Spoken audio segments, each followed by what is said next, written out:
Hogwarts, my magical girlfriend Hermione. Hello again, dear adventurers of the multiverse. Thanks for joining us once more on this epic journey. Remember, this story is pure science fiction from our wild imagination. So don't go trying to summon dragons in your backyard. The rights of this amazing novel belong entirely to its original author. We are only the narrators. Do you want more adventures? Show some love to our YouTube channel with a subscription and a like. And if you want exclusive content, our Patreon is waiting for you with open arms. Chapter 126 Under the Dragon's Breath. The air on Tuesday morning was crisp and taut, as if it too sensed the commotion and unease at the far end of the Hogwarts grounds. The news that the first task was about to begin had cast an invisible net over the entire castle at breakfast. A suppressed excitement hung in the great hall, and the clinking of cutlery sounded unusually clear. Hermione barely touched her porridge, her eyes anxiously darting towards the small door beside the staff table, where the champions and special representatives were waiting to enter. She could feel her palms sweating slightly. "He'll be fine, Hermione," Harry whispered, his own face alarmingly pale, but still trying to comfort his friend. "He knows what to do." Ron, beside him, nodded vigorously, his mouth full of bacon, mumbling in agreement. "Exactly. His little starry tricks, advanced magic, will definitely handle a dragon." Hermione forced a smile, knowing her friends meant well, but the tendrils of worry still tightly wrapped around her heart. That wasn't an ordinary creature, that was a dragon. A fire-breathing Chinese fireball dragon. As soon as the time came, all the students, guided by the professors, streamed out towards the edge of the Forbidden Forest, which had been temporarily converted into an arena. Tall hedges enclosed a huge circular area, and from a distance came a heart-pounding low roar and the clanking of chains, making everyone's nerves even more strained. The stands quickly filled, buzzing with voices. Mr. Bagman loudly announced the rules of the task: to retrieve a golden egg from beside a dragon. When he read out the dragon each champion and special representative would face, gasps rippled through the stands, and Hogwarts special demonstrator, Mr. Lynn, will face an extremely fierce and agile Chinese fireball dragon. Hermione's heart sank, though she already knew. Hearing the official announcement, fear seized her once again. She gripped the cold wooden railing tightly, her nails almost digging into the wood. The task began. Fleur Delacour faced a Welsh green dragon, using a hypnotism charm, which, though successful, singed a corner of her robes. Drawing gasps. Cedric Diggory dealt with a Swedish short-snout dragon, using a transfiguration charm to conjure several fake dogs to distract it, which went fairly smoothly, but also seemed incredibly perilous. And it was Harry's turn as he rode his firebolt, skillfully weaving through the air like a true seeker, luring the Hungarian horntail dragon away from its nest. The stands erupted in thunderous applause and cheers. Hermione couldn't help but cheer for Harry's superb flying skills, but soon, her heart returned to Lynn, who was about to enter. Harry successfully retrieved the golden egg, sustaining minor injuries upon landing, and was anxiously taken away by Madame Pomfrey for treatment. Mr. Bagman's voice rang out again, filled with excitement and anticipation. "Next up, let's welcome Hogwarts Special Representative, Mr. Lynn. He will be facing a Chinese fireball dragon that breathes mushroom-shaped flames." The gate at the other end of the arena slowly rose, accompanied by a deafening roar, full of fury and intimidation, as a magnificent yet deadly giant dragon suddenly charged into the arena. It was covered in vibrant scarlet scales, with a dazzling golden fringe of scales around its neck, which was now distended with rage. Its pearl-like eyes fixed on the unusually tiny human figure in the center of the arena. Its thick tail impatiently slapped the ground, raising clouds of dust, and the scorching heat could even be faintly felt in the distant stands. Gasps rose and fell in the stands, many people instinctively holding their breath. Hermione felt her heart was about to pound out of her chest. She bit down hard on her lower lip to keep herself from screaming. Lynn stood in the center of the arena, dressed in a black Hogwarts robe, his figure tall but slightly slender, forming an extremely stark contrast with a colossal dragon opposite him. He appeared unusually calm, not even immediately drawing his wand, just slightly raising his head, gazing at the beast that was constantly emitting threatening growls, with an orange-red glow beginning to subtly emanate from deep within its throat. "What is he doing?" Ron's voice was filled with incredulous urgency. "Quick, get out of the way. It's going to breathe fire." Just as the Chinese fireball dragon took a deep breath, its neck frill fully extended, and scorching flames were about to erupt, Lynn moved. He did not dodge or cast a shield charm as everyone expected, but slowly raised his hands, fingers splayed. There was no incantation, no waving of a wand, only a soft and pure silver glow, like flowing mercury, instantly spreading from around him and rapidly expanding forward. The light was not dazzling, yet it carried a strange power that soothed agitation. They did not coalesce into a shield, but rapidly interwoven, constructed, and refracted in the open space between the dragon and Lynn. In the blink of an eye, a massive, complex, constantly changing silver illusion maze of light paths and scenes appeared out of thin air. The light walls of the maze were not solid, yet they emitted real magical fluctuations, with bizarre and kaleidoscopic scenes inside, twisted jungles, shimmering star rivers, constantly moving colonnades and mirrors, countless branching paths dimly visible within, exuding a bewildering aura. The dragon's perfectly brewed, steel melting, mushroom-shaped flames roared forth, but did not shoot towards Lynn's original position, instead crashing directly into the suddenly appearing illusion maze. An astonishing scene unfolded. The violent flames, upon entering the maze, seemed to be refracted, dispersed, and guided by countless invisible mirrors. Like a mud ox entering the sea, rushing left and right within it, rapidly being decomposed, absorbed, and annihilated, ultimately leaving only a steaming, distorted heat wave and a few dull explosions at the entrance of the maze, not affecting Lynn behind the maze in the slightest. Merlin's beard, a thunderous gasp and uproar erupted from the stands. What kind of magic is that? Illusion. He blocked it. He actually blocked the fireball dragon's flames with an illusion. The Chinese fireball dragon seemed stunned as well, a flicker of confusion and greater anger flashing in its pearl-like eyes. It couldn't understand why its flames had been swallowed by that suddenly appearing, shimmering thing. It shook its huge head, letting out an even more enraged roar, and with heavy steps, it charged towards the illusion maze, attempting to smash it with brute force. However, the moment it charged into the maze, the situation became even more bizarre as the dragon's massive body entered the silver light curtain from the outside.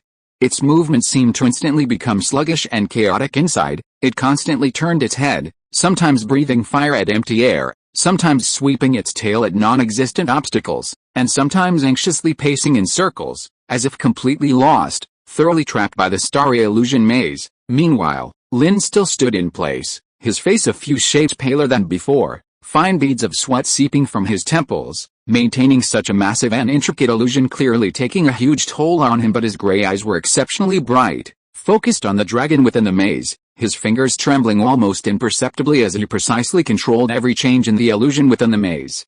Guiding the dragon's fury and attention, the stands were silent, everyone stunned by this unprecedented, miraculously skillful application of magic. This was not a head-on confrontation at all. This was an almost artistic control and guidance that pushed magic to its limits. Hermione tightly covered her mouth, her eyes fixed on the arena, her initial fear now transformed into immense shock and pride. She knew Lynn's plan, but seeing him so effortlessly, at least it seemed so, manipulate a rampaging dragon was an unparalleled visual and emotional impact. She looked at his slightly pale but incredibly focused profile, her heart surging. An indescribable emotion filling her being. The time had come, just as the dragon was once again enraged by an illusion, violently spewing flames at a false target. In the brief interval when its old strength was gone and new strength had not yet emerged, Lynn moved. His figure was like a phantom, silently skirting the edge of the maze, so fast that he left only a faint black afterimage in the air, almost hugging the edge of the arena, rushing straight for the dragon's nest. He met almost no resistance. Everyone's hearts were in their throats. He agilely flipped into the nest, grabbed the huge golden egg shimmering in the firelight, and without hesitation, turned and ran. At this moment, the Chinese fireball dragon was still in the illusion maze, venting its endless fury at a constantly provoking starry phantom, completely unaware that the real target had already been secured. Not until Lynn, holding the golden egg, quickly moved away from the nest area and waved his hand to dismiss the massive illusion maze. The silver glow receded like a tide, instantly vanishing without a trace. The dragon, suddenly losing its target, paused in confusion. It shook its huge head, its pearl-like eyes blinked, and only then did it realize that the tiny human had already run to a safe distance with its egg. It let out a roar of extreme unwillingness and rage, shaking the entire arena. But according to the rules, it had already been defeated. The dragon handlers immediately rushed forward, using huge chains and magic to re-establish control over it. After a brief moment of extreme silence in the stands, an unprecedented, almost sky-shattering, fervent applause and cheering erupted. The sound was far louder than for any previous champion. Merlin. He did it. That's incredible. How did he do that? Hogwarts. Lynn. Hogwarts. Lynn. The cheers swept through the entire arena like a tsunami. The Durmstrang and Volksbütten students also clapped in shock, especially those known for their mastery of magic. their gazes towards Lynn were filled with disbelief and deep admiration. Ling Zhengao, seated in the Kunlun Academy section, showed a faint, thoughtful expression on her usually calm face. Hermione suddenly jumped up from her seat, her cheeks flushed with excitement, cheering loudly and clapping her hands vigorously, her eyes even a little moist. Harry and Ron were also excitedly jumping and shouting beside her. In the center of the arena, Lynn placed the golden egg in the designated spot, taking a slight breath. His pale face still showed little expression. He merely raised a hand to gently wipe away the sweat from his temple. Madame Pomfrey hurried over to check on him, but he gently waved her off, indicating he was fine. He looked up, his gaze cutting through the noisy crowd, precisely finding the brown-haired girl on the Gryffindor stands who was jumping, laughing, and incredibly excited across the long distance. Their eyes met in the air. Hermione also saw him, her cheers softened, but the brilliant smile on her face became even brighter. She vigorously waved at him, silently mouthing, "Amazing." Lynn gazed at her quietly, her figure clearly reflected in his usually calm gray eyes, and deep within his eyes, a faint glow, like melting ice and snow, slowly flowed through. He gave her a very slight, almost imperceptible nod. Then, amidst the deafening cheers, he turned and walked towards the exit, the black hem of his robe drawing a calm and determined arc behind him. Hermione stood still, watching his receding figure, her heart still pounding violently, but no longer from fear, but from a full, almost overflowing sense of pride, joy, and that quietly growing, increasingly sweet emotion. She knew that he had not only conquered the dragon but, in an unprecedented way, had conquered all the questioning gazes, and the liking in her heart, like a kindled spark, at this moment, became even brighter and more resolute. Chapter 127 Golden Egg Whisper. The deafening cheers seemed to still echo in their ears, but the brilliance and danger of the first task were already in the past. On Tuesday afternoon, when Lynn and Hermione met in the quietest corner of the library, the conversation had quickly shifted from yesterday's thrilling encounter to the golden egg resting quietly on the table. It was huge and heavy, shimmering with a mysterious and cold luster under the winter sunlight streaming in from the high window. The shell was seamless, showing no mechanism for opening. "So, the next clue is hidden inside," Hermione whispered, her fingers carefully tracing the smooth shell, her brows slightly furrowed. "But how do we open it?" "I tried Alohomora, but there was no reaction." "It definitely requires specific conditions or a spell." Lynn sat opposite her, his gaze calmly fixed on the golden egg, seemingly unsurprised. "It needs water," he said, his voice low and certain, directly revealing the answer. "Water." Hermione suddenly looked up, her brown eyes instantly filled with curiosity and understanding. "Open it underwater?" "How do you know?" Her mind immediately raced. "Is it some acoustic principle? Or do magic runes only activate in a water element environment? Or, sound?" Lynn added concisely. "The sound it makes underwater is different information." "I see." Hermione almost slapped the table in amazement, her face glowing with the excitement unique to solving a difficult problem. "It's so cleverly designed, using the different effects of water and air as mediums on sound propagation to encrypt information.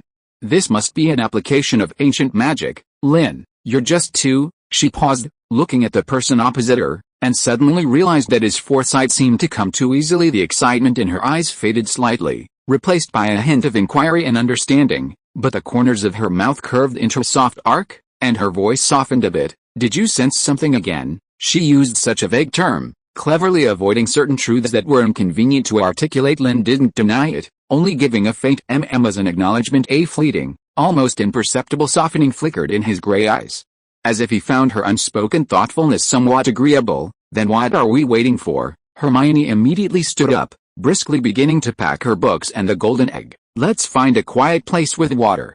"The prefect's bathroom?" "It's big enough, and it's definitely empty at this time." A few minutes later, they arrived at the ridiculously luxurious prefect's bathroom. There was a huge, pool-like bathtub, golden faucets, warm steam filling the air, and smiling, dozing merperson murals on the walls. Hermione's face was slightly flushed, but she still tried to maintain a serious academic demeanor. She waved her wand, letting the golden egg slowly sink into the foamy, pine-scented hot water. "All right." She licked her lips nervously, looking at Lynn. "Now open it." Lynn nodded. Hermione took a deep breath, pointed her wand at the submerged golden egg again, and whispered, "Relatio," or a similar opening spell. The shell of the golden egg quietly cracked open underwater instantly. An extremely sharp, terrifying scream, as if countless people were dying, mixed with a noise of fingernails scraping glass, suddenly erupted from underwater, even though most of the sound was muffled by the water. It was still so piercing that it made one's scalp tingle and heart pound. "Ah!" Hermione shrieked, startled by the sudden, dreadful sound. Instinctively stepping back, her wand almost slipping from her hand, her face was pale, and she vigorously covered her ears. What is this? This isn't a clue at all. This is noise. Terrible noise." Lynn's brow also furrowed almost imperceptibly. The sound was far more distorted and malicious than he had anticipated. What should have been an ethereal, eerie but still discernible song was now filled with pain and torment. "Turn it off. Turn it off quickly," Hermione cried out, unable to bear it. Lynn immediately waved his wand, and the golden egg snapped shut, the terrible noise abruptly ceasing. Only the gurgling of water and their slightly hurried breathing remained in the bathroom. Hermione, still shaken, stared at the now silent golden egg, as if it were some terrible dark arts object. "This isn't right, Lynn," she said with certainty, her research mode instantly fully engaged, replacing her earlier fright. "Even if the sound becomes strange underwater, it shouldn't be this screeching filled with pain and negative emotions. This sound carries a very strong mental interference magic." She suddenly looked at Lynn, her gaze sharp. "Is this what you sensed?" "No." Lynn shook his head, his gaze calmly fixed on the golden egg. "Originally, it should have been a song. Although eerie, it was definitely not this kind of mournful sound." "A song?" Hermione mused, unconsciously twirling a lock of brown hair around her finger. "So, someone tampered with the golden egg? Added dark arts interference? What's the purpose? To prevent the champions from getting the correct clue? Or even, to launch a mental attack when they try to get the clue?" Her mind raced, her expression growing increasingly solemn. "Who did it? How did they do it? The golden egg has been strictly guarded, unless it's..." She didn't finish, but her eyes indicated that she was considering the possibility of an insider among the professors or staff responsible for guarding the items. "It needs purification." Lynn pointed out the key. "Without dispelling this layer of dark arts interference, they wouldn't be able to hear the true clue." "Right. Purification," Hermione immediately agreed, but then she looked at the golden egg again, an intractable expression on her face. "But this additional dark arts is very strange. It seems deeply intertwined with the golden egg's own magic mechanism. If we directly use a conventional purification charm or finite incantatum, it's very likely to also damage the magical structure within the golden egg that stores the real information." She paced back and forth a couple of times, then suddenly stopped, her eyes lighting up. "Perhaps we could try a gentler method of stripping it away? For example, using a variant of prior incantato to trace and reveal the pattern of this dark arts interference, and then neutralize it specifically? Or find a magical material that can absorb negative emotional energy as a medium." The faster she spoke, the more various specialized incantation and magic academic terms poured out, as she once again immersed herself in the concentration of solving the problem. Lynn didn't interrupt her, just listened quietly, occasionally, when she proposed a solution, briefly pointing out one or two energy nodes to pay attention to or potential risks. His additions were always precise and to the point. Like a high-speed magical computer that could instantly deduce countless possibilities of spell variations. In this efficient and focused discussion, Hermione completely forgot her earlier fright, and temporarily set aside her anger at the mastermind. All her attention was focused on how to cleverly and harmlessly unravel this maliciously entwined puzzle. "So, the key is to find that resonance gap between the dark arts and the original magic," Hermione said, instinctively reaching for her notebook to jot down this inspiration, but her hand met empty air. She then remembered her notebook was still in her bag outside. "I'll go get my notes," she said, turning to walk out. "I'll go." Lynn's voice came from behind her. Hermione's footsteps paused, and she turned around. Lynn had already walked towards the bathroom door ahead of her, watching his tall, slightly slender back disappear through the doorway. Hermione stood still, a sudden warmth welling up in her heart. He was always like this, not saying much, but naturally taking care of her in such subtle ways. This unspoken thoughtfulness moved her more than any sweet words. She walked to the edge of the bathtub, looking at the golden egg lying quietly in the water, and couldn't help but sigh softly, whispering, "Although I hate that it's been tampered with, if it weren't for this, it seems I wouldn't have the chance to be here alone with him, researching." As soon as the words left her mouth, she immediately covered her mouth, her cheeks quickly flushing, and she guiltily glanced at the door. Oh goodness, what was she thinking? If Lynn heard. Fortunately, Lynn quickly returned with her notebook and pen, his expression normal, as if he hadn't heard anything. Hermione secretly breathed a sigh of relief, quickly took the notebook, and pretended to write diligently, trying to hide her burning cheeks. Lynn took in her subtle reactions but didn't point them out. only letting his gaze linger for a moment longer on her flushed earlobes, a hint of almost imperceptible tenderness flashing in his eyes. He walked to her side, watching her swiftly write down derivation formulas and spell models in her notebook. Here, he reached out and pointed to a connection point in an energy structure diagram she had drawn. The resonance point is fragile. Forced stripping will easily cause it to break. Using starlight star radiance penetration is more stable. His fingertip accidentally brushed against the back of her hand. The cool touch made Hermione's hand tremble slightly, and her pen tip drew a small arc on the paper, but she didn't pull her hand back. Instead, she looked up at his profile, so close to her. Starlight star radiance penetration, she repeated softly, feeling the lingering coolness and faint magical aura from his fingertip, her heart beginning to beat faster again. Unwillingly, Lynn explained in her low voice. His voice exceptionally clear in the spacious bathroom. The characteristics of my magic can slowly neutralize negative energy without disturbing the main structure. As he spoke, he very naturally moved his finger slightly down, gently covering her hand holding the pen, guiding her pen to add a few thin silver lines representing the flow of starlight magic to the structure diagram. His palm was cool, yet it completely enveloped her hand, steady and firm. Hermione could almost feel every one of her fingertips burning, and her breathing became shallow. She tried to focus her attention on the magic lines he was drawing, but her mind felt a little dizzy. Like this, she followed his lead, subconsciously drawing a few strokes, her voice as light as a feather.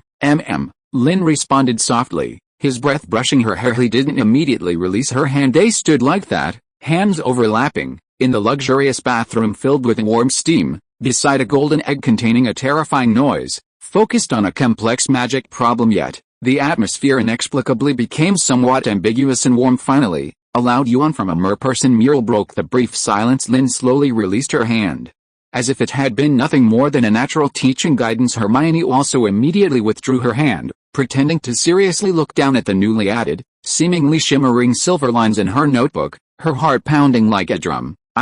I think this plan is feasible. She cleared her throat, trying to make her voice sound normal. Can we try it tonight? Good. Lynn nodded. On the way back, they walked side by side, a suitable distance between them, but neither spoke. Hermione held her notebook, her fingertips seemingly still able to feel the warmth and touch of his hand that had covered her. She secretly glanced at the silent Lynn beside her. His profile remained austere, but whether it was an illusion or not, she always felt that the corners of his tightly pressed lips seemed a tiny bit softer than usual. Although the golden egg had been maliciously tampered with, the next task was full of unknown dangers. But at that moment, Hermione's heart, like the warm bubbles in the bathroom, was gurgling with sweet effervescence. Perhaps the process of solving the puzzle itself was also a kind of rare sweetness. Chapter 128 Christmas Ball Incident. The dust from the first task and the noise of the golden egg were gradually replaced by the increasingly festive atmosphere in the castle. Garlands of holly and mistletoe were hung in the corridors, armor was polished to shine, and the air was filled with a sweet scent of roasted gingerbread and treacle. However, for students above 4th year, what was more unsettling than Christmas itself was the approaching Christmas ball. Whispers about dance partners and nervous invitations became the hottest topics in the corridors and common rooms. Hermione naturally heard these discussions, but most of her thoughts were still immersed in the golden egg clues and the unsolved conspiracies. Only occasionally would her mind wander to the ball, a subtle, indescribable anticipation stirring within her, and her gaze would involuntarily drift towards the black-haired boy who always sat quietly reading. She wasn't sure if Lynn cared for such worldly activities. He seemed oblivious to the restless youthful energy around him. After Wednesday afternoon's defense against the dark arts class, Moody, disguised as Crouch, still gave a thrilling lecture. Students filed out. Hermione was tidying her bag, pondering whether the Imperio resistance techniques mentioned in class could be applied to purify the golden egg's noise, when a figure stopped by her desk. She looked up, meeting Lynn's calm gray eyes. The students who hadn't left immediately slowed their steps, casting curious glances. Although the recent rumors had somewhat subsided, Lynn's astonishing performance in the first task and the invisible tacit agreement between him and Hermione still made them a focal point of attention. Hermione's heart inexplicably skipped a beat. She looked at him with some confusion. Lynn? What is it? Lynn paid no attention to the surrounding gazes. He simply looked at her and, in a direct, calm tone as if stating the weather is nice today, asked, Christmas ball.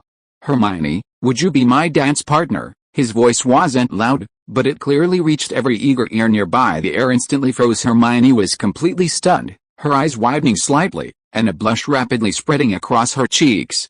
She hadn't expected him to invite her so suddenly, so formally, in front of so many people. She thought perhaps she would need to give more active hints, or that he didn't care at all. She opened her mouth, feeling her cheeks burning, but inside, it was like fireworks had exploded, brilliant and joyful.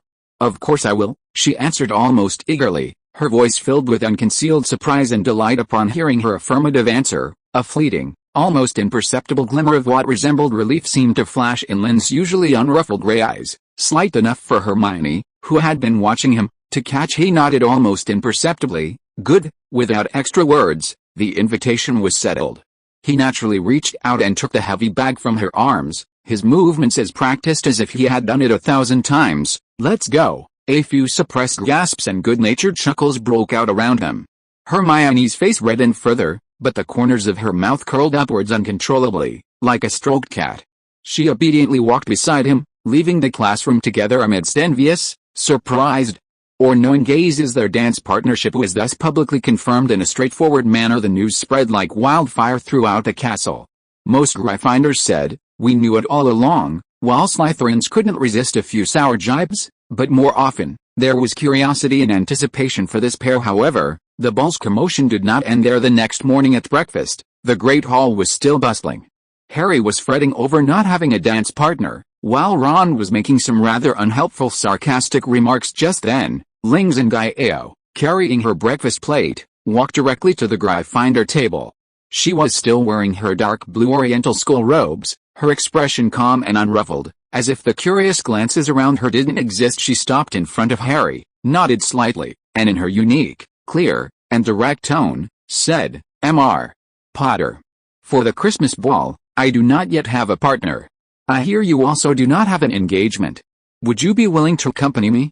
Purely for friendship, with no other considerations." PFFT, Ron nearly spat out his pumpkin juice, his eyes wide as saucers, looking at Ling Zingao, then at the instantly frozen Harry, his face a picture of disbelief. Harry was also completely bewildered, his mouth agape, looking at the unique, beautiful Kunlun chief before him, unsure how to react.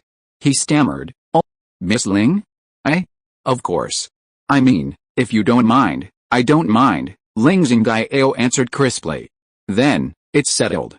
See you before the ball." With that, she gave Harry a slight nod, then also briefly acknowledged the stunned Ron and the curious Hermione beside him, before turning and walking away with her plate, her step steady, as if she had merely completed a routine task. A strange silence fell over the Gryffindor table. After several seconds, Ron suddenly snapped back to reality and practically wailed at Harry, "She invited you. That Kunlun. She actually invited you. Purely for friendship. Merlin. Harry. What luck you have." His voice was filled with deep shock, disbelief, and a hint of sourness he himself hadn't noticed. He looked at Harry, then instinctively glanced towards the Ravenclaw table, his face turning somewhat grim as he sullenly poked at the sausages on his plate. Harry's expression slowly shifted from initial shock and bewilderment to a complex mix of embarrassment, relief, and a touch of smugness. He scratched his messy black hair. "Oh, I don't know what happened, it's just, well..." Hermione looked at Ron's clearly deflated yet stubborn expression, shook her head helplessly, and whispered to Lynn, "It seems Ron needs a little push to realize his feelings." Lynn was slowly cutting a piece of toast. At her words, he merely turned his head to look at her, a flicker of understanding in his eyes, but made no comment on the small commotion. His attention seemed more focused on the faint scent of her hair as Sheila. Close time flew by in anticipation, and finally, the night of the Christmas ball arrived. The castle entrance hall was brilliantly lit and beautifully decorated. Students in various robes gathered there, and the air was filled with a scent of perfume, nervousness, and excitement. When Lynn and Hermione appeared at the entrance to the hall, they almost instantly attracted the gaze of half the people. Lynn wore a well-tailored dark black ceremonial robe, with subtle silver patterns embroidered on the collar and cuffs, complementing his calm demeanor and making him appear even more distinguished and aloof. And Hermione, standing beside him, left everyone who knew her breathless with astonishment. She wore a flowing, light lavender gown, as if woven from moonlight. The fabric was soft and shimmered subtly, perfectly outlining her graceful neck and her slender, yet budding, girlish figure.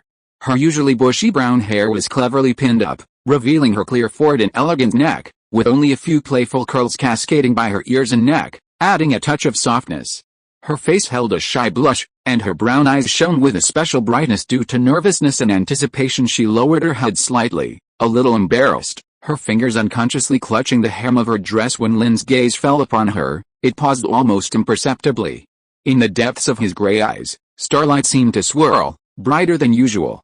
He said nothing, merely offered his arm. Hermione looked up, meeting his gaze, and seeing the clear admiration in his eyes, her nervousness largely dissipated, replaced by a sweet courage.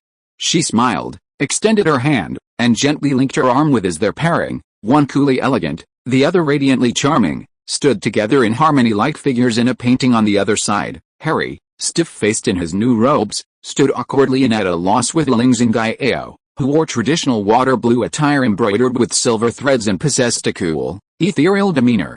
Ron, wearing his old ceremonial robes with ridiculous lace trim, stood a short distance away with a scowl, occasionally glancing at Fleur Delacour, who was chatting and laughing with Cedric Diggory, then quickly looking away, his expression growing even more sullen. The ball officially began, and the champions were required to lead the first dance.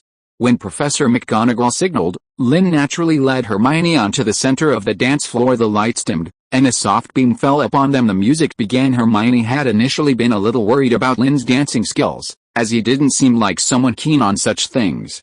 However, when his hand gently rested on her waist and his other hand held hers, all her worries vanished. His lead was firm and fluid, his steps precise and elegant, as if every movement was calculated for the most perfect trajectory.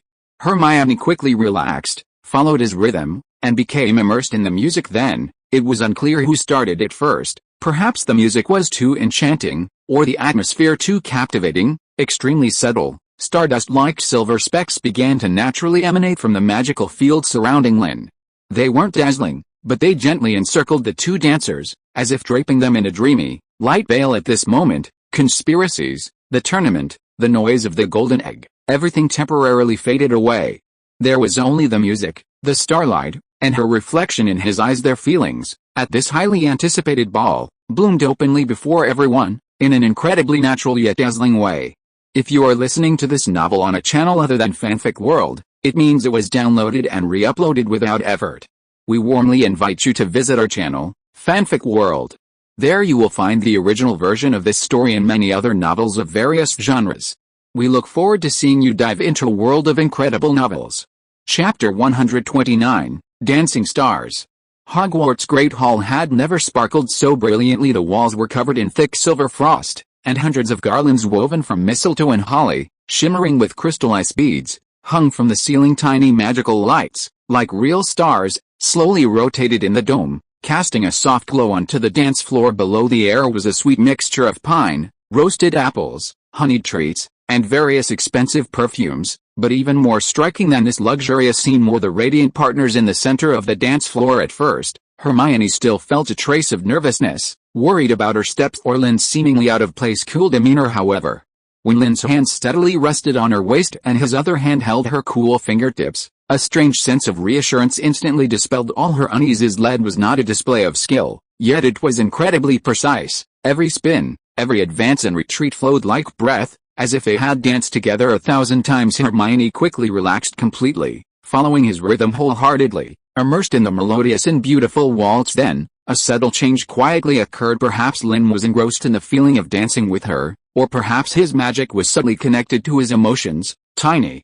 dust-like, soft as mist silver starlight began to flow silently from around him. They were not dazzling, yet they carried an incredible magic, like living sprites, gently encircling and lingering around the two dancers. Hermione's lavender dress, whose subtle glitter had been infused with moonlight essence the moment it touched these stardust particles, suddenly became vibrant and brilliant, reflecting the flowing silver specks and weaving a dynamic, dreamlike tapestry. They no longer seemed to be dancing on the floor, but rather strolling through a winding river of stars, becoming the light itself. All eyes in the great hall were firmly drawn to them. Gasps, whispers, and gazes of pure admiration came from all directions. Merlin, lavender brown, covered her face, her eyes wide. "They look so beautiful," Parvati Patil also sincerely praised. "Hermione looks like a different person." They're truly a match. Even at the Slytherin table, students who had initially prepared to watch a show or offer a few taunts were mostly speechless, only able to watch the two dancers, seemingly favored by magic, with complex emotions. Pansy Parkinson pouted, wanting to say something, but ultimately just let out a disgruntled HMPH at the teacher's table. Professor McGonagall's stern face showed a rare, undisguised smile of contentment, her eyes even a little moist. Dumbledore's blue eyes behind his half-moon spectacles sparkled with interesting and wise light. He gently stroked his beard and whispered something to Madame Maxime beside him, causing the tall headmistress to nod in agreement. Hermione looked up at Lynn. His face, illuminated by the starlight, appeared even more clearly defined. Those gray eyes, always unfathomably deep, were now cast downwards, clearly and completely reflecting only her image, so focused as if the entire world contained only her. The music, the gazes, the clamor, everything faded away. She could only hear her own heartbeat, only feel the reassuring warmth and strength from his palm. A warm current of happiness washed over her limbs, making the smile on her lips even more radiant. "You look beautiful tonight, Hermione," Lynn's deep voice sounded above her, blending with the melodious music, almost like a sigh, yet it landed clearly and heavily on her heart. Hermione's heart skipped a beat, her cheeks flushed, but a surge of courage welled up. She tightened her grip on his arm slightly and responded softly, her voice trembling but incredibly sincere, "You too.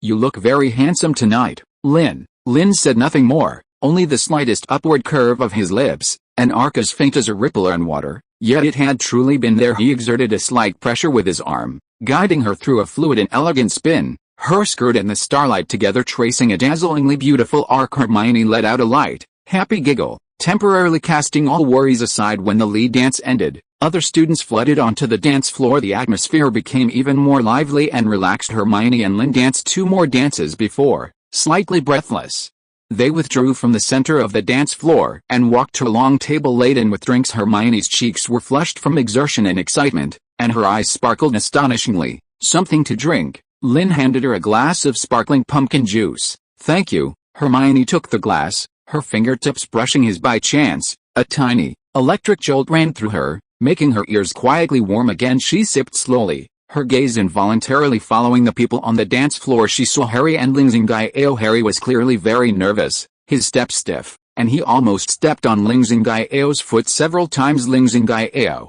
however, maintained her usual calm expression, but her dancing was unexpectedly graceful and fluid. With a unique Eastern charm, she would occasionally whisper a word or two to Harry, seemingly guiding his steps. They looked less like a couple and more like a meticulous dance instruction duo. "It seems Harry has temporarily resolved his partner crisis." Hermione couldn't help but chuckle. Then her gaze shifted, and she saw Ron sitting alone in a corner, looking sullen. He wore his old robes with a ridiculous lace trim, his face as sour as if he'd swallowed a dozen slugs, his eyes fixed on another part of the dance floor. Fleur Delacour was happily dancing with her Ravenclaw partner, her silver hair flowing, attracting countless gazes. "Oh, Ron," Hermione sighed, her tone tinged with helplessness and understanding. Just then, Neville Longbottom seemed to pluck up his courage and walk towards a Ravenclaw girl to invite her to dance, but he was so nervous that he walked over with his arms and legs moving together, and accidentally bumped into a Hufflepuff boy who was carrying drinks. Some juice spilled, causing a small commotion and good-natured laughter. Neville's face instantly turned as red as his dress robes, and he stood there awkwardly in another corner. Draco Malfoy had tried to imitate the sophisticated dance steps of certain pure-blood scions, only to almost trip over himself. Fortunately caught by the clumsy crab and Goyle beside him, he quickly straightened up, feigned composure as he adjusted his collar. But his flushed ears and the suppressed smiles of several Slytherin students around him betrayed his embarrassment. These little incidents made Hermione laugh, and she shook her head. Not going to dance anymore. She withdrew her gaze and looked at Lynn beside her, her eyes still holding a lingering smile. Lynn shook his head, his gaze sweeping over the slightly crowded and noisy dance floor. "Here is fine." Hermione immediately understood what he meant. He preferred quiet, or more accurately, preferred the quiet of being with her. This realization made her heart sweeten again. She put down her glass, then suddenly gathered her courage and held out her hand to him, a playful anticipation on her face. Then, "Mr. Lynn, would you care to join me on the terrace for some fresh air? It's a bit warm in here." She found a perfect excuse. Lynn looked at her outstretched hand, paused slightly, then without hesitation, placed his hand on hers and gently clasped it. "All right." His palm was cool, yet it completely enveloped her small hand, firm and strong. Hand in hand, they walked through the noisy crowd towards the terrace leading to the garden. As they passed, they still attracted many gazes and whispers, but this time, most of the looks were of genuine envy and well wishes. They looked so happy. "Yes, I didn't realize Granger could look so beautiful when dressed up," Lynn is simply full of hidden depths. These words vaguely drifted into Hermione's ears. And the smile on her lips never faded. Arriving at the slightly quieter terrace, the cold, fresh air of the winter night rushed in, dispelling the stuffiness of the indoors. In the distance, the surface of the black lake shimmered under the moonlight. The music from the Great Hall could still be faintly heard, yet it felt as if it were from another world. They leaned against the stone railing, both silent, simply enjoying this rare tranquility and the unspoken understanding of each other's company. Lynn's hand still hadn't let go, and Hermione was happy for it, even secretly intertwining her fingers more tightly with his, becoming a 10-fingered clasp. Lynn seemed to pause, then tightened his fingers even more. Hermione's heart began to race again. She secretly turned her head to look at Lynn's profile, outlined by the moonlight. He was gazing at the distant lake, his expression as usual calm, but she could feel that the aura around him was relaxed and gentle. "Tonight, I'm very happy," Hermione said softly, breaking the silence, her voice carrying a sweet, almost tipsy quality. Lynn turned and looked at her. The starlight hadn't completely faded, tiny specks of light swirling in his deep gray eyes, making his gaze appear especially focused and gentle. He responded softly, his gaze settling on her smiling eyes. "Me too." Those simple 3 words made Hermione feel as if all the starlight of the night had fallen into her heart, brilliant and warm. She no longer needed more words. She simply smiled and gently rested her head on his firm shoulder, together gazing out at the tranquil magical world under the moonlight. The revelry of the ball continued. But this moment on the terrace belonged only to them. Emotions quietly grew in silence, like the stars in the night sky, shining quietly yet incredibly steadfastly. Chapter 130 Crisis Under the Ice. The starlight and sweetness of the Yule Ball still lingered in the air of Hogwarts, like a warm and fleeting dream. The biting cold reality of January quickly brought the students back to earth, and the shadow of the second task quietly approached with a cold current. The deciphering of the Golden Eggs clue was no longer a secret among the champions, and Lynn underwater, hostages, a 1-hour time limit. These keywords were enough to outline the next challenge. Tension and anticipation once again filled the air. However, the real clue arrived early, in a way that surprised everyone. One afternoon in mid-January, the weather was gloomy, and the cold wind howled. Harry emerged from the library, agitated, still troubled by what exactly the treasure mentioned in the Merperson song referred to. Just as he turned into a secluded corridor, a familiar yet slightly frantic voice called out to him, "Potter, come here." It was Mad-Eye Moody. His magical eye swiveled wildly, scanning the empty corridor back and forth, and his thick hand pulled Harry into an empty broom cupboard nearby. Harry jumped, the cupboard reeking of dust and wood shavings, the space cramped and narrow. "Professor," Moody's face appeared even more scarred in the dim light. He lowered his voice, with a deliberately mysterious tone. "Listen, lad, time is running out. The second task, underwater, they've taken your most important thing, but not just one." Harry's heart sank. "Not just one? What do you mean?" "It means, a trap," Moody spat, as if speaking of something foul. "Someone's tampered with it." "Increase the difficulty. You think there'll only be one friend trapped underwater waiting for you? Wrong, they'll put several. To distract you. To waste your time. To keep you from finding the real one. Or, to make you watch helplessly as you run out of time." Harry gasped, his face instantly turning pale. Several. This meant he might not be able to save everyone within an hour. If he wasted time by choosing incorrectly, he dared not imagine the consequences. "Who is it? Why would they do this?" Harry pressed urgently, his voice trembling. "Who else could it be?" Moody's normal eye widened, filled with paranoia and anger. "Those who don't want you to succeed. Those who wish for your failure, or even wish for you to come to harm. You must be ready, Potter. You must be faster. Stronger than they imagine." He clapped Harry hard on the shoulder, with enough force to make Harry wince. "Remember. Don't be fooled. Find your target.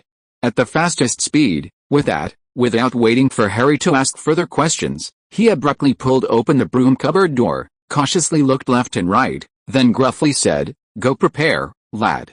Don't tell anyone I told you," and then he limped quickly away, disappearing down the corridor. Harry stood alone in the empty corridor, feeling a chill that was colder than being outside moments ago. Professor Moody's words pierced his heart like ice picks. Not just one hostage, a trap, running out of time.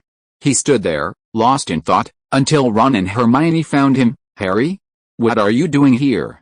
Why do you look so pale?" Hermione asked with concern. Harry suddenly snapped back to reality, looking at Hermione's worried face, and remembering Moody's words about the most important thing. His heart felt squeezed by a cold hand. He opened his mouth, almost blurting out Moody's warning, but remembering Moody's final instruction, He forced himself to hold it back, and nothing. He mumbled, forcing a smile, "Just a bit cold, let's go back." Hermione and Ron exchanged glances, both thinking Harry was a bit strange, but seeing he didn't want to say more, they didn't press him. However, Harry could not keep this anxious secret for too long that evening. In the room of requirement, when Hermione once again took out a golden egg, preparing to further study the details of the Merperson song with Lynn, trying to find more hints about the treasure, Harry looked at Hermione's focused profile, thinking that she might be placed in greater danger because of him, and finally could no longer hold back, revealing everything Moody had told him. He said, "Not just one hostage, it's a trap, it's meant to stall us. Or make us save the wrong person." Harry's voice carried an uncontrollable panic and anger. "What are we going to do?" The room of requirement instantly fell into dead silence. Hermione's face also turned pale, her fingers unconsciously clutching her robes. "Not just one? This completely violates the rules, and this means the risk each of us faces has increased." She immediately thought of the worst possibilities. Lynn, who had been silent, had a cold. Sharp glint suddenly flashed in his gray eyes. He almost instantly determined the source of the information. Barty Crouch Jr., only he would be so kind as to leak it in advance and benevolently increase the difficulty. His purpose self-evident, to create chaos, increase risk, and perhaps even hope to see casualties, especially targeting Harry, or anyone who might hinder the Dark Lord's return. His gaze fell on Hermione's pale face, his heart feeling as if it had been pricked by tiny but sharp ice shards. No matter how many hostages there were, Hermione was surely one of the targets, and under the Black Lake, there were too many variables. "The information is likely true." Lynn's deep voice broke the heavy atmosphere, carrying a chilling calmness. "We need a countermeasure." "Countermeasure? How do we counter it?" Harry asked eagerly. "We don't even know how many there will be. And we don't know who exactly they are. First, we must assume the worst-case scenario." Hermione forced herself to calm down, her mind working quickly. "Hostages might be scattered. Identification and searching will consume a lot of time. The most crucial issue is underwater breathing and movement. An hour might be far from enough for searching for multiple people." She looked at Lynn, her eyes full of worry. "Your bubblehead charm, while it solves breathing, underwater movement speed is still too slow, and if we encounter an attack..." Lynn met her gaze, his eyes calm and certain, as if he had long anticipated this step. "The bubblehead charm is just the basic," he slowly said. "I need to create something more efficient." Over the next few days, Lynn devoted a great deal of time and energy. He practically lived in the room of requirement and the deepest restricted section of the library. Dumbledore had again given special permission, poring over various abstruse tomes on underwater magic, ancient runes, and the application of star magic. Hermione assisted him as much as possible, responsible for organizing materials, calculating magic flow formulas. And when Lin Zingao occasionally came to discuss Eastern Array formations, she consulted her on questions regarding the stability of water-based runes. Although Zingao didn't fully understand, based on the principle of academic exchange, she still offered some useful insights on how to utilize the power of water elements themselves to enhance the durability and stability of runes. Harry, meanwhile, anxiously practiced the bubblehead charm and various offensive and defensive spells he might need, but his inner unease grew daily. Finally, on the evening 2 days before the task began, Lynn completed his preparations in the room of requirement. He spread his palm, where 3 translucent talismans lay, thin as cicada wings, cool to the touch, and a deep lake blue color. The talismans were neither gold nor jade, their surfaces intricately etched with complex patterns of star trajectories using extremely fine silver lines. These lines seemed to be drawn from liquid starlight, flowing slowly under the light, emitting a soft and mysterious glow. "These are..." Hermione leaned closer curiously, feeling the pure and powerful water element magic fluctuations emanating from the talismans, subtly blended with Lynn's unique star power. "Water-repelling star talismans," Lynn explained, his voice carrying a hint of imperceptible fatigue, but his eyes were bright. "Once activated after wearing, they can form a 1-hour sustainable water-repelling field around you, not only providing breathing but also significantly reducing underwater resistance and increasing movement speed at the same time. The embedded star power can, to some extent, dispel darkness, provide vision, and exert a faint deterrent effect on lower-level dark arts creatures." He picked one up and gently handed it to Hermione. "Try it." Hermione carefully took it and, as instructed, infused a trace of her magic into it. In an instant, the lake blue talisman seemed to come alive, its surface star trajectories suddenly lighting up, emitting an even brighter silver and blue intertwined glow. An invisible, cool force field instantly spread out from the talisman's center, gently enveloping her. The moisture in the air around her seemed to be repelled, her breathing became smoother, and she even felt her body become much lighter. "It's amazing," Hermione exclaimed, delightedly feeling the change. "This is far superior to the bubble head charm, Lynn. How did you do it?" "It's a combination of ancient water-repelling incantations, star magic shaping, and inspiration from some Eastern rune stabilization techniques," Lynn answered concisely, his gaze turning to Harry, handing him another talisman. "Use it at the crucial moment. Prioritize your own safety." Harry took the talisman, feeling its wondrous touch and power, and much of his anxiety and unease seemed to be dispelled. He nodded heavily. "Thank you, Lynn." Lynn put away the last talisman, keeping it for himself, but Hermione's excitement faded slightly, and her brow furrowed again. She looked at the talisman in her palm, its light gradually dimming, then at Lynn's slightly pale face. "Making this took a lot out of you. Did it?" She noticed the imperceptible fatigue in his eyes and the magic fluctuations around him that were fainter than usual. Such an intricate and powerful magical creation could never be completed easily. Lynn did not answer directly, merely saying, "It's worth it." His gaze once again fell on Hermione, her concern clearly reflected in his gray eyes, along with a deeper, undeniable resolve. "Whatever is underwater," he looked into her eyes, his voice low and clear, like a solemn promise, "no matter how many distractions there are, I will find you." Chapter 131 Song of the Tide. The morning was bitterly cold by the Black Lake shore, with a layer of gray mist shrouding the surface, as if endless unknowns and dangers lurked beneath the calm waters. The stands were already packed with students and professors, their exhaled breath forming a white cloud, and the atmosphere was even more solemn and tense than during the first task. Mr. Bagman's voice, magically amplified, echoed across the lake shore, announcing the rules of the second task. The champions had 1 hour to dive to the bottom of the lake and retrieve their most beloved treasure. When Lynn heard the phrase "most beloved treasure," he remained as calm as ever, though a fleeting, almost imperceptible ripple seemed to pass through the depths of his eyes. Harry appeared particularly nervous, his hands tightly clenched, his gaze fixed on the lake's surface. Ron kept patting his back, seemingly trying to encourage him, but his own face was also a little pale. Fleur and Cedric were also making their final preparations, their expressions serious. Lynn seemed the calmest of them all. He wore a simple black wetsuit, modified overnight by Hermione, referencing magic books, which accentuated his tall yet slightly slender figure standing by the cold lake. He was as still as a reef. Only Hermione noticed that his fingers, hanging by his side, were unconsciously caressing the water.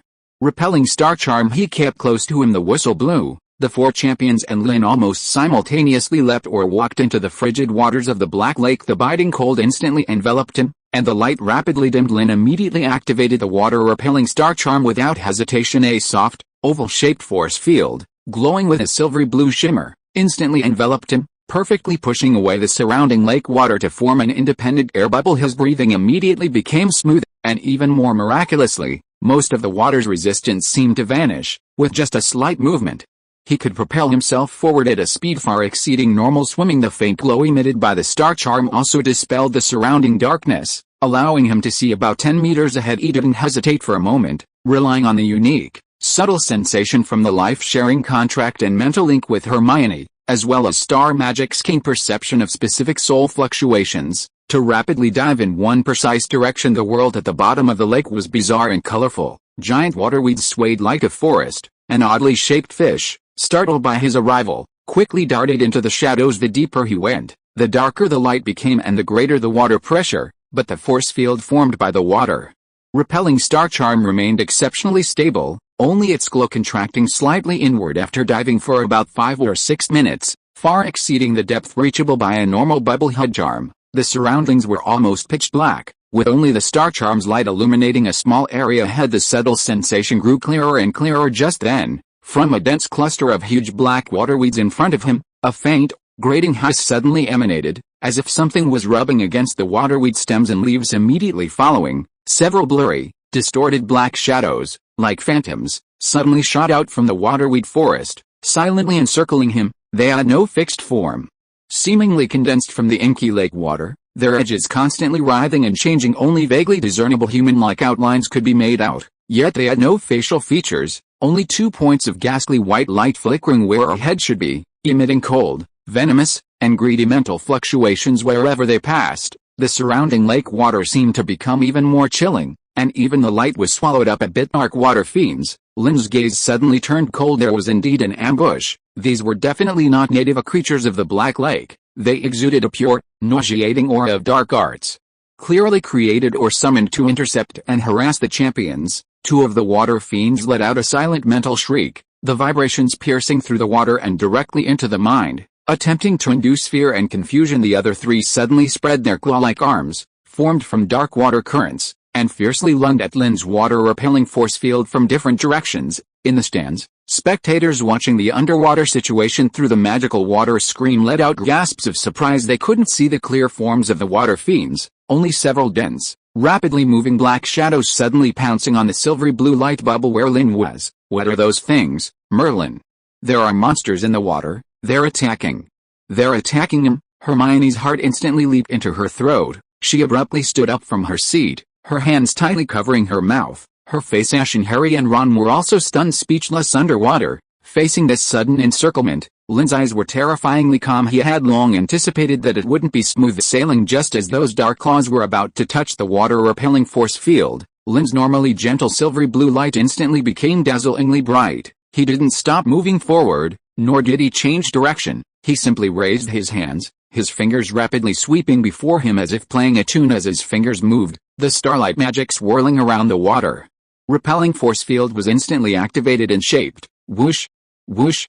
Whoosh! Several condensed, almost solid silver star ray beams burst from his fingertips, like precisely guided arrows, astonishingly fast, instantly cutting through the dark waters and accurately striking the pouncing dark water fiends. These star ray beams were not pure impact energy. They contained Lynn's unique starlight magic properties, leaning towards purification and dispelling. Puff! Puff! Puff! The moment the rays hit the water fiends, there was no violent explosion, but rather a sound like a red-hot branding iron searing into ice. The dark water fiends, condensed from dark arts, immediately hissed and emitted large quantities of gray-black bubbles where their bodies were struck. Their distorted forms visibly blurred and disintegrated at a rapid pace. As if purified and evaporated, the 2 points of ghastly white light emitted a silent, extremely painful, distorted flicker, then completely extinguished within a mere 2 or 3 seconds. The 5 menacing dark water fiends, without even touching Lynn's clothes, completely vanished under those few precise and restrained silver star rays, dissipating into the lake water, leaving behind only a few rapidly fading wisps of black smoke and the gradually returning normal temperature of the surrounding lake water. The entire process was clean and swift, without the slightest hesitation, and even carried an elegance that was utterly calm. A huge gasp erupted from the stands again, but this time, it was filled with disbelief and shock. What did he do? Those dark shadows are gone, just like that, gone in an instant. What kind of magic is that? It doesn't look like any known offensive spell. Harry and the other champions also encountered varying degrees of interference, but clearly, Lynn's resolution was the quickest and most thorough. Having dispelled the water fiends, Lynn's speed increased again after diving for a while longer. Passing through a large rocky area, the Sino had suddenly opened up. A slightly dilapidated merperson village appeared before his eyes. Rough stone houses encircled a small plaza, with a giant merperson statue standing in the center of the plaza, and tied securely to the statue's tail were several figures: Hermione, Ron, a Ravenclaw girl, Cedric's hostage, and Ling's and Gaio, one of Harry's hostages. As expected, there was more than one. They were all in a state of deep sleep, their hair gently swaying in the water like seaweed, their faces pale, as if all vitality had left them. Around the hostages, a dozen sturdy merpeople armed with spears patrolled vigilantly. They had gray skin, yellow eyes, and long, dark green hair. Further away, some curious young merpeople peeked out from between the stone houses. Lynn's arrival immediately caused a stir among the merpeople. Several patrolling merpeople immediately turned around, aimed their spears at him, and let out threatening, gurgling warning sounds, seemingly trying to prevent him from approaching. Lynn's gaze immediately locked onto Hermione, who was tied to the statue. Seeing her quietly sleeping, his eyes narrowed slightly, and the aura around him instantly grew several degrees colder. He ignored the merpeople's warnings and, unlike the other champions, made no attempt to communicate or find an opportunity. Instead, he directly raised his hand. This time, what flowed from his fingertips was no longer aggressive starlight, but a softer, more expansive silver radiance. This radiance spread out from him like a tide, non-aggressive, yet carrying a grand, serene, starlight rhythm that seemed to originate from the depths of the universe. Title song. a large-scale soothing and resonance magic. As the silver glow swept past, the merpeople, who had been full of hostility and vigilance, visibly slowed their movements. Confusion and a hint of awe appeared in their yellow eyes, and the spears in their hands involuntarily lowered somewhat. They could feel the ancient and pure natural aura contained within this power, distinctly different from dark arts, making them instinctively feel comfortable and relaxed. Their hostility greatly diminished. Taking advantage of this interval, Lynn shot forward like an arrow from a bow. Instantly reaching the statue, he swam towards Hermione without hesitation, pulled out the dagger he had prepared earlier, allowed in the competition, and deftly cut the water weeds binding her. Then, he extended his arms and carefully lifted the sleeping girl by the waist, sheltering her within his water repelling force field. Hermione's body was cold and soft, resting against his chest, completely unconscious. Lynn's arms tightened slightly. He lowered his head to glance at her pale cheek. Her brown eyes, which always sparkled with intelligence, now tightly closed. A strange, powerful protective instinct and an inexpressible heartache instantly seized him. He no longer lingered, nor did he spare another glance at the other hostages. He held Hermione tightly, turned, and shot upwards at the fastest possible speed. Starlight magic slightly boiled under his urging, and the water-repelling star charm's glow intensified, carving out the path of least resistance for him. The ascent speed was much faster than the descent. In just a few short minutes, the faint light of the sky was already visible above Splash. Lynn, holding Hermione, broke through the cold lake surface and leaped onto the platform by the shore. The cold air rushed towards them, and the stands instantly erupted in thunderous, incredulous applause and cheers. Merlin. He's back, first. He's the first, so fast. It's been less than 20 minutes. The moment Hermione touched the cold air, her eyelashes fluttered, she let out a faint groan, and slowly opened her eyes. Her consciousness not yet fully clear, the first thing that entered her blurry vision was Lynn's close-up gray eyes, filled with worry, as well as his dripping black hair and pale cheeks. She felt herself being held tightly in his arms firm and strong, his chest emitting a clear and rapid heartbeat. Lynn, her voice was weak, with a hoarseness of just waking up. Lynn responded softly, his voice seeming deeper and hoarser than usual. He looked at her carefully, confirming that her eyes had regained clarity and that she had no discomfort other than the cold. Only then did his tightly set jawline relax almost imperceptibly. He gently set her down, but one hand still held her arm steadily. Madame Pomfrey immediately rushed over, wrapped in a thick blanket, tightly enveloping Hermione in the blanket, and pushing a reviving potion into her hand, muttering incessantly, "Oh, poor dear, drink this quickly, warm yourself up." Hermione took the potion and drank it. A warm current instantly dispelled the chill from within her body. She looked up at Lynn, who stood before her, equally drenched, water still dripping from his hair. She recalled the thrilling encounter underwater. Though she had been asleep and unaware, she had heard the gasps and discussions from the stands, and then remembered how he had unhesitatingly rescued her first. Countless emotions surged in her heart, worry, lingering fear, and a full, almost overflowing sense of gratitude and sweetness. She disregarded everyone's gaze around them, and Madame Pomfrey's continued chatter, and suddenly reached out, gripping Lynn's cold hand tightly, as if only this way could she confirm that they were both truly, safely back by each other's side. Her palm was warm, carrying the warmth of the potion, a stark contrast to his cold fingers. Lynn's fingers moved slightly, then he clasped her hands in return, with considerable force, as if also confirming something. They were both soaking wet, standing by the cold lake, looking somewhat disheveled. But the gaze they exchanged was brighter and firmer than ever. The cold lake water receded, leaving only the warmth of intertwined palms and the silent yet surging emotions of surviving a great ordeal. Chapter 132 Clues. The chill from beneath the black lake did not seem to have been entirely dispelled by the blankets and stimulating potions. Although the second task was completed with a narrow escape, the shadow of being enveloped by icy lake water and helplessly asleep, as well as the dark arts creations lurking in the water, felt like an invisible layer of thin ice covering Hermione's heart. What concerned her even more was the information Professor Moody had leaked in advance. That kind warning, recalling it now, seemed suspicious in every way. How did he know such detailed information?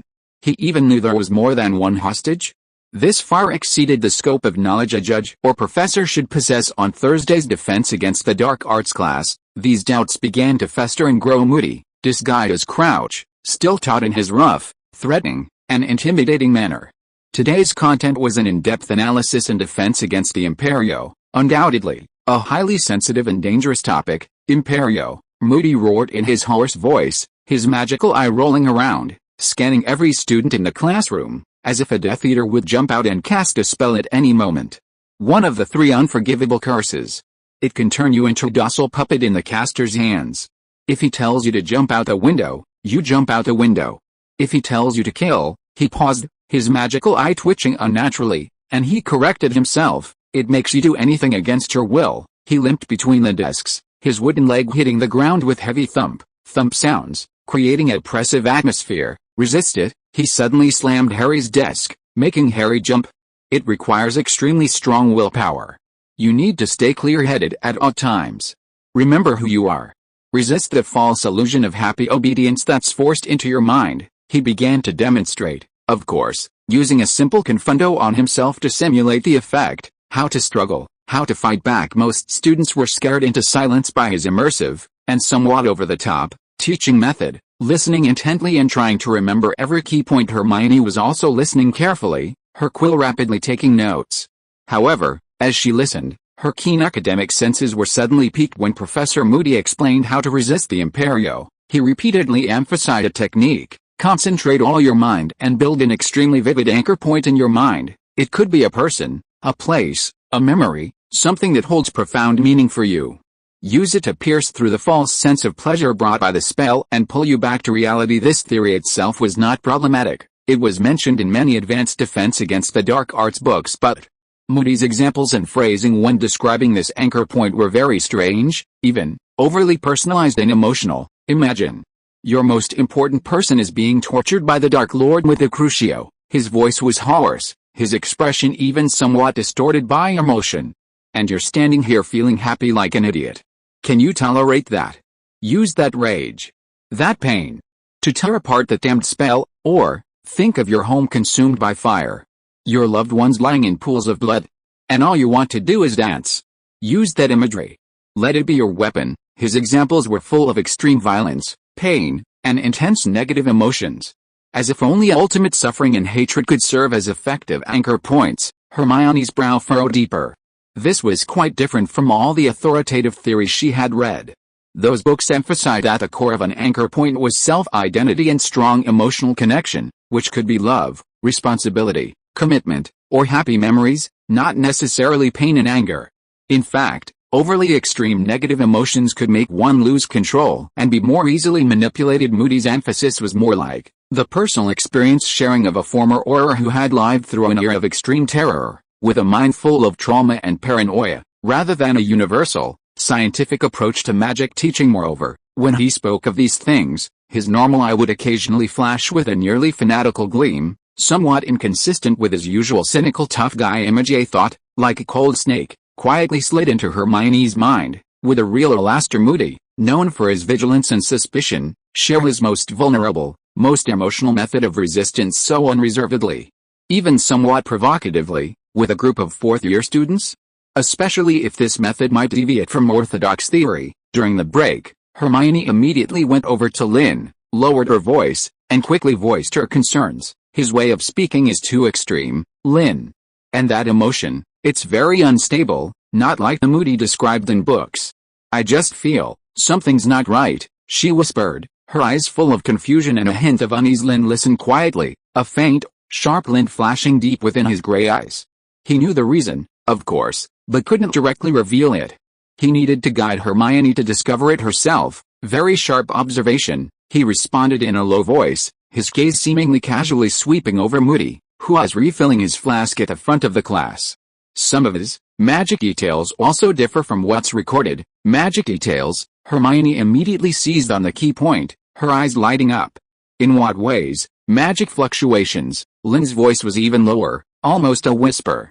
Occasionally, very briefly, there's a hint of discord. Like something is covering it. He didn't explicitly mention Polyjuice Potion or magical disguise, but he gave her a crucial direction. Hermione's pupils contracted slightly. Inconsistent magic fluctuations? Covered? This instantly made her think of many advanced dark arts disguise techniques, even Polyjuice Potion. Although Polyjuice Potion could change one's appearance, it was very difficult to perfectly mimic someone's magic and casting habits. Are you saying? Hermione's voice trembled with a hint of disbelief. He might not be himself, "We need evidence," Lynn replied calmly, his gaze meeting hers, conveying a silent understanding and encouragement. "Observe closely. Especially, when he uses magic, even the smallest magic." From that moment on, Hermione's observation target completely changed.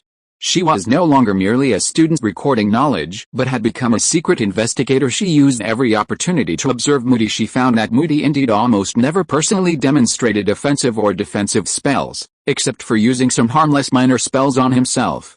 Relying more on verbal descriptions and intimidating students with his magical eyes, she found that the frequency and pattern of his magical eyes' rotation sometimes seemed a bit deliberate, as if he was trying hard to portray a state of constant vigilance. She even secretly consulted books like Modern Spell Development and Horror Combat Techniques Compendium. Comparing some of Moody's occasionally mentioned combat experiences, she discovered several subtle discrepancies between his accounts and the officially recorded classic cases of Moody, making them sound more like narrations from an observer's perspective rather than a first-hand account. These discoveries made her heart pound, yet she was also exceptionally excited. She felt she was getting closer to a terrible truth. She quietly shared every minute discovery with Lynn.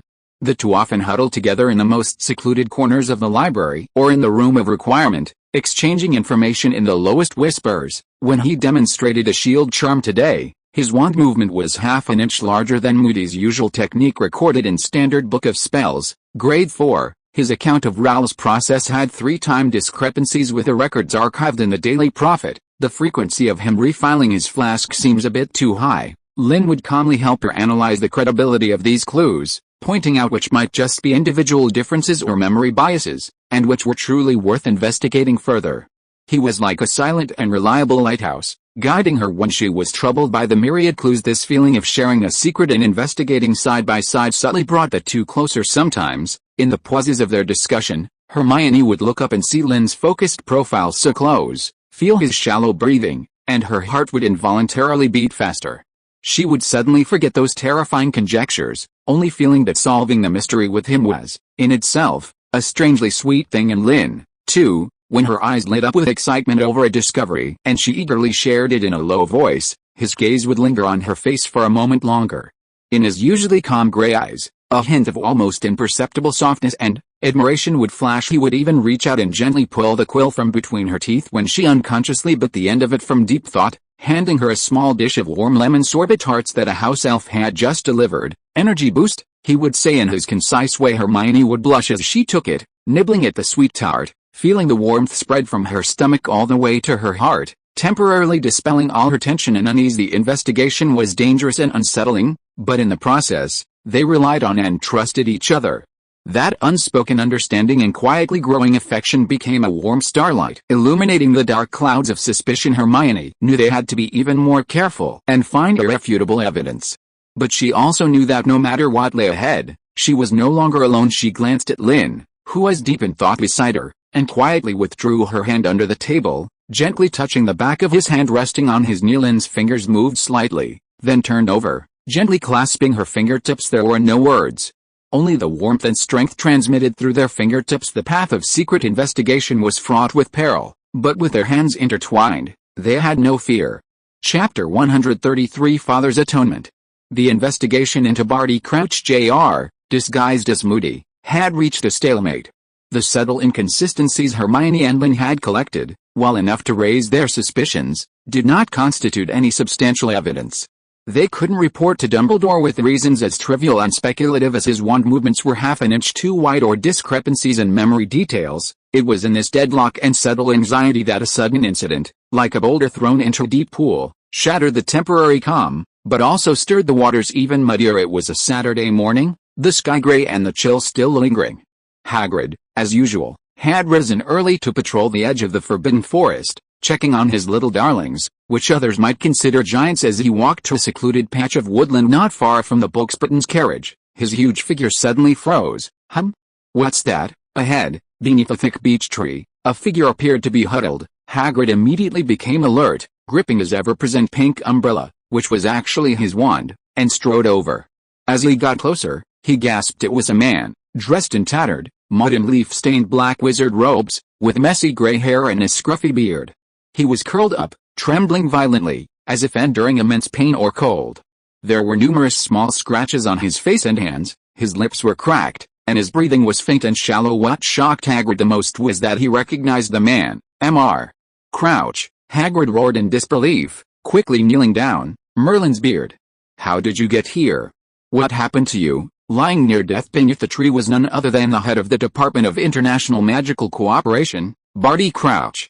The man who was always impeccably dressed and stern-faced was now in such a disheveled and weak state. Appearing in the Hogwarts Forbidden Forest, old Crouch seemed to hear the sound, and with great difficulty, very slowly, opened his eyes a little. His gaze was unfocused, filled with extreme pain, fear, and a deep regret.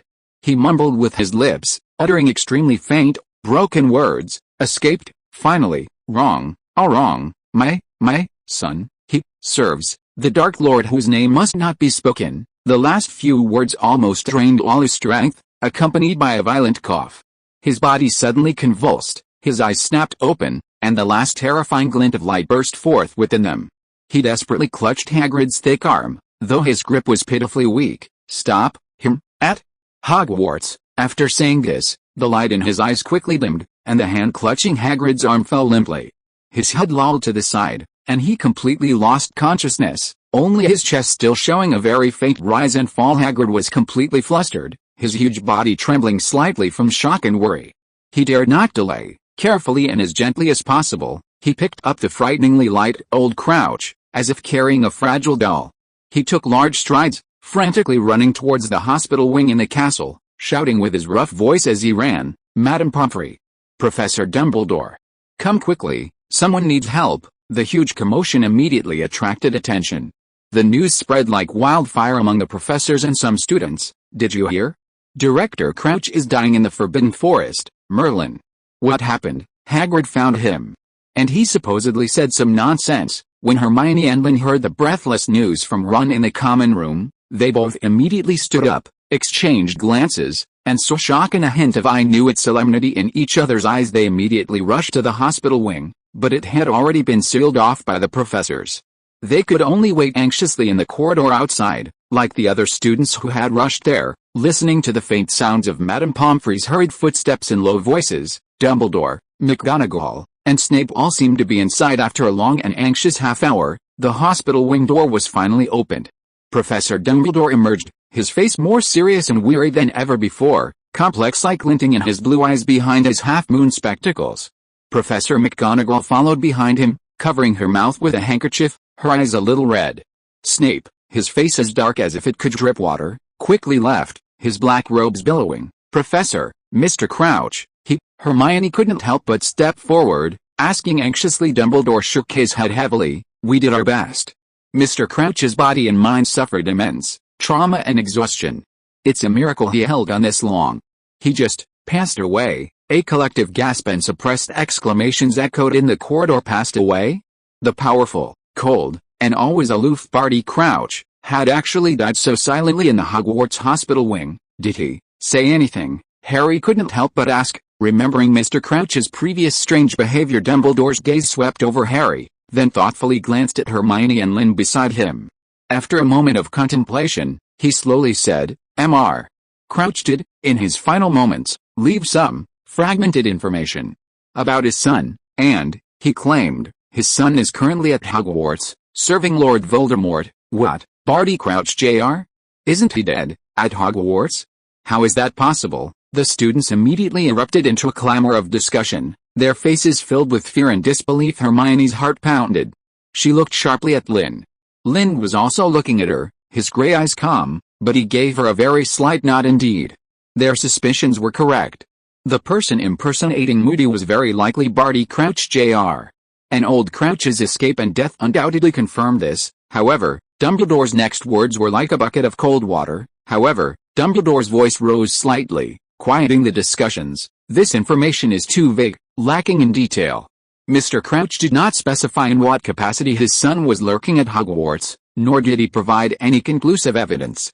Given that he had been under the Imperious Curse for a long time and was mentally very unstable, his dying words can only serve as a warning, not a conclusion. What we need is concrete evidence, not deathbed speculation. Snape's icy voice came from nearby. He had returned at some point, his face bearing his usual sneer, especially during such sensitive times, he cast a pointed glance at Harry. Dumbledore did not refute, only slowly nodded. Severus is right. Until we find tangible evidence, we must remain cautious and not cause disarray. The professors began to disperse the students, asking everyone to keep the matter confidential and not to cause unnecessary panic. Hermione and Lynn left with the crowd, their hearts incredibly heavy. They had obtained the most crucial information, almost touching the truth, yet the only witness was dead, and the clues were once again broken. Old Crouch's atonement and warning, completed with his life, could not become a direct weapon to bring down Barty Crouch Jr. due to the unreliability of his state. Just a little more, back in the empty corridor, Hermione couldn't help but clench her fists, her voice filled with unwillingness and frustration. If we could have found the evidence a little earlier, if he could have said a little more. Lynn walked silently beside her. The gray light from the corridor window fell on his profile, making him appear somewhat cold and hard. Suddenly, he reached out and gently took Hermione's tightly clenched fist. Hermione trembled slightly, looking up at him. The clue is not completely broken. Lynn's voice was low and calm, analytical like glinting in his gray eyes. Old Crouch's escape proves the control weakened. Barty Crouch Jr. Moody must have acted unusually recently. Keep a close eye on him. His palm was slightly cool, yet it held a steadying strength. His words directly pointed to the next course of action. Hermione looked into his calm eyes, and the unwillingness and panic in her heart gradually subsided. Yes, Old Crouch's death was not the end, rather, it had alerted the imposter who would surely make a move. This was their chance. She gripped Lynn's hand in return, nodding firmly, and a determined light rekindled in her brown eyes. Yes, we will definitely catch him. Although the road ahead was still shrouded in mist and fraught with danger, at least they were no longer fighting alone. The cold clue and the warm fingertips formed a strange contrast in this dim corridor, and also gave them the courage to move forward. The father's atonement ended with his life, and their battle had just entered its most dangerous phase. Chapter 134 Ripples of Time and Space. Barty Crouch Sr.'s death was like a heavy boulder thrown into Hogwarts' seemingly calm lake, yet the ripples it caused were quickly suppressed by an invisible force. The official statement was vague, only emphasizing that he had unfortunately passed away after a long illness and requesting students not to discuss the matter further. However, the undercurrents never stopped. Hermione and Lynn monitored Moody's every move even more closely. They found that he did indeed become more vigilant and anxious. His magical eyes spun at an astonishing frequency, and his attitude towards students grew increasingly rough and suspicious, as if he were a string stretched to its absolute limit. But he acted with extreme caution, revealing no new, decisive flaws. The investigation had once again reached a stalemate. Saturday afternoon, room of requirement. It had once again been transformed into a magic laboratory and strategy room. The walls were covered with information about Hogwarts Castle's magic nodes, ancient magic circles, and all the data they could find on Barty Crouch Jr. and Alastor Moody. In the center of the room, a complex prototype of a composite magic circle was drawn on the floor with glowing paint, combining ancient protective runes found by Hermione, Lynn's star magic trajectories, and a few Eastern formation concepts provided by Ling Zingao, aiming to build a more covert and efficient early warning network. Hermione was crouching at the edge of the formation, carefully dipping a unicorn hairbrush into a magic-conducting liquid mixed with moonstone powder and Christmas rose dew, mending a node where energy flow was not smooth. Lynn stood on the other side of the formation, eyes closed, sensing the energy flow of the entire formation, his fingertips surrounded by faint silver starlight, guiding Hermione's repair work. Shift left by 3 points, reduce magic output by another 5%. Lynn's deep voice echoed in the quiet room. Hermione was fully concentrated, adjusting the position of her brush tip and magic output as instructed. Fine beads of sweat appeared on her forehead. This work was extremely mentally taxing, requiring exquisite control over magic. Just as her brush tip was about to complete the final stroke of the rune, the time turner hanging around her neck, worn close to her skin, that seemingly ordinary small golden hourglass, suddenly became scorching hot without warning. Ah! Hermione gasped, startled by the heat. Her hand trembled, and the brush tip slipped, making a wrong, crooked mark on the nearly completed rune. Almost at the same time, the magic steadily outputting from her body instantly became chaotic due to this sudden interference, and an uncontrolled magic pulse surged through the brush tip into the wrong node. Buzz! The entire composite magic circle suddenly lit up with dazzling white light. All the glowing lines on the floor twisted and flickered wildly, emitting an unstable, grating hum. Vast magic instantly spiraled out of control, like a runaway wild horse, rampaging within the formation. Oh no! Hermione's face turned pale, She tried to cut off the magic output, but the out-of-control pulse seemed to have a life of its own, clinging stubbornly to her magic. Just at this critical moment, Lynn on the opposite side suddenly opened his eyes. He didn't even have time to think. His protective instinct instantly pushed his starlight magic to its peak, and a vast silver starlight surged out like a tide.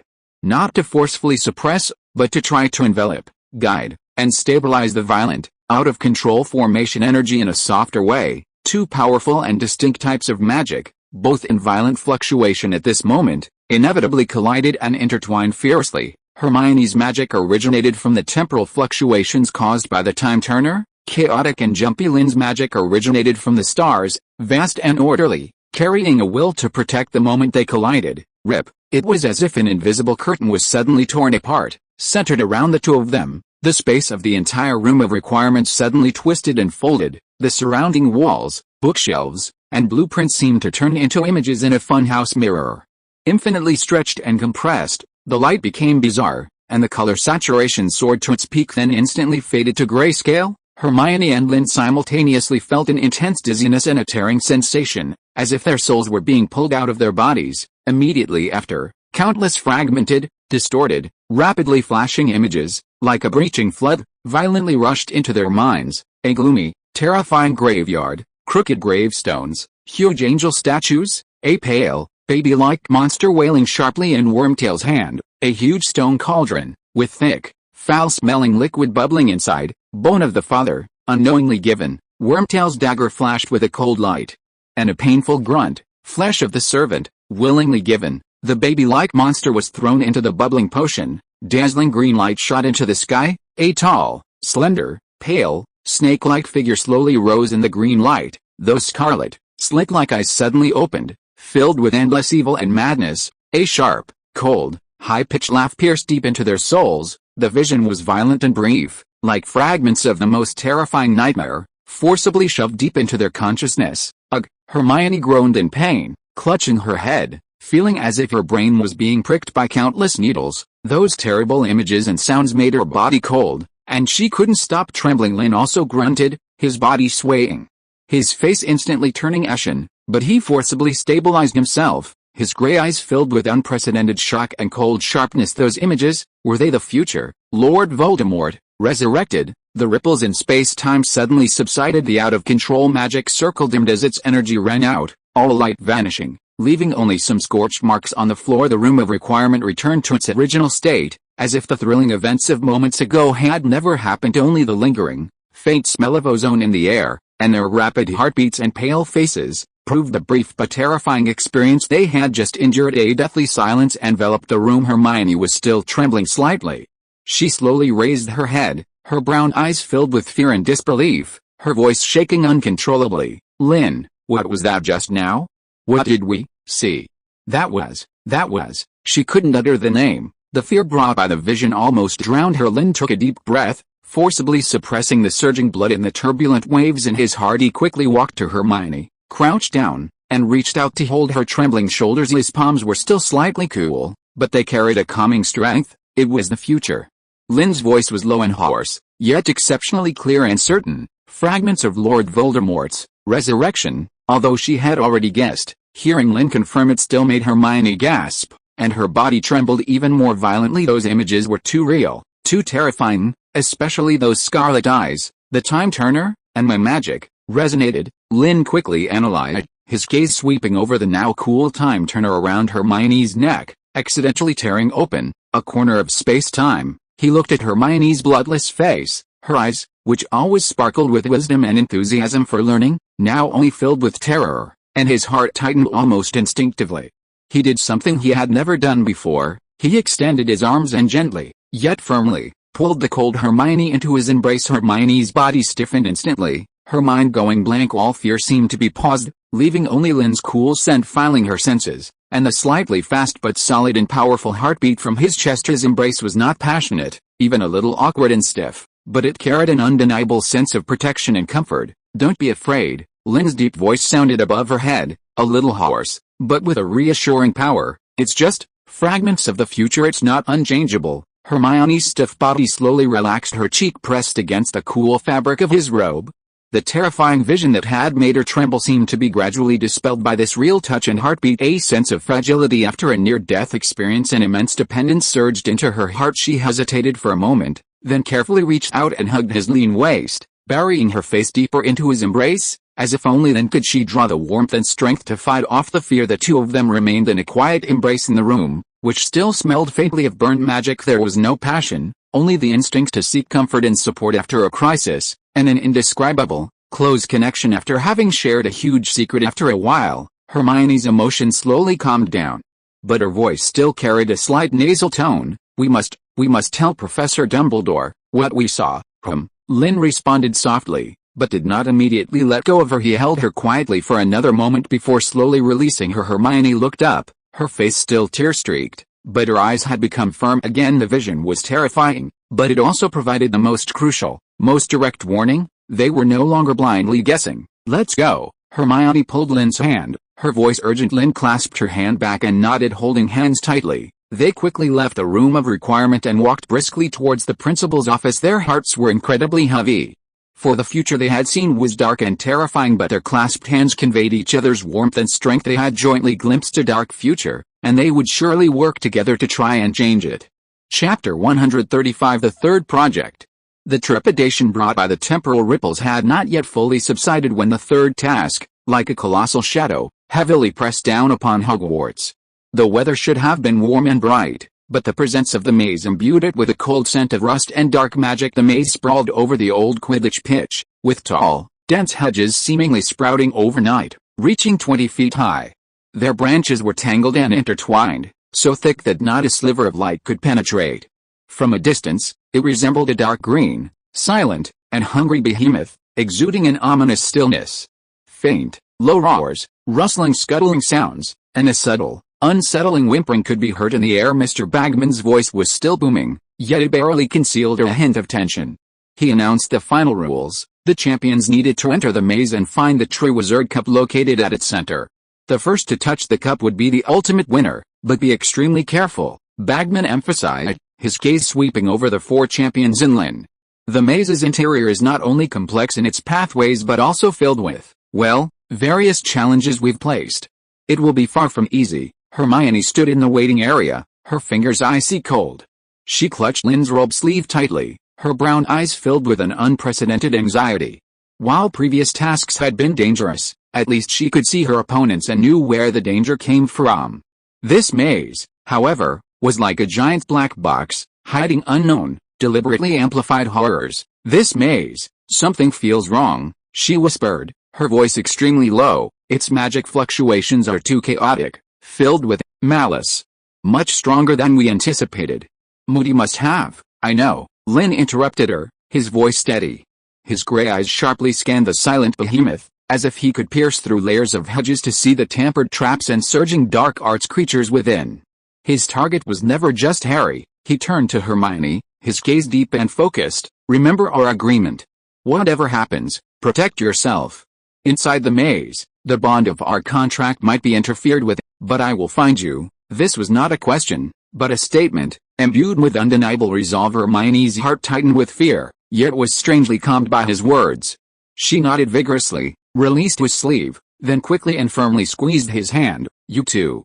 Be careful." The warmth conveyed through their fingertips was brief but powerful. Just then, Professor McGonagall approached with a list, her face serious. "Entrants will proceed in order of task scores.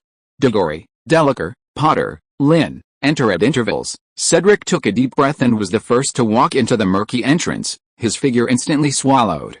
Next was Fleur. She looked back at the books-bitten students, then walked in with her head held high. Harry nervously swallowed, glanced at Lynn and Hermione, and then stepped into the maze. It was Lynn's turn. He took one last look at Hermione, their eyes met, and no more words were needed. He turned and stepped without hesitation into the impenetrable shadow. Upon entering the maze, the sounds from outside seemed to be instantly cut off. The light was extremely dim, with only the faint glow from his wand tip illuminating a few steps of twisting paths ahead. The air was damp and cold, permeated with the scent of earth and decaying plants, and an even stranger, metallic, rusty smell. Lynn immediately noticed the anomaly. The special magic here was distorted, his sense of direction became extremely blurred, and the hedge wall seemed to be slowly moving, altering the passages. More importantly, a chilling, targeted malice, like an invisible spiderweb, permeated the air, attempting to penetrate his mental defenses. He activated his starlight magic, and a silver radiance subtly flowed over his body, dispelling the discomfort while maximizing his perception, remaining vigilant of his surroundings. Not far ahead, a grating clack and the noise of cotton rubbing together suddenly came from a corner. Immediately after, a blast-ended scroot, enormous in size, far exceeding the norm, with ugly tubercles and dark red patches covering its carapace, suddenly burst out.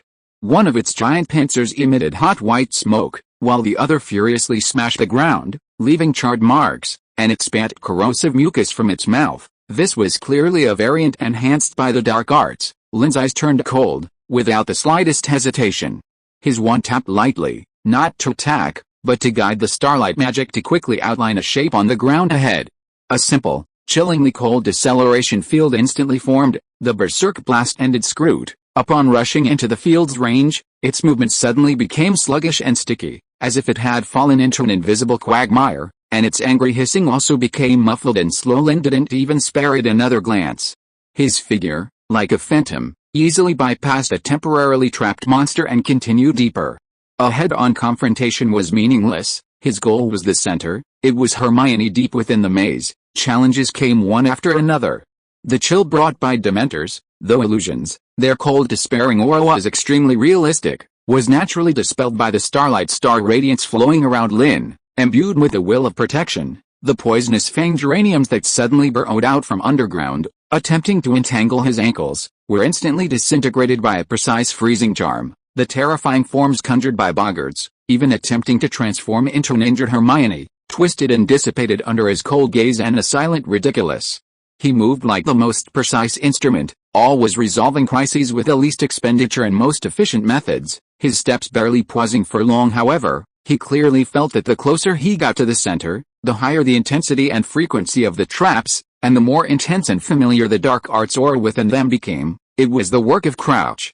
These traps were not randomly distributed, they seemed to be intentionally guiding him, and it presents from another direction, Harry's, towards a convergence point. His suspicions were soon confirmed after passing through an area filled with hallucinogenic mist. The mist tried to make him see an illusion of Hermione trapped, which he saw through. The scene at the crossroads ahead suddenly changed dramatically. In the left passage, countless sickly green, pupilless eyes suddenly opened on the hedge walls, emitting piercing shrieks, and a powerful mental assault surged like a tide. In the right passage, the ground suddenly collapsed, transforming into a churning swamp of black bubbles that exuded suction.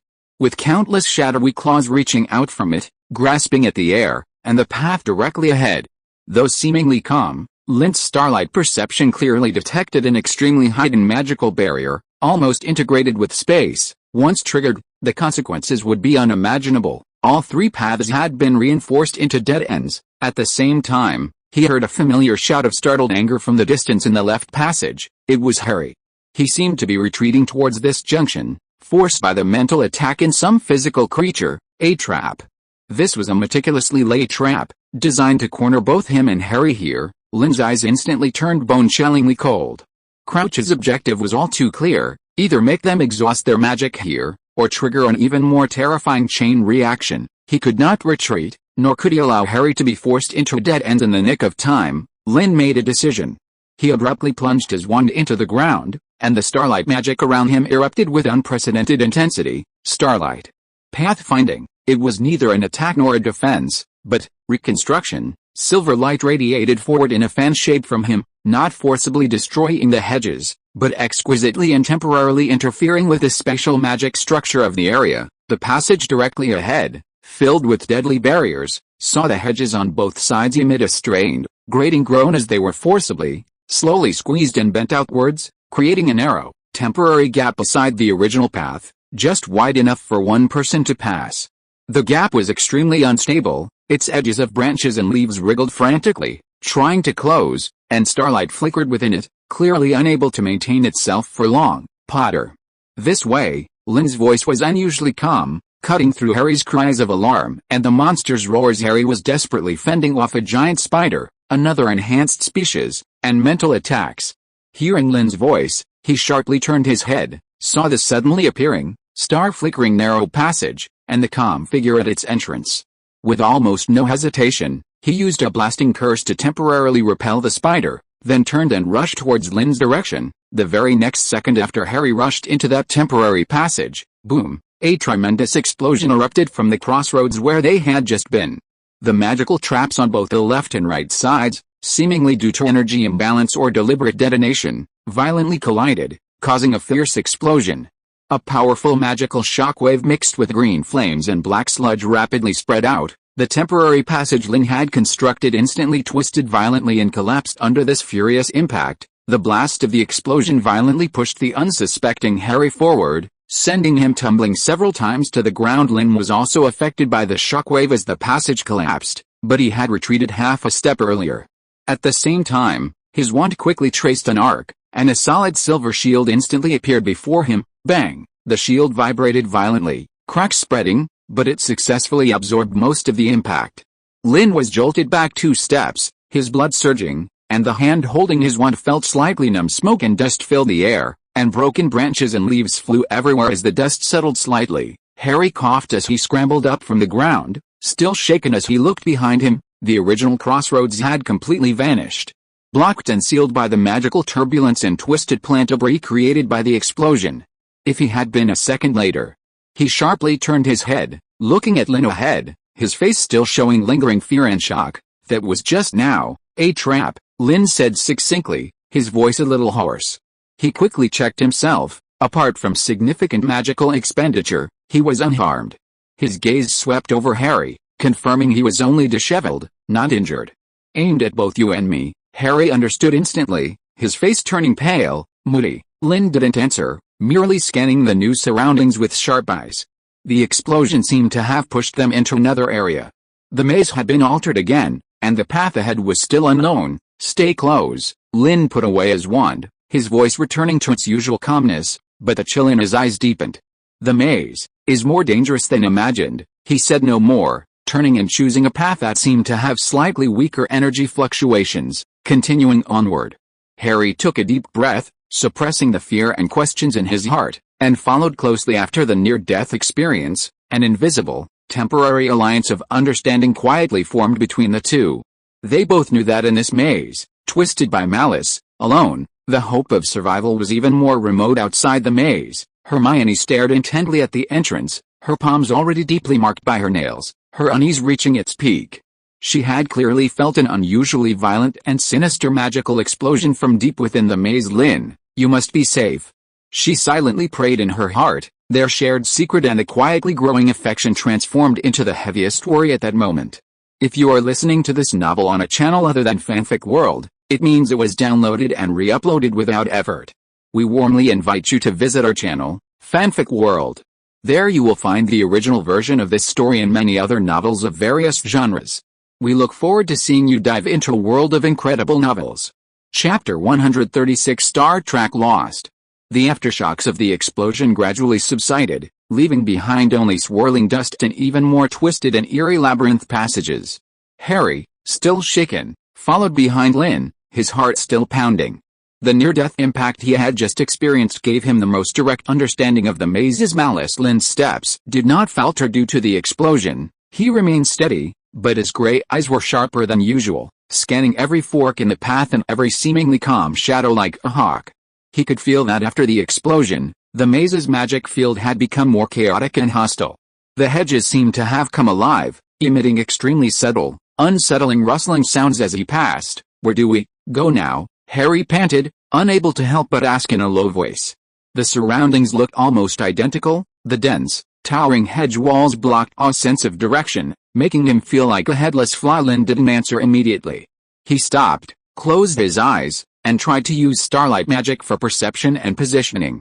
Barely perceptible silver threads of light emanated from him like ripples, spreading outwards, attempting to connect with a relatively stable magic source deep within the castle's ley lines, or the eternal stars in the night sky, to pinpoint his location. However, this time, the feedback from the starlight magic became exceptionally difficult and chaotic. The powerful interfering force enveloping the maze seemed ubiquitous, like thick, viscous oil, polluting every inch of space.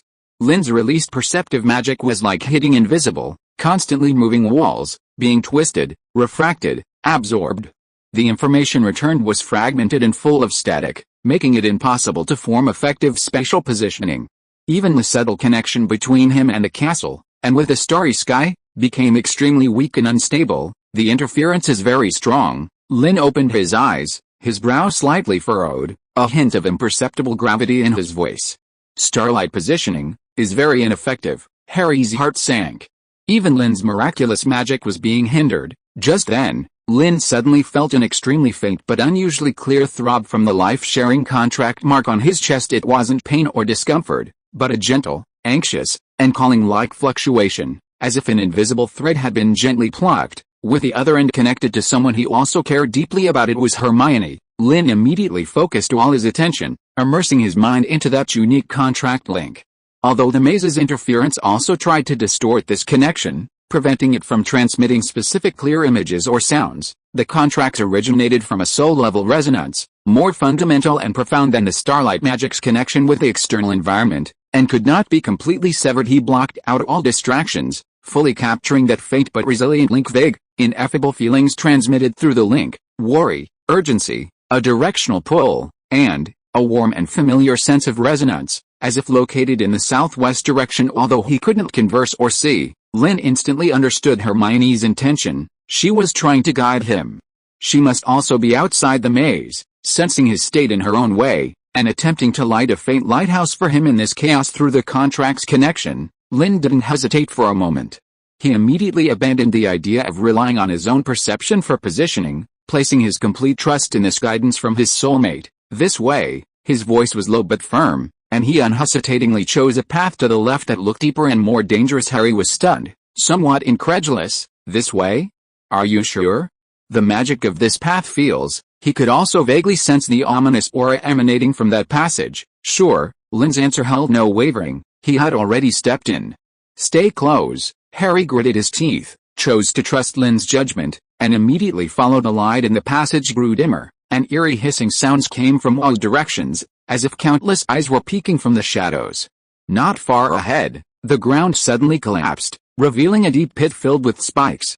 At the same time, dense, paralyzing thorn spikes shot out from the hedges on both sides. Lynn seemed to have anticipated it. Without even looking at the deep pit, he lightly tapped his wand on the ground, and a layer of frost instantly spread, freezing most of the incoming thorns. At the same time, his steps didn't falter in the slightest. His body slid sideways at an incredibly small angle, precisely stepping onto the only stable piece of ground at the edge of the pit, easily avoiding it. Levicorpus. Harry, a beat slower, hastily cast the spell at the thorns shooting towards him, deflecting most of them, but one or two still grazed his arm, leaving a burning pain. He scrambled over the pit, still shaken. How did you know there was a trap there? Harry couldn't help but ask. Lynn didn't look back, simply answering, a feeling. He couldn't explain the existence of the contract link, so he could only be vague. But for the rest of the journey, Harry was completely convinced whether it was a suddenly closing hedge wall, Dementor illusions hidden in the fog, or areas where the ground abruptly turned into quicksand, Lynn always reacted a moment in advance in an almost precognitive way, either deftly avoiding it or neutralizing it with the least effortful magic. The paths he chose seemed winding and perilous, yet he always managed to avoid the most fatal dangers, steadily advancing in a certain direction. Step by step Harry followed closely, filled with shock and confusion. He felt as if Lynn was holding an invisible thread in the darkness, and the other end of that thread. Meanwhile, outside the maze, Hermione's eyes were tightly closed, her forehead covered in fine beads of sweat, her face pale. She sat on the stone steps at the edge of the spectator area, her hands clasped tightly in front of her chest, her knuckles white from the effort. She completely ignored the noisy surroundings and Bagman's occasional vague explanations about the progress of other champions. Her entire mind was immersed in the unique contract link she shared with Lynn. She couldn't see the scene inside the maze, nor could she hear his voice. But she could vaguely sense his state. A steady flow of magic indicated he was temporarily safe, and occasional subtle fluctuations meant he had encountered trouble but successfully resolved it. More importantly, she could vaguely sense his approximate location and direction. This was not precise navigation, but more like a strong intuition and resonance. She transformed all her worry, longing, and urgent desire to help Lynn into pure spiritual force, transmitting it through the contract link.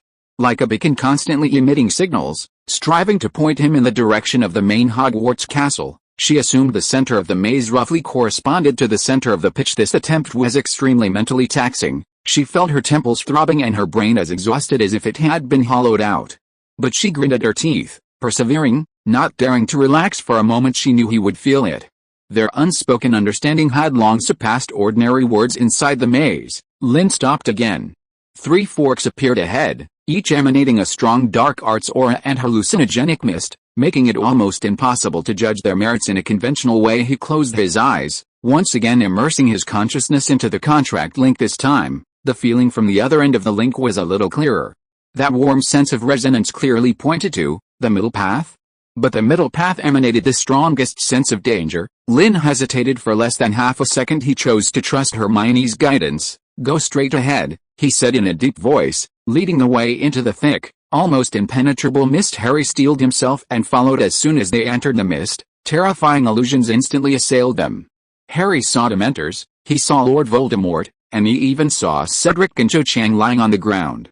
He frantically waved his wand, shouting Expecto Patronum. A silver stag burst forth, dispelling some of the illusions, but his mind had already suffered a huge impact, and his breathing was rapid. And Lynn also saw illusions. He saw Hermione being dragged away by giant spiders. He saw her struggling in a bubbling potion. But his eyes remained cold and clear. The steady and warm resonance from the other end of the contract link, like a stabilizing needle, firmly anchored his mind. He knew it was fake. He knew she was outside the maze, diligently and safely guiding him. Break illusions, he growled, not a standard spell, but a shout condensed with starlight magic and unwavering will. A silver glow suddenly expanded from him, like a gentle breeze scattering thick fog. The surrounding illusions instantly twisted, shattered, and vanished, revealing the true passage behind the mist. Though still dangerous, it was no longer a mind-disturbing trap. Harry slumped to the ground, gasping for breath, looking at Lynn's tall figure ahead, his eyes filled with lingering fear and gratitude. He finally understood that behind Lynn's feeling was an incredibly powerful trust and connection that he couldn't comprehend. Lynn didn't stop, continuing forward. Through the contract link with Hermione, he could not only sense direction but also began to vaguely perceive the concentration differences of certain magic traps ahead. Hermione's focused guidance seemed to implicitly enhance his intuition for danger. They were no longer fighting alone. Although separated by numerous obstacles, one trapped deep in the maze and the other far outside the arena, their spirits were tightly bound by that mysterious contract, supporting each other and guiding each other. The starry path of peril, because of this special link, was no longer despair-inducing. Lynn's steps became even more firm, and in the depths of his gray eyes, a warm glow flickered beyond the cold-killing intent. Hermione, wait a little longer. I'll be there soon. Chapter 137 Betrayal and Perseverance. The palace's passages seemed endless, twisting and coiling like greedy intestines, constantly devouring the courage and sanity of intruders. Lynn and Harry, one after the other, silently traversed this green labyrinth steeped in malice. Guided by the faint but resilient contractual link with Hermione, they avoided several extremely dangerous traps and gradually approached the central area. The magic in the air grew thicker, carrying a sickeningly sweet scent mixed with rust and decay. An eerie silence enveloped them, broken only by their own footsteps and heavy breathing, which only added to the oppressive atmosphere. Suddenly, a confused cacophony erupted from around the corner ahead, the explosion of spells, impacts, and a muffled cry of pain. Lynn's eyes narrowed, and he instantly raised a hand to signal Harry to stop. Both held their breath, crept silently to the corner, and cautiously peered around. Ahead was a slightly more open intersection, but the scene was alarming. Victor Crumb, the usually taciturn, somewhat clumsy but by no means evil Durmstrang champion, was now acting like a madman. His eyes were bloodshot, his gaze vacant and unfocused, his facial muscles contorted, and an unnatural drool hung from the corner of his mouth. Completely unlike his usual self, he seemed to have completely lost his mind, his wand wildly pointing at Cedric Diggory and Lingzingaio, unleashing Stupefy and knocking back spells as if magic was limitless. Stupefy, Expelliarmus. His attacks were disorganized but incredibly vicious. A desperate fight to the death. Cedric and Lingzingaio were clearly caught off guard, desperately dodging and defending. Cedric's robes were torn by a spell, and there was a scratch on his cheek.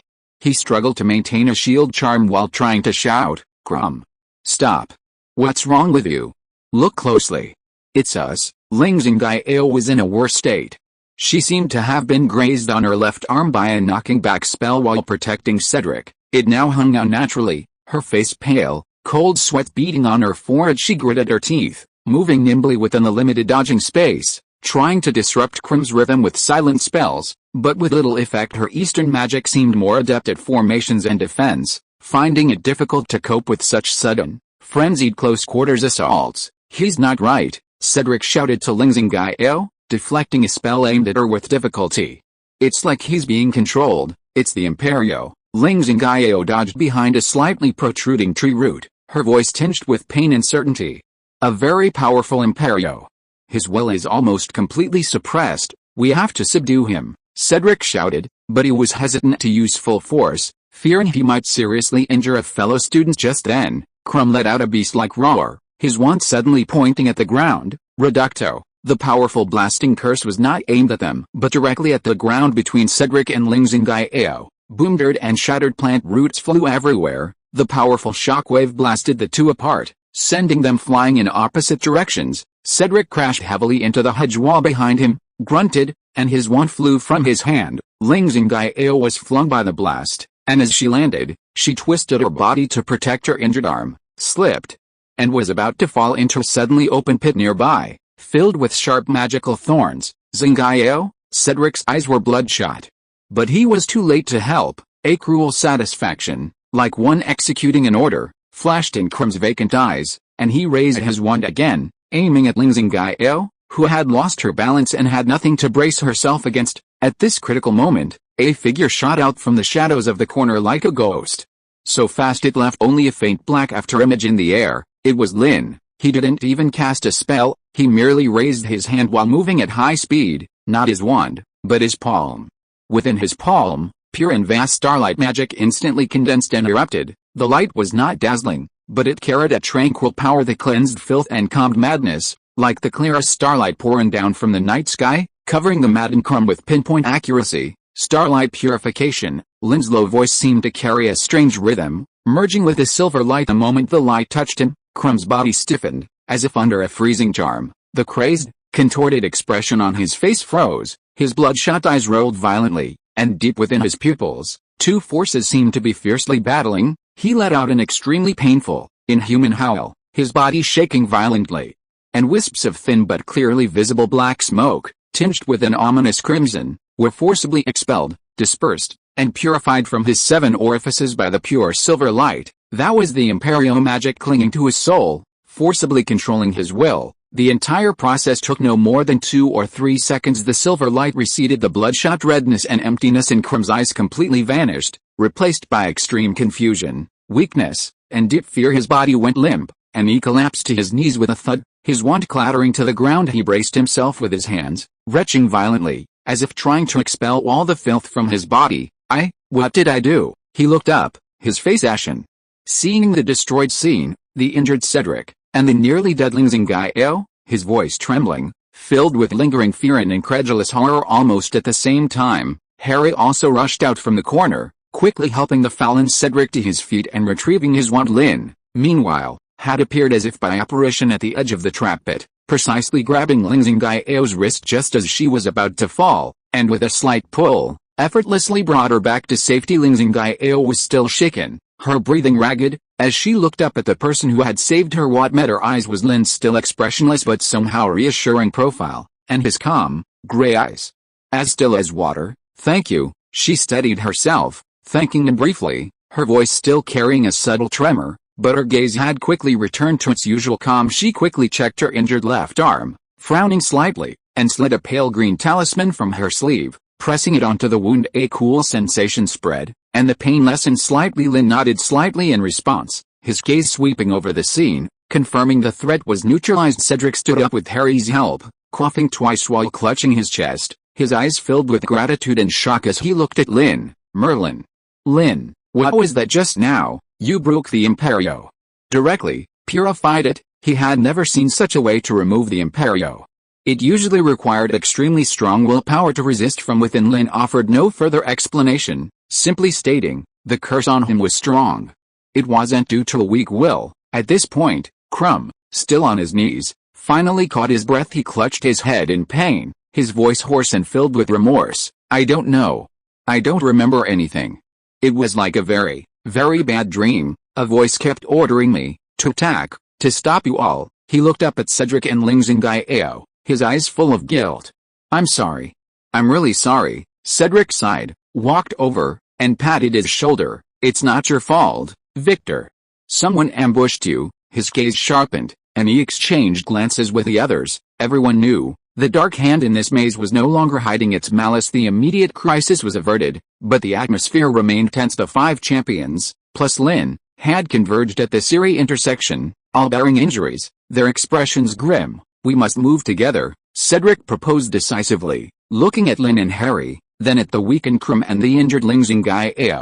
"Moving alone is too dangerous. Since the attacker could target Victor, they could target any of us." Harry immediately nodded in agreement. Krum also struggled to his feet, though weak. His eyes were resolute, clearly not wanting to be separated again. Lynn Li silently adjusted the talismans under her sleeve, indicating her assent. Everyone's gaze turned to Lynn. Imperceptibly, his demonstrated power and decisive action at the critical moment had made him the temporary leader. Lynn's gaze swept over the group, finally settling on the sense of direction Hermione was transmitting through their contractual link, still firmly pointing towards the center.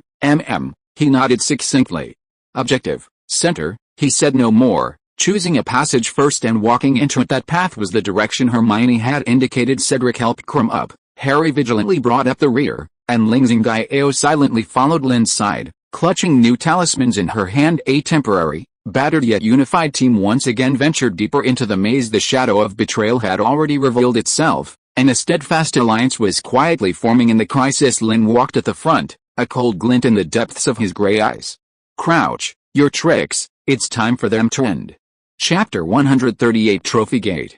The tearing sensation of spinning around was so intense that it felt as if his internal organs were being squeezed out, then forcibly stuffed back in time and space. Lost all meaning, leaving only a nauseating dizziness and the whistling, distorted strange noises in his ears. Bang! Bang!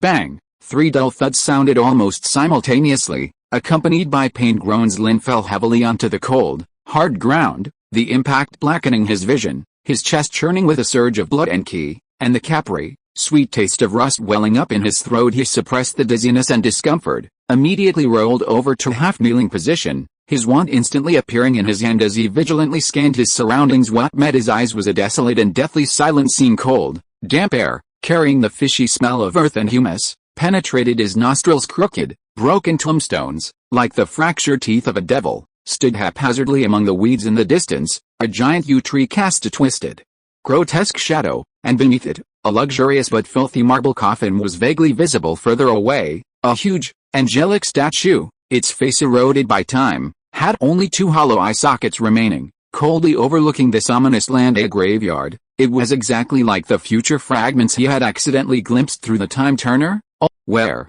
is this?" Harry struggled to get up from the ground, his face pale, clutching his arm which seemed to be twisted, his voice trembling with fear. He, too, was stunned by the sight before him. Cedric also staggered to his feet. He looked a little better, but his eyes were filled with shock and confusion. The trophy was a portkey?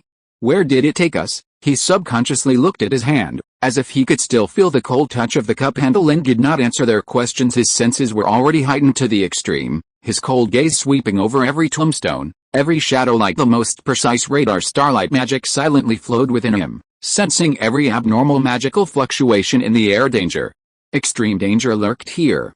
Far more terrifying than any trap in the maze. His gaze suddenly locked onto the area behind the luxurious marble coffin. There was an extremely faint magical distortion in the space there, completely out of place with the graveyard's deathly silence. "Come out." Lynn's voice was as cold as the graveyard wind, devoid of emotion, his wand pointing directly in that direction. Harry and Cedric jumped, immediately gripping their wands tightly and looking in the direction Lynn indicated. A low, distorted laugh, tinged with madness, echoed from behind the coffin. A figure slowly, limping, emerged. No longer the scarred, rugged appearance of Mad-Eye Moody. The newcomer was slightly tall and thin, wearing ill-fitting old robes. His hair greasy and sparse, his face a pallor from long-term lack of sunlight, but his eyes were frighteningly bright, burning with fanatical, twisted loyalty and a pathological excitement. Barty Crouch Jr.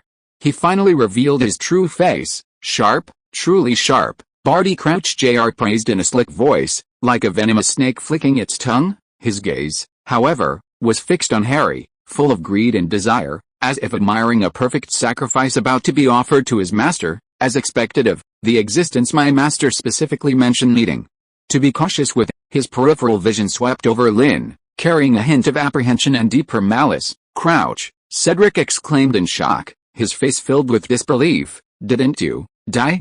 How are you here? Was all of this your doing?" "Shut up, mudblood." Barty Crouch Jr. abruptly turned his mad gaze to Cedric, snarling, his tone filled with pure blood contempt and brutality. "You have no say here.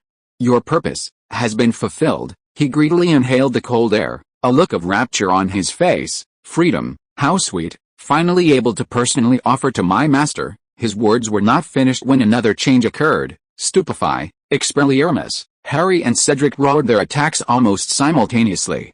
Two dazzling beams of spells shot straight towards Barty Crouch Jr. However, Barty Crouch Jr. seemed to have anticipated it, not even bothering to dodge, merely curving his lips into a sneer just a moment before the spells were about to hide him. "Protego," a trembling, high-pitched voice, yet also containing considerable magic, echoed from behind a nearby tombstone. A translucent shield charm instantly appeared in front of Barty Crouch Jr., blocking Harry and Cedric's spells, scattering light everywhere. A short, timid man, with sparse hair, clutching a strange, gleaming silver arm, replacing his lost hand, scurried out from behind the tombstone like a rat, his face a complex mix of fear and fawning Wormtail.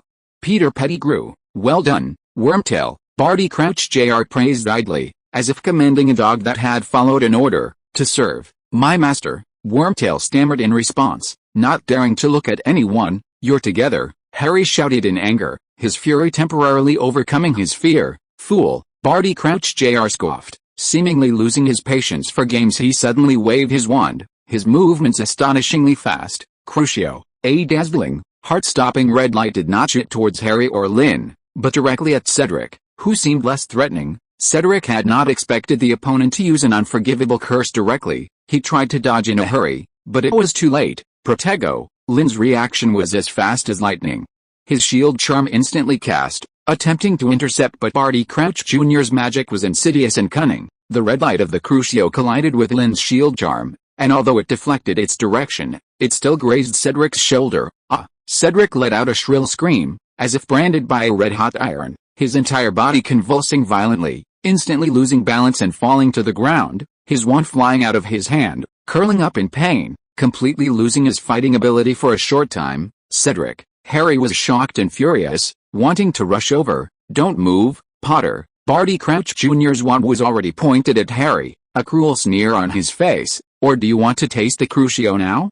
My master prefers you more intact." Harry's movements froze, the scar on his forehead began to burn, and he could feel a terrible presence awakening nearby. Filled with malice, Lynn's eyes completely turned cold, killing intent spreading like a tangible presence. He slowly adjusted his stance, shielding Harry and the temporarily incapacitated Cedric a little further behind him, his wand steadily pointing at Barty Crouch Jr. and Wormtail. "Wormtail, prepare the ritual," Barty Crouch Jr. commanded sharply. His gaze, however, was fixed on Lynn.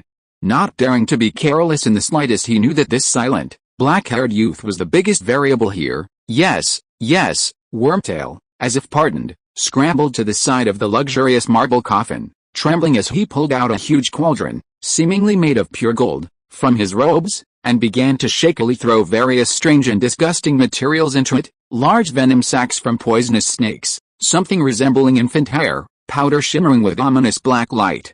The cauldron was placed on a pre-prepared pile of firewood, and Wormtail pointed his wand, muttering, "Fiendfire." Boom! Eerie blue magical flames, exuding a bone-chilling cold, instantly ignited, enveloping the golden cauldron. The liquid inside the cauldron began to boil rapidly, emitting large amounts of dense, grayish-green steam, and an indescribable stench. A mix of blood, decay, and a pungent medicinal smell permeated the air. The resurrection ritual had begun. Barty Crouch Jr.'s face showed an almost insane piety and joy. He gazed at the boiling cauldron as if seeing the most sacred side in the world. Lynn's brows furrowed tightly. He could clearly feel that as the ritual progressed, the cold, evil magic in the air was rapidly intensifying, its source seemingly coming from the silver hand Wormtail had been carefully clutching. What was wrapped in that hand? A faint, yet terrifyingly powerful life force. He had to stop them. Starlight magic began to gather around Lynn, a silver glow faintly appearing. "I advise you not to move, boy,"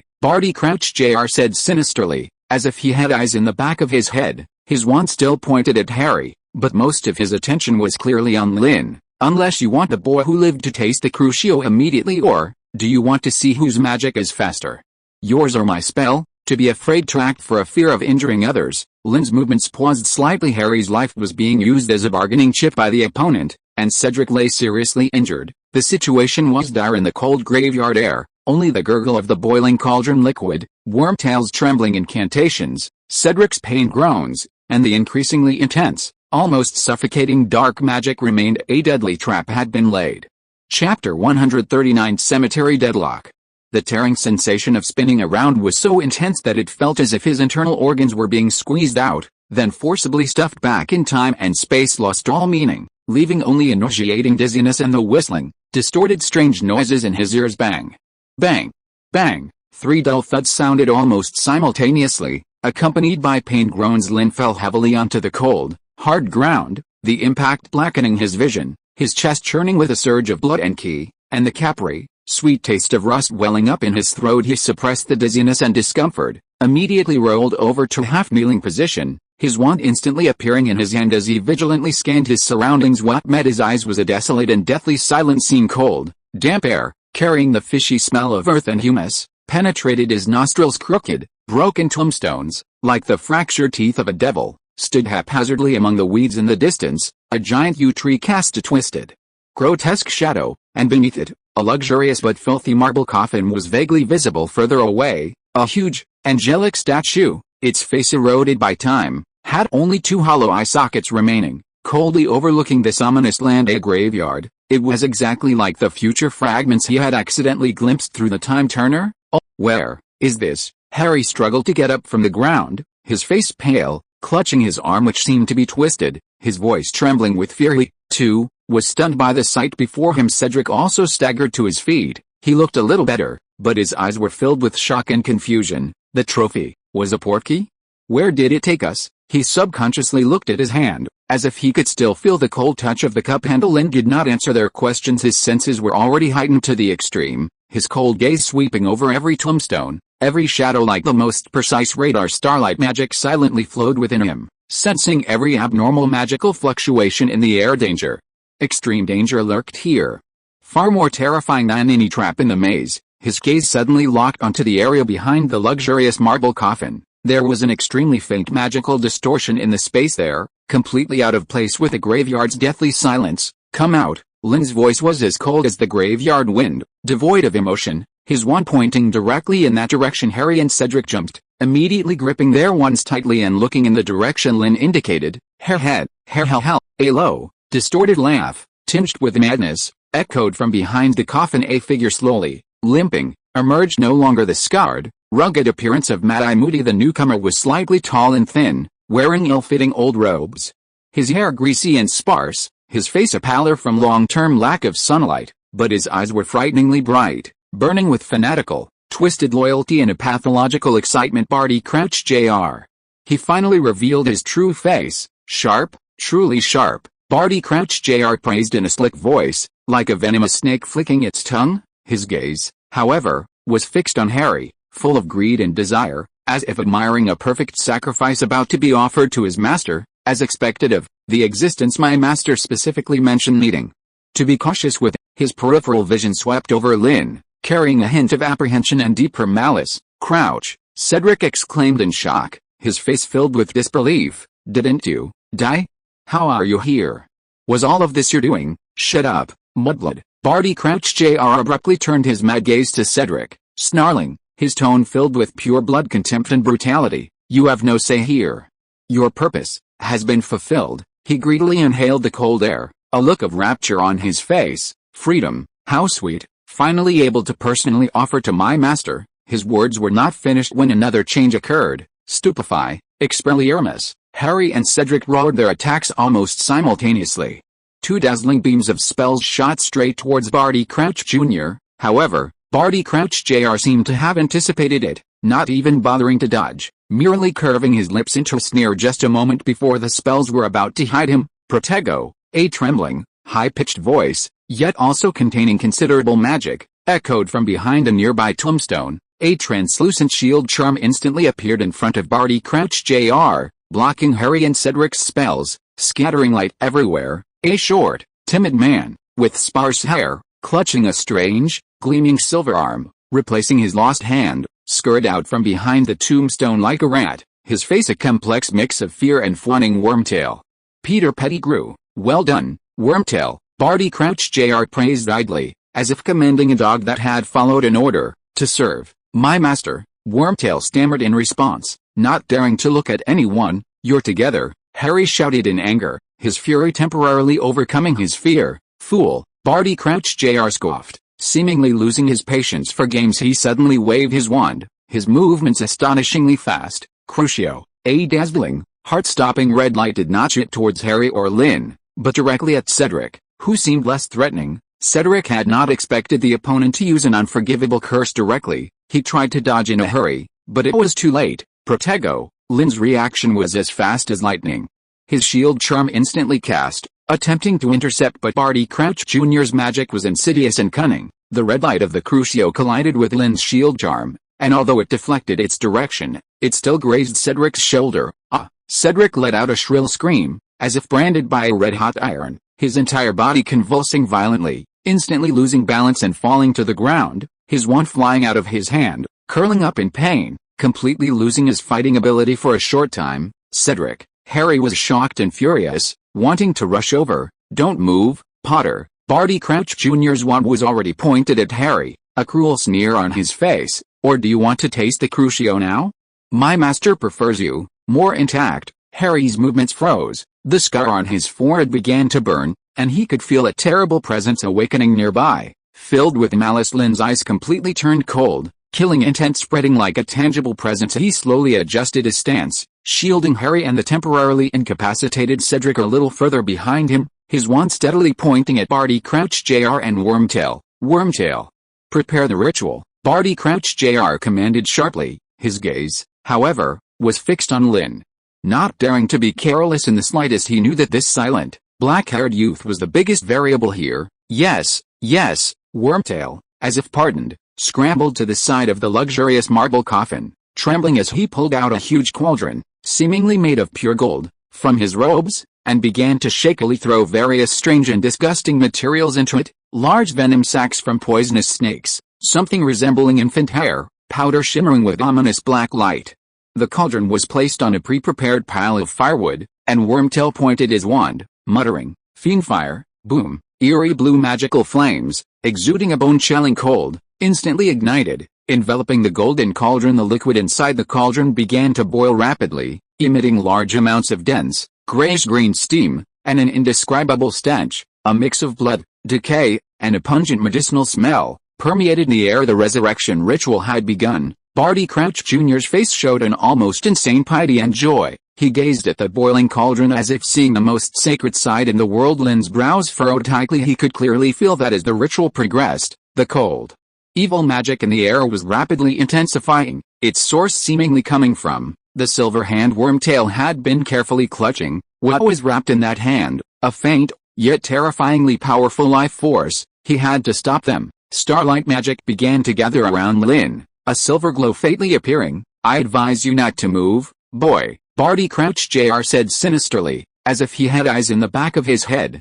His wand still pointed at Harry, but most of his attention was clearly on Lynn. Unless you want the boy who lived to taste the Crucio immediately, or do you want to see whose magic is faster? Yours or my spell? To be afraid to act for a fear of injuring others. Lynn's movements paused slightly. Harry's life was being used as a bargaining chip by the opponent, and Cedric lay seriously injured. The situation was dire in the cold graveyard air. Only the gurgle of the boiling cauldron liquid, Wormtail's trembling incantations, Cedric's pain groans, and the increasingly intense, almost suffocating dark magic remained. A deadly trap had been laid. Chapter 140 The Price of Blood and Bone. Wormtail's trembling, reedy incantations echoed through the chilling graveyard, like the curtain rising on a blasphemous opera of life. The ghastly fiend fire beneath the golden cauldron burned ever more fiercely, the liquid within violently churning, and viscous, Grayish-green steam rose and twisted like a living entity, emitting a nauseating stench. Barty Crouch Jr.'s face was alight with a morbid fervor and piety, yet his wand remained as steady as a rock, locked onto Harry, while the corner of his eye vigilantly monitored Lynn's every move. He savored this cat-and-mouse sense of control, especially since the other party was a target the master had specifically instructed him to pay attention to. Harry's face was ashen, his forehead scar burning as if a branding iron had seared into his bones. He could distinctly feel a cold, evil, powerful consciousness awakening nearby, greedily watching him, filled with hunger and malice. His fingers, gripping his wand, were white from exertion, yet he dared not move. Cedric's pain groans lashing at his nerves like a whip. Lynn stood rooted to the spot, his figure as straight as a pine, seemingly calm, but the depths of his gray eyes were frozen for 1,000 miles, brimming with murderous intent. The air around him subtly warped due to the condensed starlight magic, emitting a cold, silver gleam. His mind raced, calculating all possible courses of action. Direct assault? Barty Crouch Jr. was not weak, and he held Harry hostage, making Lynn hesitant. Disrupt the ritual? The cauldron and the churning potion emanated extremely powerful and ancient dark arts energy, intimately connected to Lord Voldemort's soul fragment, and could not be easily interrupted. Save Cedric? He was too close to Wormtail and Barty Crouch Jr. Any rash move could easily lead to them directly killing him. Every path seemed blocked, but he had to do something. He absolutely could not let the ritual be completed. Just as Lynn's thoughts raced, Wormtail's incantation entered a critical stage. He stopped adding ingredients and, with his silver hand, carefully took out from his "in my arms" a tiny, twisted, infant-like monster wrapped in black velvet. The thing emitted a faint, hair-raising wail, its skin dark red and scaly, with no nose, only 2 slits, and a pair of scarlet eyes, filled with pure malice and hatred, suddenly snapped open. Lord Voldemort's soul fragment manifested in a deformed shape. No, Harry let out a fearful whimper, the searing pain in his scar reaching its peak. He almost vomited. Wormtail's face was a mixture of extreme fear and twisted adoration as he held the hideous infant as if it were the most sacred relic, walking step by step towards the churning cauldron. Barty Crouch Jr.'s breathing grew ragged, and his eyes erupted with a light of ecstasy. Now, a cold light flashed in Lynn's eyes. He couldn't directly attack the cauldron or the infant, that might trigger the most violent energy explosion, but he could try to interfere with the ritual's energy field, disrupting its precise magical circulation. He abruptly raised his left hand, fingers spread, not pointing at the cauldron, but at the space above the cauldron, filled with grayish-green steam and dense dark arts energy. Starfall. Disruption. A low, clear incantation was uttered, carrying a strange rhythm, resonating with the starlight magic boiling around him. Buzz. A pure, vast, silver torrent, seemingly composed of countless tiny stardust particles, surged from his palm. It was not an offensive energy beam, but rather a form of magic more inclined to interference, purification, and neutralization, like the primordial force of order in the cosmos, forcibly cutting into the chaotic and evil energy field. Wherever the silver light passed, the grayish-green steam violently churned and dissipated as if encountering its nemesis. The dense, impenetrable dark arts energy field was forcibly torn open, like a harmonious musical piece suddenly interrupted by a jarring, discordant note. The flow of the ritual's energy instantly showed obvious stagnation and chaos. The potion churning in the cauldron abruptly paused, and the fiendfire's flames flickered erratically. What? Barty Crouch Jr.'s ecstatic expression instantly froze, turning to a mix of shock and fury. He hadn't expected Lynn to be able to interfere with the ritual in this manner. This was completely beyond his comprehension. Wormtail shrieked in fright, almost dropping the infant in his hand. "You're asking for death?" Barty Crouch Jr. roared, no longer caring about anything else, and his wand, which had been pointing at Harry, sharply turned towards Lynn. Avada Kedavra, a dazzling green light, symbolizing ultimate death, tore through the air, heading straight for Lynn. Lynn was already prepared. As the silver torrent erupted, the wand in his right hand had already traced an arc, mirror reflection. A rhomboid silver shield, shimmering with starlight magic, instantly appeared before him. This was not a simple shield charm, but a high-level defense infused with the characteristics of star magic, designed to deflect and dismantle energy attacks. The green light of the killing curse slammed violently into the silver shield. Boom! Amidst a deafening explosion, green light and silver radiance furiously intertwined and annihilated each other. A powerful shockwave spread outwards, flattening the dry grass and shaking the tombstones. Lynn grunted, his body shaking violently, his wand-holding arm tingling, and the ground beneath his feet even slightly cracked. The pure destructive energy contained within the killing curse far surpassed ordinary spells. Even when successfully deflected, the impact was terrifying. What was worse, his starfall disruption, maintained by his left hand, was severely interfered with, and the silver torrent instantly became unstable, flickering on and off, and in this brief interlude, quick. Wormtail. Continue, Barty Crouch Jr. shrieked, his wand once again pointing at Harry, preventing Lynn from further interference. Wormtail, as if waking from a dream, his face contorted with extreme fear, trembled as he raised the shrieking infant in his hand high. Father's bone, unknowingly given, will make your son reborn. He slammed his silver hand against the ornate marble coffin beside them.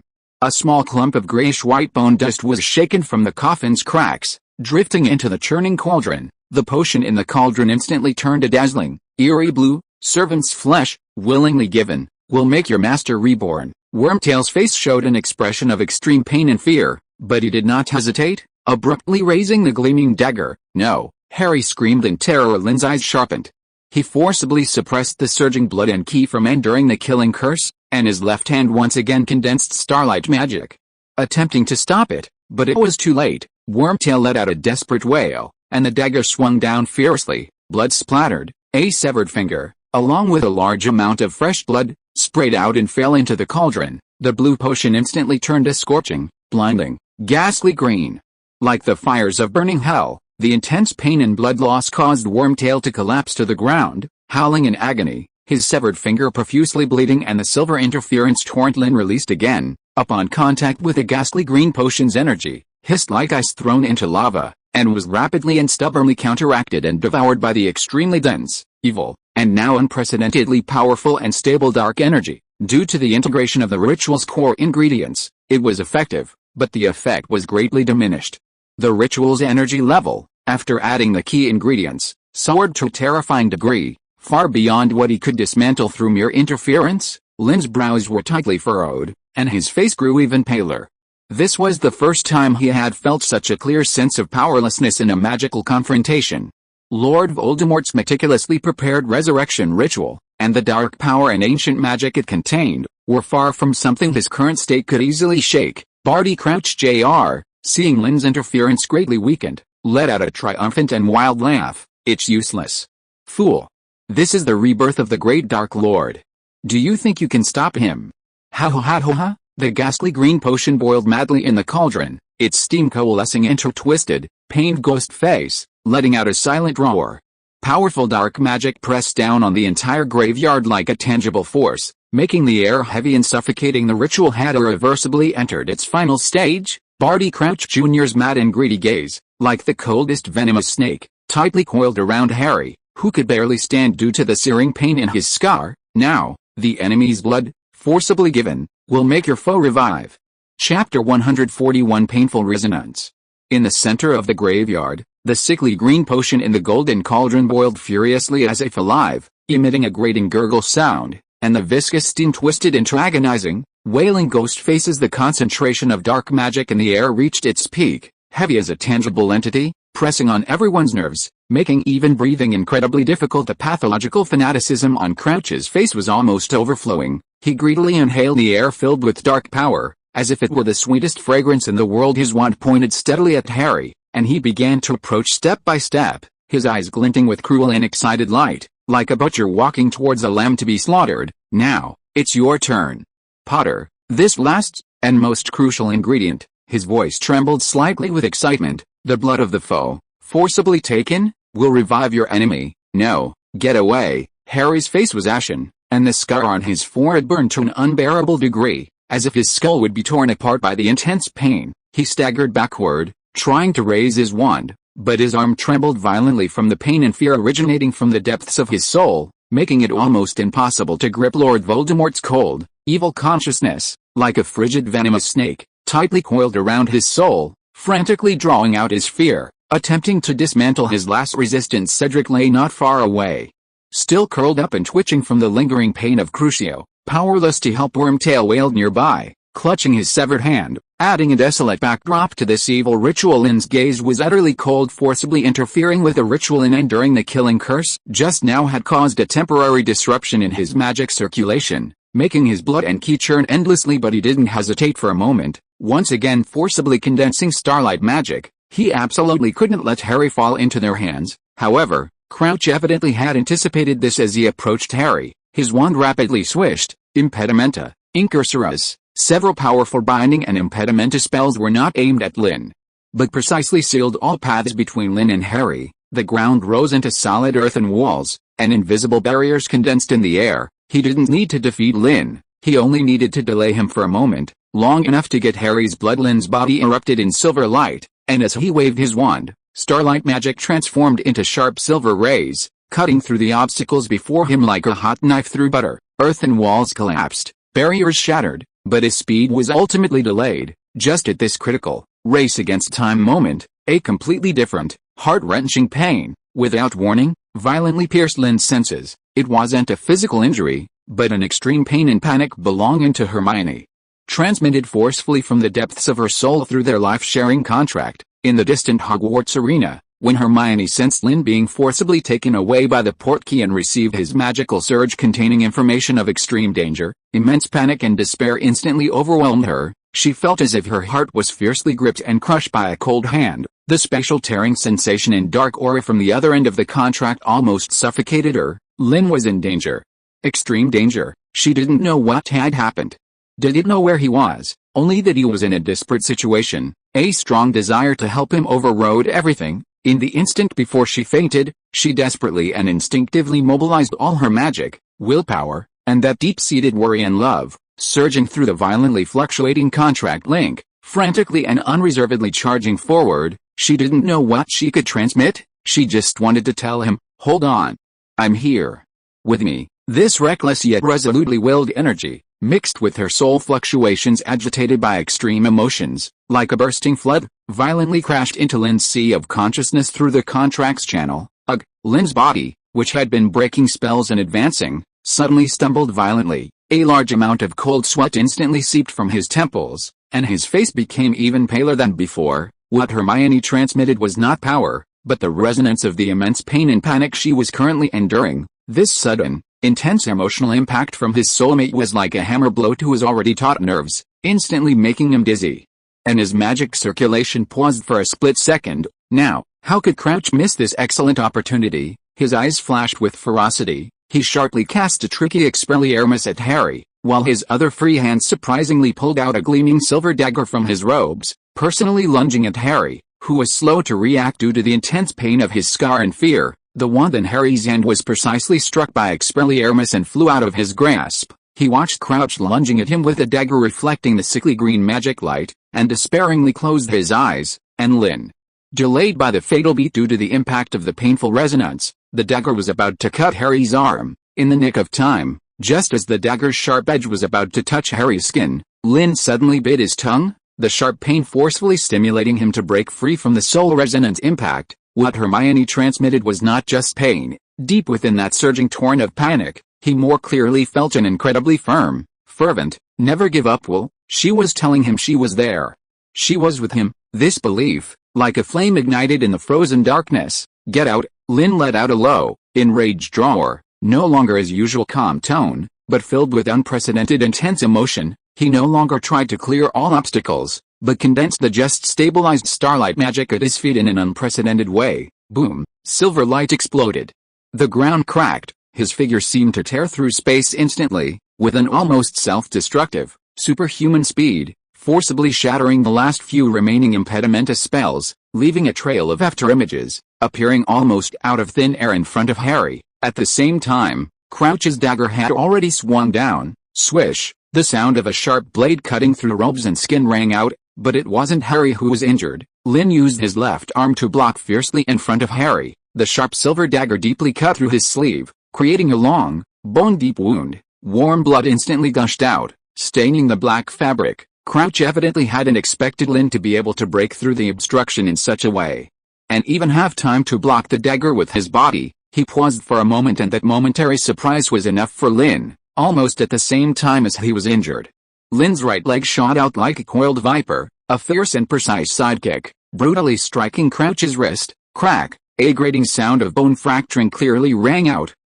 Crouch let out a shrill scream, his wrist twisted at an unnatural angle, and the silver dagger stained with Lynn's blood flew out of his hand, clattering into the distant grass. Lynn didn't even look at his profusely bleeding arm. He backhanded the stunned Harry, pushing him back, while his wand was already pointed at Crouch, who had temporarily lost his ability to move due to the intense pain. All of this happened in a flash, from Hermione's painful resonance impact, to Lynn being injured, kicking Crouch away, and saving Harry.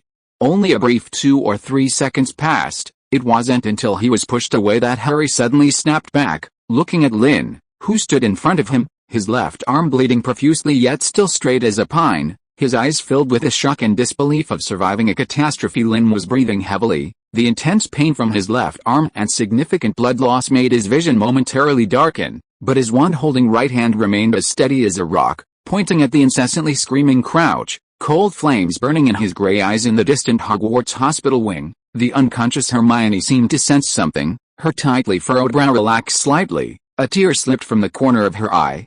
But her breathing became a little steadier. That desperate will she had transmitted seemed to have finally received a response in the graveyard. The immediate crisis was averted, but it was far from over. The potion in the cauldron, lacking the final ingredient of blood of the foe, though still boiling, seemed to become somewhat restless and anxious, its sickly green light flickering violently, and Wormtail, who had been wailing on the ground, seemed to receive a silent command. He struggled to his feet, his face filled with extreme fear, yet he stumbled, step by step, towards the silver dagger that had fallen to the ground. Stained with Lynn's blood also contained powerful magic, especially since he had fought alongside Harry multiple times, and to some extent, he also stood against Lord Voldemort. Wormtail trembled as he picked up the blood-stained dagger. The ritual seemed to have found a coincidental substitute. Chapter 142 Wand Echo. Wormtail trembled as he picked up the silver dagger stained with Lynn's blood, his face a mix of extreme terror and a twisted, fanatical zeal for completing his task. He dared not look into Lynn's cold eyes, stumbling back to the violently boiling cauldron, raising the dripping dagger high. Blood of the enemy, forcibly taken, he shrieked, attempting to modify the spell and use Lynn's blood as a substitute. Never. Lynn endured a tearing pain in his left arm and the dizziness from blood loss, pointing his wand at Wormtail without hesitation. He absolutely could not let his blood, imbued with his power, fall into the evil ritual. However, just as his spell was about to be uttered, Avada Kedavra, a shriek of extreme malice rang out from the side. Barty Crouch Jr., whose wrist had been kicked and was in unbearable pain, struggled to pick up his wand with his other good hand and once again fired a deadly green light. This time, it was aimed directly at Lynn's heart. He would rather the ritual be temporarily delayed than fail to eliminate this greatest variable first. The green light was as swift as lightning, and the aura of death descended instantly. Lynn's pupils constricted. If he attacked Wormtail now, he would surely die.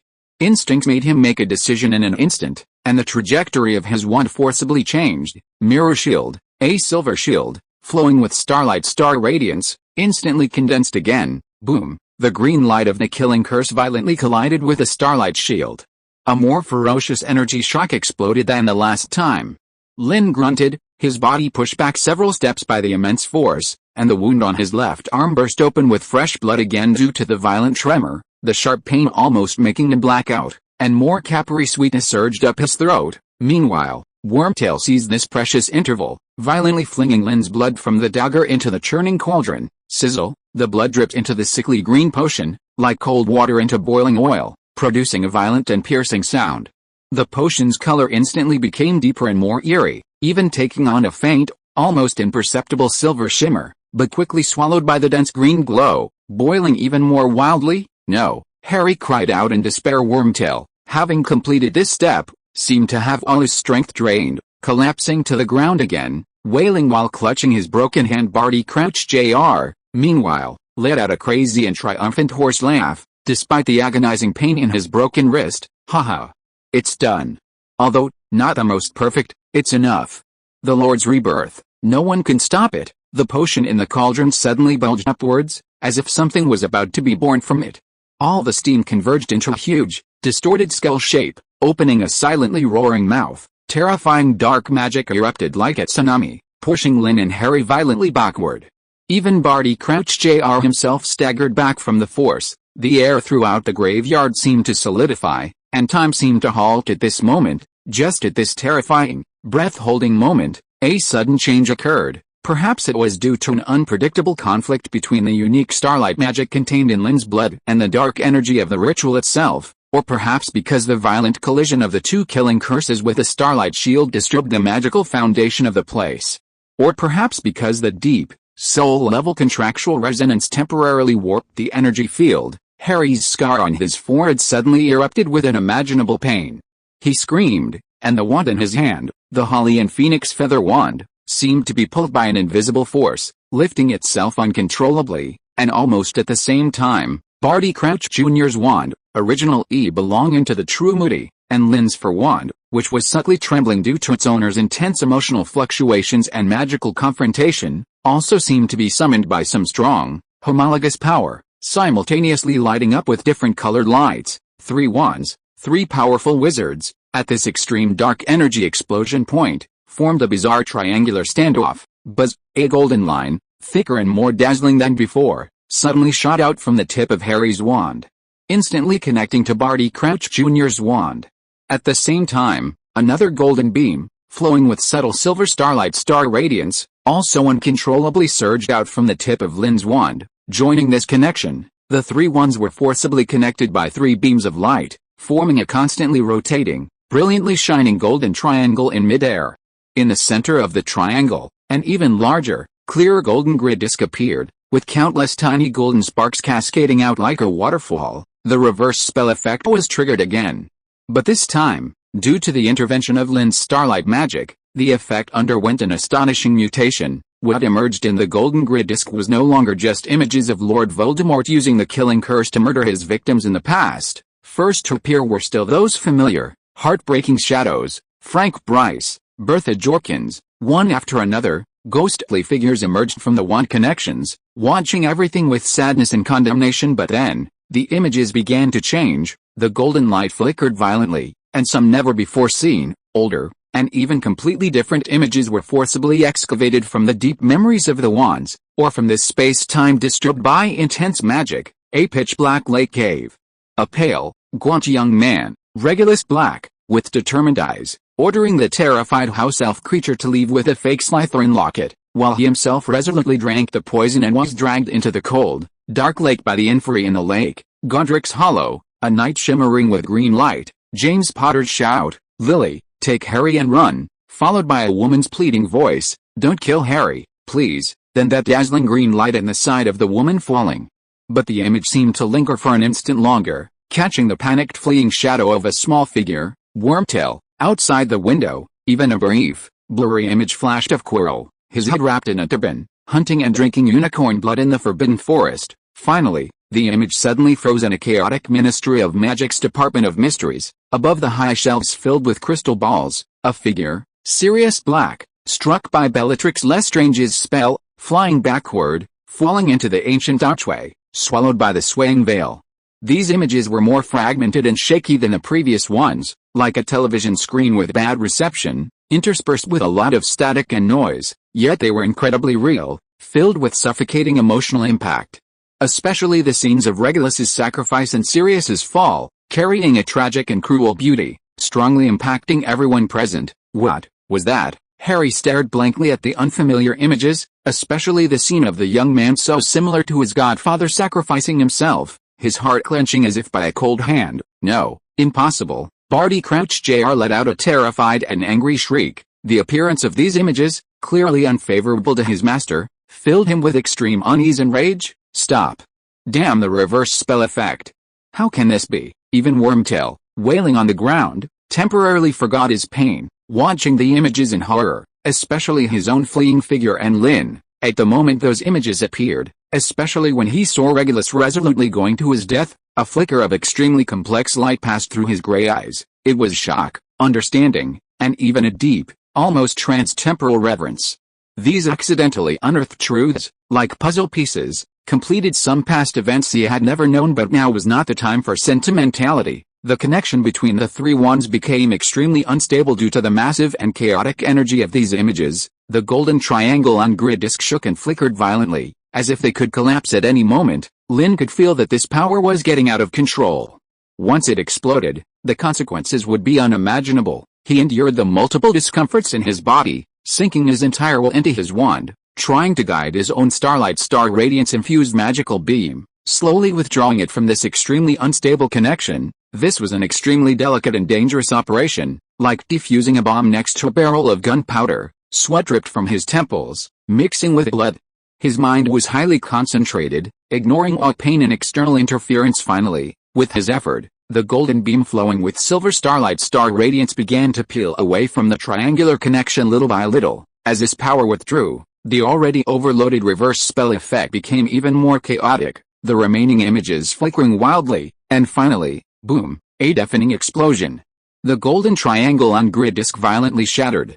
A massive turbulent magical current spread wildly outwards like a shockwave. Harry and Barty Crouch Jr. were simultaneously thrown violently backward by the immense force, crashing heavily to the ground, their wands flying from their hands. Lynn was also shaken by this force, staggering back, hitting a tombstone before he could barely steady himself, his chest churning, his vision blurring, and the wound on his left arm bleeding even more profusely. The scene temporarily fell into chaos and dead silence. Only the cauldron continued to boil madly, its sickly green light illuminating everyone's pale, terrified faces. The unexpected mutation of the reverse spell effect, like a brief interlude, temporarily interrupted the ritual, revealing more hidden truths and sacrifices, but it failed to prevent the ultimate horror from arriving in the cauldron. A slender, pale, humanoid outline, seemingly composed of bone and shadow, was slowly, irreversibly, rising.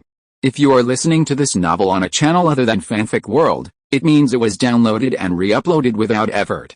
We warmly invite you to visit our channel, Fanfic World. There you will find the original version of this story and many other novels of various genres. We look forward to seeing you dive into a world of incredible novels. Chapter 143 Stars as Shield.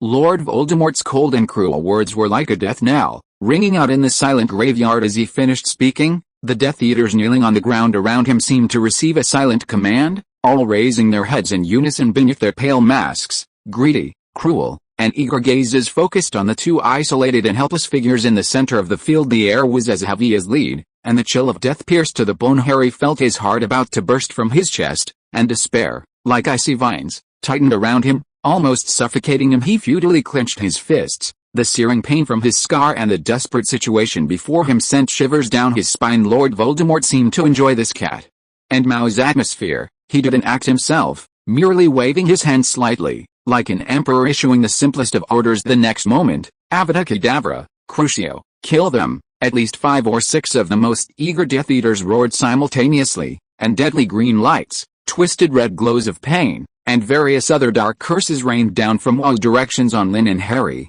The shrieks of the spells tearing through the air were hair-raising. Facing this overwhelming, inescapable siege, any shield charm seemed pale and powerless. However, Lynn's reaction was incredibly fast. Even at the instant the first syllable was uttered, he had already moved. He didn't try to dodge. There was nowhere to hide, nor did he try to resist with a shield charm. That would only lead to instant annihilation. He made a move that surprised everyone. He violently plunged his wand into the ground beneath his feet. At the same time, an unprecedented brilliant silver light burst forth from his gray eyes. The starlight magic flowing around his body surged wildly with unprecedented intensity and speed, no longer a gentle glow, but erupting from him like burning silver flames. Stellar collapse, a low chant, yet seemingly imbued with endless majesty and resolve, didn't echo through the graveyard, but rather seemed to directly resonate deep within everyone's soul. Centered on his wand plunged into the ground, the vast, ocean-like starlight magic, like a bursting dam,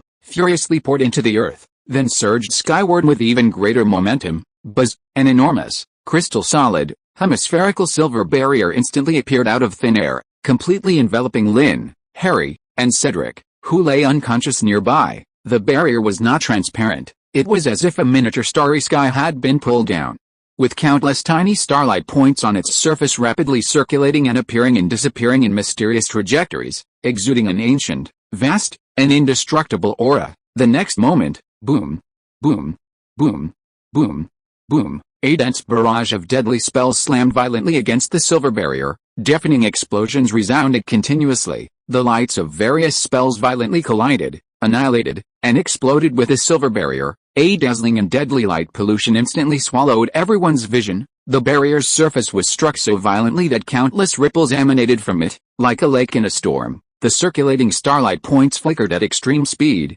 and constantly fragmented silver light was blown away, but new starlight instantly surged from deep within the barrier to replenish it. It was like a reef in a raging ocean, enduring the most furious onslaught of a storm.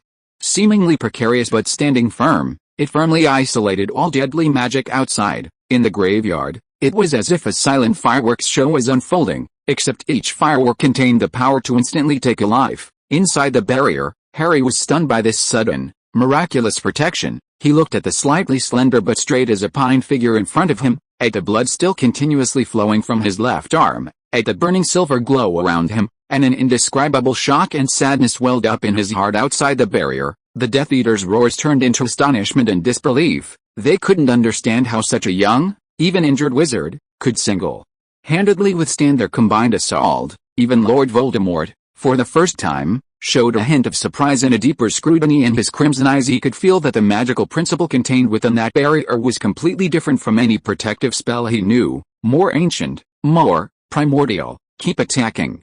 Break it, a Death Eater leader reacted, screaming sharply. More spells poured down as if they were free. Crucio, blasting curses, exploding curses, various dark arts furiously impacted the starlight barrier. The barrier's light began to dim at a visible rate. The circulating stellar trajectories on its surface also began to slow. Lynn's body trembled violently, his face deathly pale, and a trickle of blood uncontrollably spilled from the corner of his mouth. Maintaining such a powerful defense against such a dense attack was an unimaginably huge burden on his already injured body, and magic, every second, was furiously burning his essence. Lynn, Harry shouted anxiously.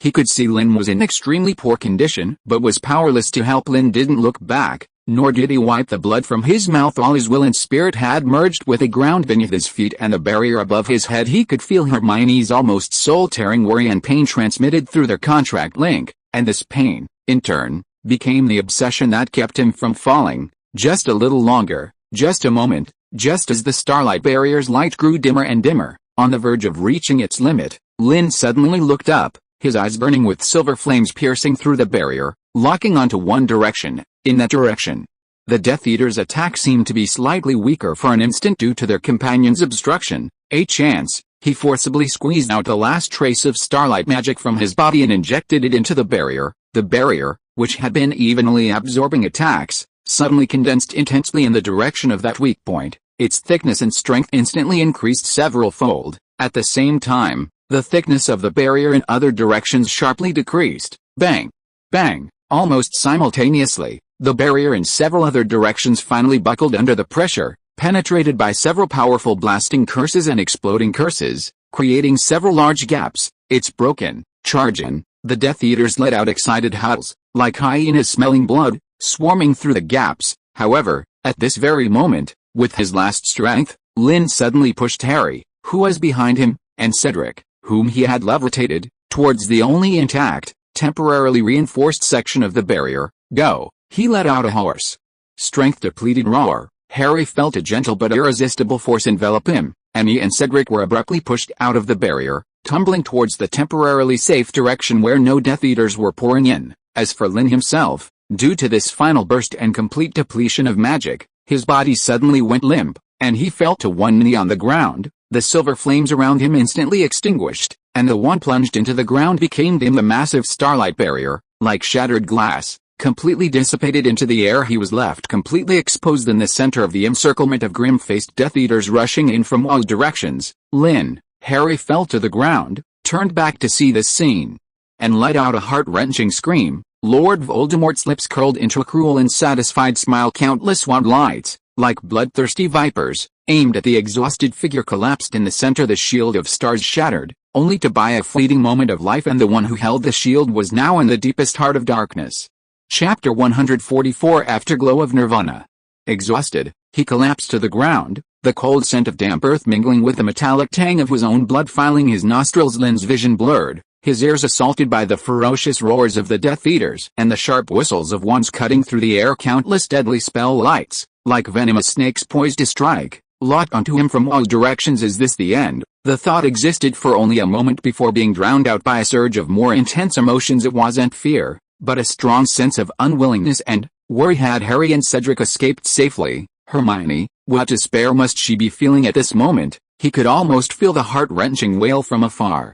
Transmitted through the shaky contract link. He couldn't die here. At least, he couldn't let her endure such an outcome just at this moment of blurred consciousness. Beneath the blood-soaked sleeve of his left arm, the imprint of the life-sharing contract suddenly pulsed with an abnormally scorching heat. It was far hotter and more substantial in its pull than Hermione's usual emotional transmissions. It was as if something was desperately pulling him through this unique link. At the same time, Harry, who had scrambled a distance away and was looking back in despair, suddenly felt a strange, not purely painful, burning sensation from his throbbing scar. It was as if something had been forcibly activated, and Cedric's wand, forgotten in the grass, now flickered with a faint, almost imperceptible light. Kill them, Avada Kedavra! Bellatrix Lestrange's shrill voice rang out first, a cruel and excited smile already on her face and those of the other Death Eaters charging at the front. The green light of the killing curse condensed to its extreme at their wingtips. Lord Voldemort stood still, his crimson eyes filled with detached appreciation,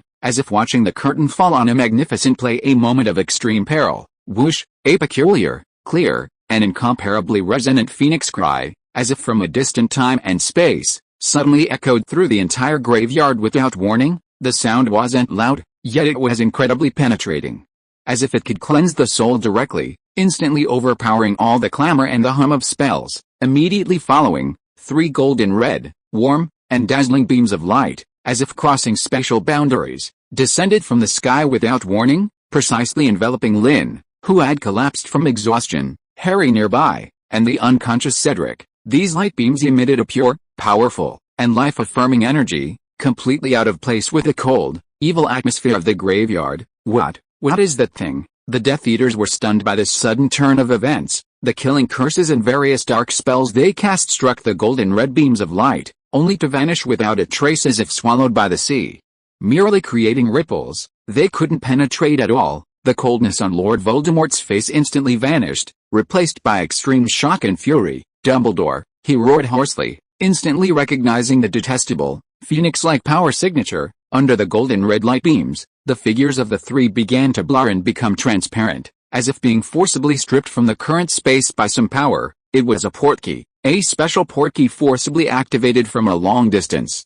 Imbued with the power of Phoenix Nirvana, Dumbledore and the Order of the Phoenix clearly had a backup plan, perhaps using fox tears or other items closely related to the 3, such as Harry's scar, Lynn's contract, Cedric's wand, as anchor points. They had executed an ultra-long-range rescue at the most critical moment. Stop them! Lord Voldemort roared, abruptly raising his wand, and a torrent of magic, thicker and darker than the combined attacks of all the Death Eaters, violently blasted towards the vanishing Lynn. However, it was one step too late. The golden red light beam suddenly flared, reaching its peak intensity, whoosh, as if erased from the world by a giant eraser.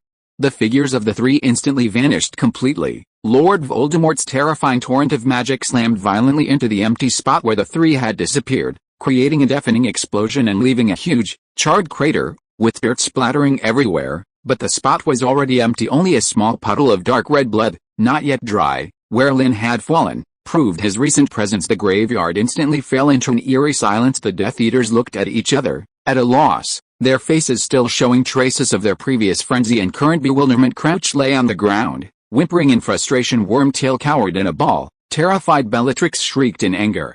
Wildly firing aimless spells into the air, Lord Voldemort stood still, his chest heaving violently, the icy killing intent emanating from him almost freezing the air. His crimson pupils stared fixedly at the spot where the 3 had vanished, swirling with unbelievable fury, and a hint of the humiliation of being played the cook duck, incredibly, had flown away right under his nose. After a long moment, he slowly turned, his cold gaze sweeping over the group of Death Eaters, who were as silent as cicadas in winter. It seems, his voice was hoarse and calm, yet more terrifying than any roar. We have some traitors to clean up. He raised his slender finger, gently stroking the U-wand in his embrace. The game has just begun. Hogwarts, Castle Entrance Hall. The place was in chaos. Professor Dumbledore's expression was more solemn than ever. Professor McGonagall, Professor Snape, and others were gathered here, surrounded by many alarmed students, all with panicked and uneasy faces. Just now, a violent explosion and chaotic magical fluctuations came from the direction of the maze, and then the Goblet of Fire, which displayed the champion scores, completely extinguished,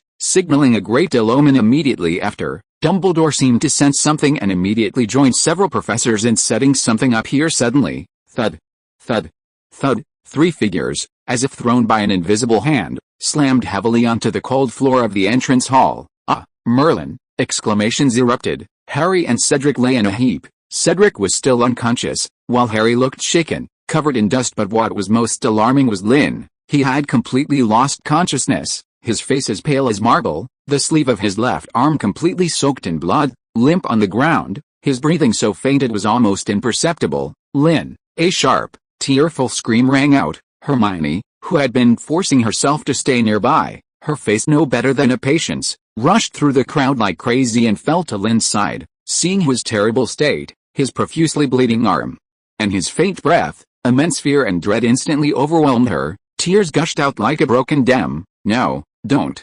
Lynn, look at me." She trembled, unsure how to touch him and afraid to, her voice broken beyond recognition. "Madame Pomfrey." Quickly, Dumbledore sharply commanded, his voice carrying a hint of an imperceptible tremor. Madame Pomfrey rushed over with her medical kit, quickly examined Lynn's condition, her face extremely grim, severe blood loss, magic severely overdrawn, and possibly internal organ shock. "He needs immediate emergency treatment." She quickly took out and bandages to treat the gruesome wound on Lynn's arm, while instructing her assistants to prepare a stretcher and more potent potions. Hermione knelt beside him, tightly clutching Lynn's other cold hand, her eyes blurred with tears, constantly whispering his name, as if that alone could pull him back from the clutches of death. Harry, still shaken, recounted the terrifying experience in the graveyard, mentioning Lord Voldemort's resurrection, the Death Eaters, and Lynn's awe-inspiring protection and sacrifice in the final moments. The surrounding students and professors listened, their faces turning pale, with gasps and sharp intakes of breath constantly heard. Dumbledore's face was terrifyingly grim, and his blue eyes behind his half-moon spectacles gleamed with unprecedented anger and gravity. Soon, the stretcher arrived. Lynn was carefully lifted onto it, Madame Pomfrey continuously casting life-sustaining spells. Hermione clung to his hand, refusing to let go, and ran alongside the stretcher all the way to the hospital wing.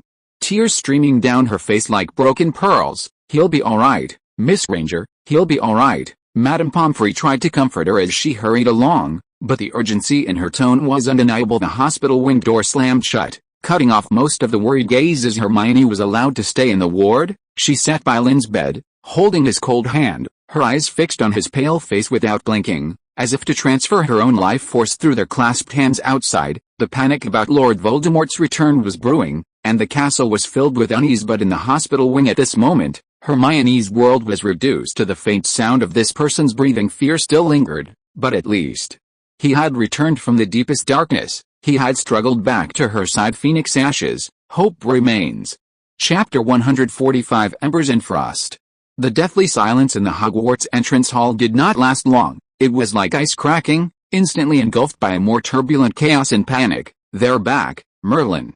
That's blood. What happened to Diggory? Lynn, he looks..." Students' terrified screams, professors' urgent shouts, and a cacophony of footsteps instantly filled the entire space. Flashbulbs suddenly flared, as Rita Skeeter, who had snuck in unnoticed, excitedly snapped photos of the unconscious Lynn and the disheveled Harry on the stretcher, her quick quotes quill, disguised as a brooch by magic, furiously scribbling. "Stop her!" Professor McGonagall shrieked, her voice sharp with anger. Snape appeared silently before Skeeter like a ghost, his black robes swirling, and expressionlessly snatched her camera with a slight squeeze of his fingers. The camera instantly twisted and deformed.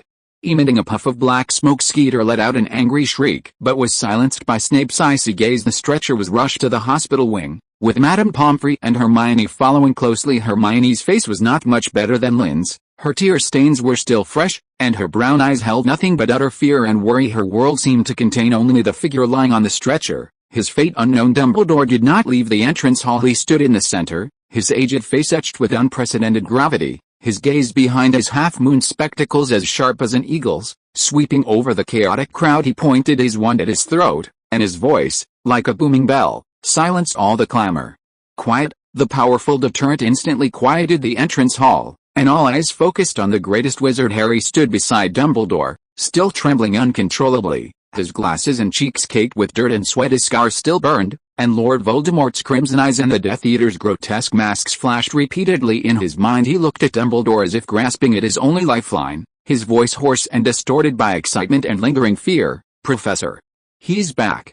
Lord Voldemort is back. In the graveyard. He killed Cedric. He used Harry's blood and Wormtail's flesh, and his father's bone, to resurrect. And many Death Eaters. Bellatrix Lestrange. Barty Crouch Jr., they're all back. They want to kill us. It was Lynn.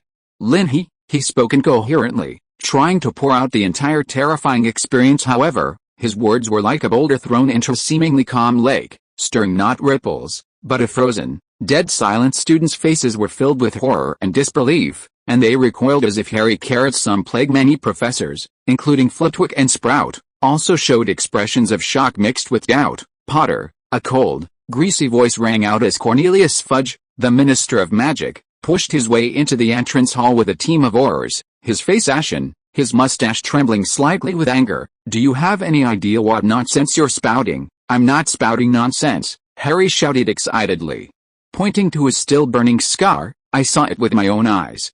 Lord Voldemort is resurrected. He was right there. He wanted to kill me. Cedric is dead. Cedric Diggory's death is a great tragedy." Fudge raised his voice, attempting to assert his authority and control the situation, but his eyes flickered, revealing his inner panic and refusal to believe. "We will investigate the cause of his death thoroughly. But it is certainly not because of this absurd, sensational lie you've concocted. You know who is back? That's impossible. That's absolutely impossible." He looked around as if seeking support. "This must be some terrible accident in the Triwizard Tournament. Or an attack by some dark wizards. But it absolutely cannot be you-know-who, Cornelius." Dumbledore's voice carried an unprecedented sternness. "Harry is not lying. We must act immediately. Lord Voldemort has returned, and his power is recovering. We must—" "Albus," Fudge abruptly interrupted him, his face showing an almost hysterical stubbornness and fear. "I think you're too lenient with this boy. He's clearly traumatized by the competition and is hallucinating. Or he's deliberately trying to cause panic." His words were like cold knives, piercing Harry's heart. He looked at Fudge's self-deceiving expression, at the more or less doubt in the eyes of many around him, and a huge sense of powerlessness and anger almost overwhelmed him. Why did no one believe him? "I didn't. I'm telling the truth." Harry's tears finally welled up, mixing with the dirt on his face, making him look incredibly disheveled and desperate. Just then, the hospital wing doors were flung open, and Madame Pomfrey emerged, her face still grave, but seemingly a little relieved. Everyone's gaze was instantly drawn to her. "Poppy, how is Mr. Lynn?" Professor McGonagall asked anxiously, voicing everyone's thoughts. Madame Pomfrey took a deep breath, her voice clear as it carried through the silent entrance hall. "Mr. Lynn suffered severe blood loss, extreme magical exhaustion, and severe internal organ shock. His condition is very dangerous, but it has been temporarily stabilized. He will require a long period of rest and magical recuperation." She paused, her gaze complex as she looked at Harry and Dumbledore, then added, "The wound on his left arm, it carries an extremely dark and powerful dark arts aura, far beyond what any ordinary dark wizard could inflict. Moreover, the extent of his magical depletion, it's as if he endured a brutal battle against some extremely terrifying force, far beyond his limits." Madame Pomfrey's words, like a heavy weight, quietly tipped the scales. She did not directly confirm Lord Voldemort's return. But the injuries she described, the dark aura, the exhausted state, implicitly provided a silent yet highly significant corroboration for Harry's seemingly absurd statement. An excellent student might get injured in a competition, but how could he inexplicably be tainted by such a terrifying dark aura?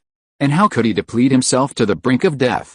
Unless he truly encountered some unimaginably terrifying enemy. Silence once again fell upon the entrance hall, but this time, doubt began to waver, and fear truly began to take root. Fudge's face grew even uglier. He opened his mouth, wanting to say something more, but found that the Aurors around him also began to look uncertain and even avoided his gaze. Dumbledore looked deeply in the direction of the hospital wing, then turned to Fudge, his voice low and filled with undeniable power. "Cornelius, ignoring the truth will not make it disappear. It will only make us pay a more terrible price. Now, I expect you to immediately, in the name of the Ministry of Magic, launch a full-scale manhunt for Barty Crouch Jr. and Peter Pettigrew. and thoroughly investigate all the Azkaban guards, he gave Fudge no chance to argue. Turning instead to Professor McGonagall and others, issuing a series of instructions to strengthen Hogwarts security and reassure the students. Fudge stood frozen, his face alternating between green and white, finally stomping his foot heavily and leaving with the Aurors, his retreating figure appearing somewhat flustered. The crowd gradually dispersed under the guidance of the professors, but everyone's face was clouded with a heavy sense of gloom and unease. Whispers started again, but this time, the topic was no longer merely a competition accident, but filled with fear and speculation about whether he who must not be named had truly returned. Harry stood alone in the gradually emptying entrance hall.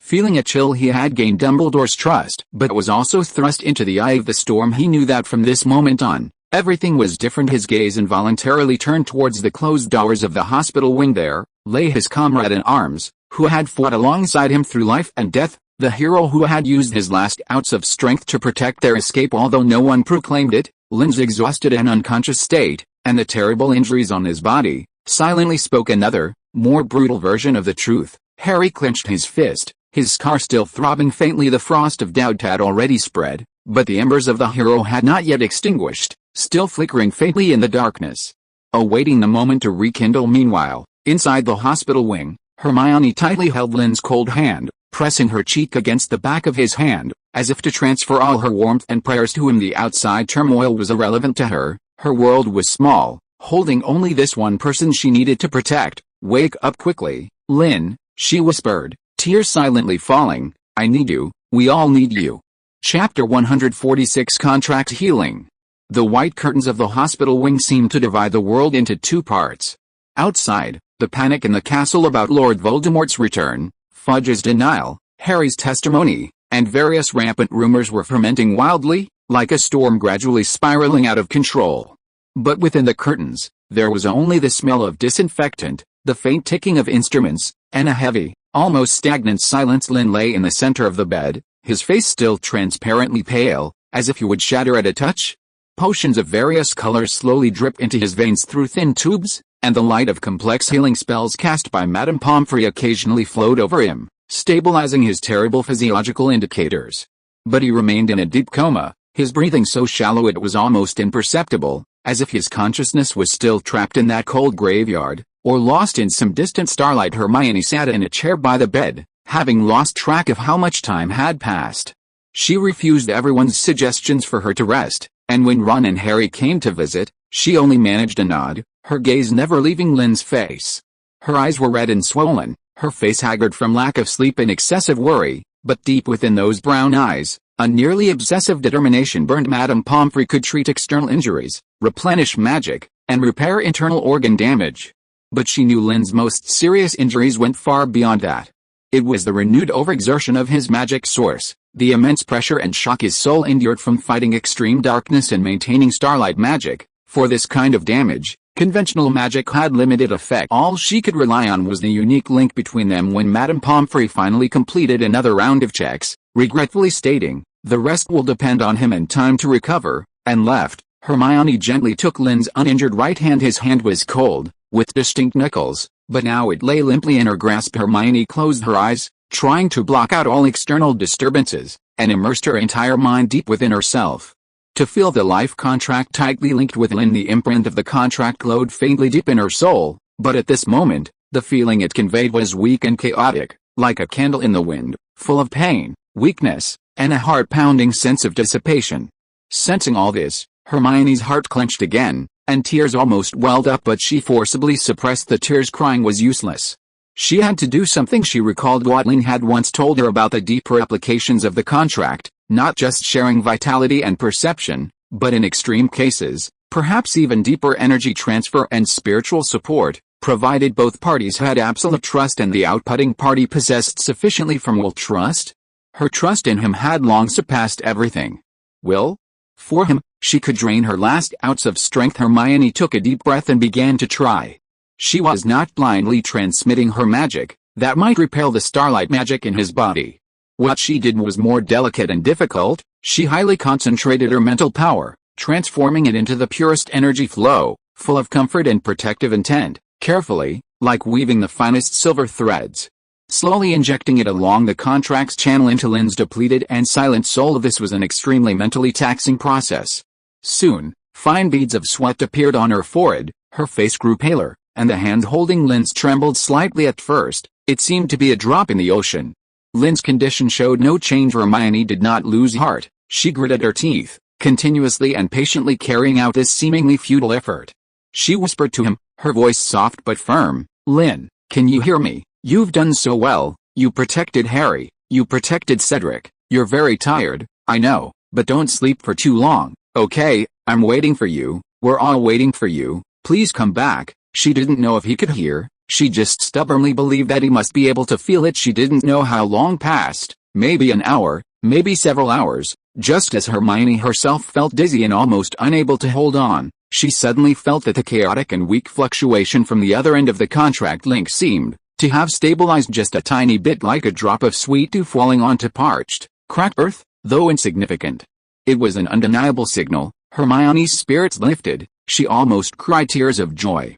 She immediately perked up, maintaining the thread-like energy transfer with even greater focus. Gradually, she felt that the originally violent and conflicting residual dark energy within Lynn seemed to be slightly soothed by her protective intent. His magic source, which had been overburned and fallen silent, seemed to be infused with a gentle vitality, and began to very slowly, instinctively, recoalesce a tiny bit of faint starlight. The most obvious change was that his originally icy hand seemed to have a trace of extremely faint warmth. When Madame Pomfrey came in again to check, she was surprised to find that some of Lynn's vital signs had shown a small, stable improvement, far exceeding her expectations. She looked at Hermione, who was almost collapsed from exhaustion but still bravely holding Lynn's hand, and seemed to understand something, a complex emotion flashing in her eyes. She didn't ask further, only silently left some more nutritional potions. "You need to rest too, child," she said softly to Hermione. Hermione just shook her head. Night fell, and only the soft glow of the bedside lamp remained in the hospital wing. Hermione still guarded the bedside, repeating the monotonous but hopeful energy transfer. Extreme fatigue washed over her in waves. Several times she almost collapsed onto the bedside and fell asleep, but she forced herself to stay awake just as she was once again losing consciousness from exhaustion, her head slowly drooping. The hand she was holding moved ever so slightly, almost imperceptibly. Hermione jolted awake, her heart instantly skipping a beat. She held her breath, staring unblinkingly at Lynn's face. His eyelashes fluttered a few times, like butterfly wings struggling to emerge from a cocoon. Then, those gray eyes, closed for too long, slowly, with difficulty, opened into a narrow slit. His gaze was initially unfocused and bewildered, adjusting to the dim light. Finally, those unfocused pupils slowly moved, settling on the face of the haggard, tear-stained, yet immensely surprised girl by the bed. His lips were chapped, and he moved them slightly, emitting an extremely faint, almost inaudible, hoarse whisper, my own, just 2 words. But they seemed to consume all his strength. Hermione's tears immediately burst forth, but not from sadness, but from immense, unspeakable joy and relief. She nodded vigorously, her voice choked and incoherent. It's me. Lynn. You're awake. You're finally awake.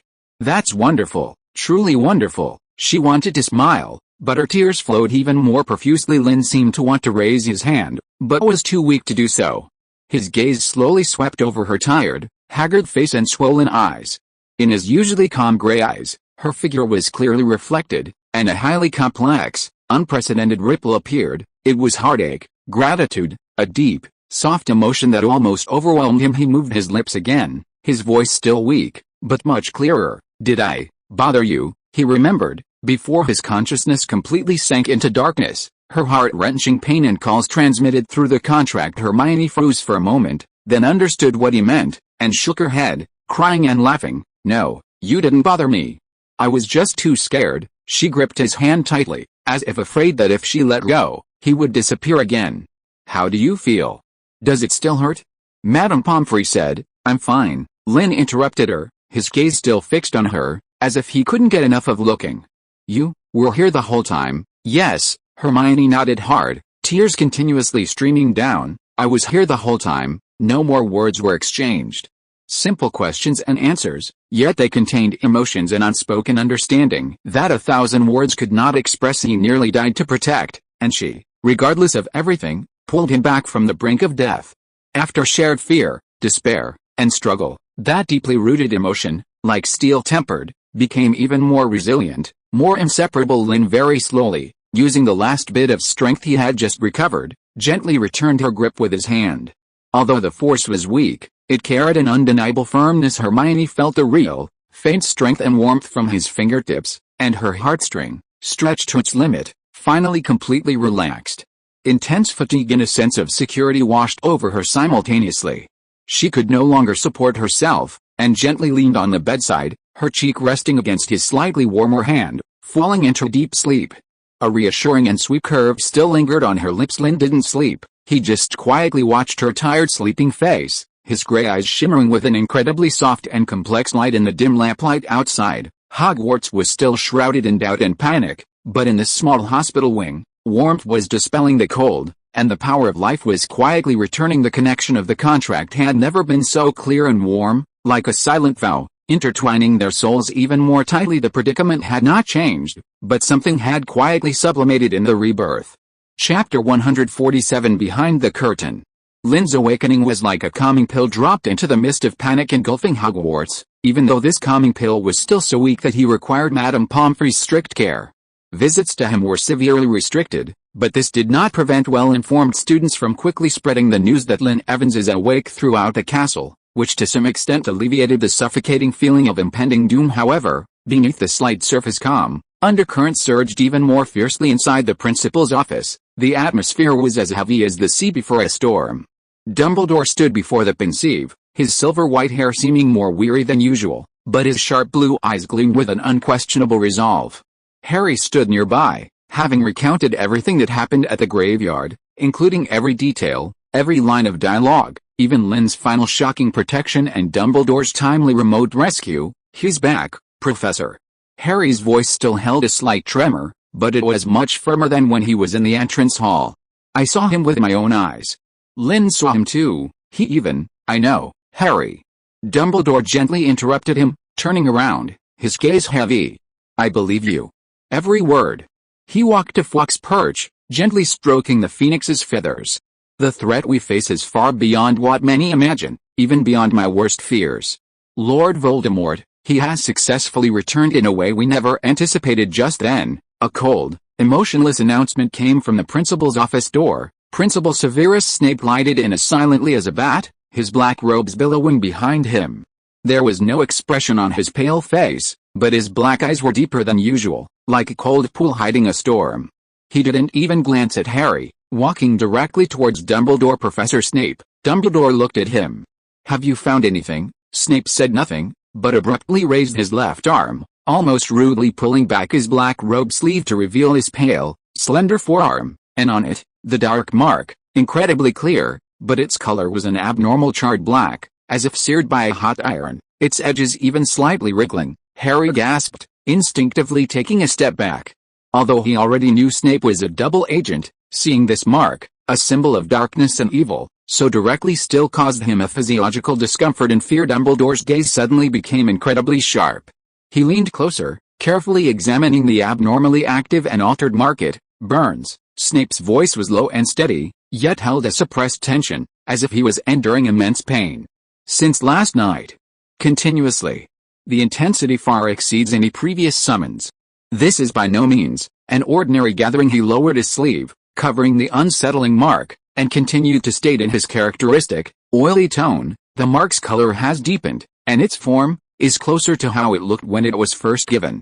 There's only one explanation: the source of the mark, the one who gave it power, his core of magic has fully recovered, and even is stronger than before." He looked up, his black pupils finally meeting Dumbledore's blue eyes, his tone decisive. "The Dark Lord has returned. And his power is at its peak." This was undoubtedly the most direct and irrefutable proof from within. Dumbledore slowly closed his eyes, took a deep breath, a trace of deep weariness and pain flickering across his face. But when he opened his eyes again, only an iron will remained. "Thank you, Severus," he said in a deep voice. "This confirms our worst suspicions." He turned to Harry. "Harry, you heard it too. Now, no one can doubt what you've experienced. However, there are always those who would rather cover their ears and refuse to listen to the truth." The Ministry of Magic issued an official response to everything happening at Hogwarts. Dolores Umbridge, a senior undersecretary and Fudge's confidant, brought a sternly worded official letter and read it pompously in the entrance hall. The letter claimed that, after a preliminary investigation by the Department of Magical Accidents and Catastrophes, Cedric Diggory's death was classified as an accidental tragedy caused by the malfunctioning of the ancient magical mechanism of the Triwizard Tournament, and Harry Potter's statements were stress-induced hallucinations and severe exaggerations resulting from immense trauma. As for Lynn Evans's severe injuries, they were lightly attributed to an unfortunate operational error. While attempting to control runaway magic, the official letter sternly warned Dumbledore and the Hogwarts faculty and staff not to spread unverified, panic-inducing rumors, and demanded an immediate psychological evaluation of Harry Potter, while also hinting at sending special investigators to the school to ensure order and correct public opinion. As Umbridge read, she wore that hypocritical, sickly sweet smile on her face, emphasizing the ministry's concern and its determination to stabilize the situation in her high-pitched voice, as if placating a group of ignorant children. Many students, especially those from Slytherin, chuckled in agreement or expressed understanding. But more students from other houses, especially upper years who had personally witnessed Lynn's terrible state when he was carried back, showed expressions of anger and disbelief. Harry trembled with rage, his fists clenched, wishing he could rush up and argue. But Hermione and Ron held him back tightly. They don't care about the truth, Harry roared in a low voice, his voice choked with anger. They just want to cover everyone's eyes and ears. We know the truth, Harry. Hermione gripped his arm tightly, her face flushed with anger, but her eyes were unusually firm. Professor Dumbledore knows, we all know. That's enough. But, no buts. Hermione interrupted him, her gaze sweeping over Umbridge's nauseating smile, lowering her voice. The more they act like this, the more it proves they're scared.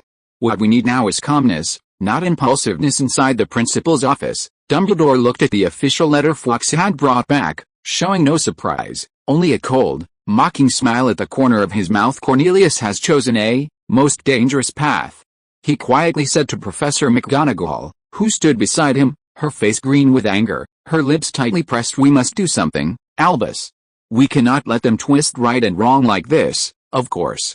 Dumbledore stood up and walked to the window, gazing at the gloomy sky in the distance.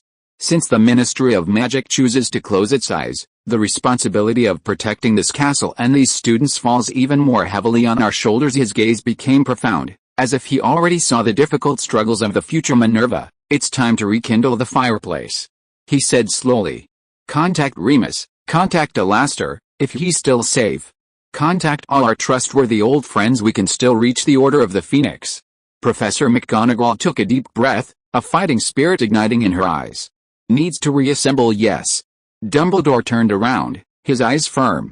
While Fudge and his bureaucrats are busy whitewashing the situation, we must act. Lord Voldemort will not wait, his Death Eaters are already active. He glanced in the direction Snape had just left. We need eyes, we need ears, we need everyone who can fight. Hogwarts will be a fortress, but our battlefield extends far beyond this. The curtain has already risen. The true contest is never the clamor on stage, but the silent planning and maneuvering behind the scenes. One side is desperately denying, attempting to push the darkness back into its box, while the other has already seen the cruel reality and has quietly begun to pick up weapons, preparing to meet the inevitable, all-encompassing storm. The night at Hogwarts seemed longer and colder than usual. But in certain unknown corners, the sparks of faith were regathering, waiting for the moment to ignite a prairie fire. Chapter 148, Veritaserum and Silent Kiss. The atmosphere in the principal's office was as heavy as lead. Fawkes quietly preened his feathers on his perch, his occasional soft chirps only accentuating the silence in the room. Dumbledore stood behind the pensieve, his gaze behind his half-moon spectacles as sharp as an eagle's, fixed on the man slumped in the chair, Barty Crouch Jr. After being forcibly given Veritaserum, the potion's effect was immediate. Barty Crouch Jr., or rather, the Death Eater who had impersonated Alastair Moody for months, had a vacant, dull look in his eyes, and the perpetually tense expression on his face, filled with paranoia and vigilance, completely melted away, leaving only an empty submission. He tilted his head, saliva uncontrollably dripping from the corner of his mouth onto the front of his tattered travel cloak. Professor Snape stood in the shadows, expressionless, as if he wasn't the one who had roughly pinched the man's nose and poured an entire bottle of silvery liquid down his throat moments earlier. Professor McGonagall stood on the other side, her face pale, her hands clasped tightly in front of her chest, Her knuckles white. The portraits of past principals on the walls also held their breath, not one of them feigning a snore. "Speak." Dumbledore's voice was not loud, but it carried an undeniable power, echoing in the silent room. "Your name, Barty." "Barty Crouch Jr.," the man answered numbly, his voice slurred yet clear. "Was it you who put Harry Potter's name into the Goblet of Fire?" "Yes." "How did you fool the age line?" "Used a very powerful confundo, knowledge bestowed by my master." "What was your purpose in lurking at Hogwarts?" "To ensure Harry Potter won the Triwizard Tournament, touched the trophy." "That was a portkey. It would take him to my master." "Who else was involved in this?" "Karkaroff. He was afraid, but it was useless." "Wormtail. He was responsible for taking care of my master, and..." Barty Crouch Jr.'s voice paused, seemingly struggling, but the powerful force of the Veritaserum compelled him to continue. "My father, he kept me imprisoned. My mother saved me, with Polyjuice Potion." The disjointed confession flowed out coldly, outlining a cruel and precise plan. The portraits let out suppressed gasps and intakes of breath. Professor McGonagall's body swayed, and Professor Snape moved a step quickly and discreetly, seemingly wanting to reach out, but ultimately only pressed his lips together more tightly. Dumbledore's questions were precise and swift, peeling back the entire conspiracy step by step. Barty Crouch Jr. confessed how he monitored, how he guided, how he tampered with the maze, and even revealed Lord Voldemort's weakened state and the general method of his resurrection. "My master needs the blood of an enemy, the flesh of a servant, the bone of a father," he mumbled, his eyes staring blankly at the ceiling just as Dumbledore was about to ask about Lord Voldemort's possible current hiding place and more names of lurking Death Eaters. Bang! The door to the principal's office was suddenly pushed open, interrupting the interrogation. Cornelius Fudge burst in with a gust of wind, his round, plump face oily and exasperated, followed by Dolores Umbridge, with a fake smile on her face and wearing a pink cardigan, and two expressionless Dementors exuding an icy chill. "Albus! What in Merlin's name is going on?" Cornelius Fudge yelled directly at Dumbledore. Without even looking at the man in the chair, "I received reports that you've apprehended a suspect causing chaos. Why didn't you notify the Ministry of Magic immediately? This is an overreach. This is..." His voice abruptly stopped when Barty Crouch Jr. turned his head blankly and mumbled about the Dark Lord's great plan in his undisguised, original voice. Cornelius Fudge's face instantly lost all color, his eyes wide, as if he had seen his most terrifying nightmare. Umbridge's fake smile also froze, and she let out a short, strangled shriek. "Oh, Merlin, it seems you heard." "Cornelius," Dumbledore said calmly, his gaze sweeping coldly over the two Dementors slowly floating in the temperature in the room plummeted, and even the flames in the fireplace seemed to dim a little. "This is the evidence Lord Voldemort has returned? This..." "No," Cornelius Fudge suddenly shrieked hysterically, dramatically pulling out his wand. Not pointing it at Barty Crouch Jr., but at Dumbledore. "This is a lie. You fabricated it. It's a lie you forced him to say with Veritaserum. You want to create panic. You want to seize power." This absurd accusation made Professor McGonagall gasp, and the portraits erupted in angry accusations. "Fudge! You're mad!" Phineas Nigella shrieked. "Wake up!" Dilly's Derwin shouted, but Cornelius Fudge couldn't hear anything. His fear had overridden all reason just then. Umbridge quickly leaned close to Cornelius Fudge's ear and whispered something quickly in her sickly sweet voice. Cornelius Fudge's eyes suddenly lit up, as if he had grasped a lifeline. Right, he panted, waving his wand. "He is an extremely dangerous criminal. He cannot be allowed to spread panic any further. He must be dealt with immediately." In the name of the Ministry of Magic, he abruptly turned to the two Dementors and shrieked, "Execute the order. Give him the Dementor's kiss. Immediately." "No. Fudge, stop." Dumbledore's voice for the first time carried a thunderous anger. He took a sudden step forward, and the Elder Wand instantly appeared in his hand, its powerful magical fluctuations making the air tremble. Professor McGonagall also raised her wand at the same time, and Professor Snape's wand had, at some unknown point, slid into his palm, but the two Dementors had already moved. They were unresponsive to wands and shouts, obeying only the direct command of the Minister of Magic. Like two condensed masses of despair, they silently and swiftly lunged at the helpless Barty Crouch Jr. in the chair. The room was instantly enveloped in extreme cold and darkness. All happy thoughts were drained, leaving only the deepest fear and despair in Barty Crouch Jr.'s empty eyes. A final flicker of extreme, instinctive terror passed, but he couldn't even make a single movement. One of the Dementors lowered its head, the darkness beneath its hood completely enveloping his face. No sound, no struggle, only a silence more absolute than death spread out. A few seconds later, the Dementor lifted its head and slowly retreated. The man in the chair was still breathing, his chest rising and falling weakly, but his eyes had completely lost all light, becoming a void of nothingness. The core of his existence had been completely sucked away. It was all over. Cornelius Fudge gasped for breath, a sickly, exhausted triumph on his face. As if he had just accomplished some great feat. See, solved, can't spread rumors anymore. Behind him, Umbridge covered her mouth with a pink handkerchief, but her eyes gleamed with satisfaction and malice. Dumbledore slowly lowered his wand. He looked older and more tired than ever before. He didn't look at Cornelius Fudge again, nor at the man who was now just an empty shell, but merely turned, gazing out at the gloomy sky, his voice filled with endless gravity. The mistake you made today, Cornelius, will cost all of us dearly. In the hospital wing, Lynn leaned against the pillows, his face still pale, but his spirits were clearly much better. Hermione sat by the bed, carefully spoon-feeding him a warm potion that emitted a faint starlight. This was specially approved by Madame Pomfrey.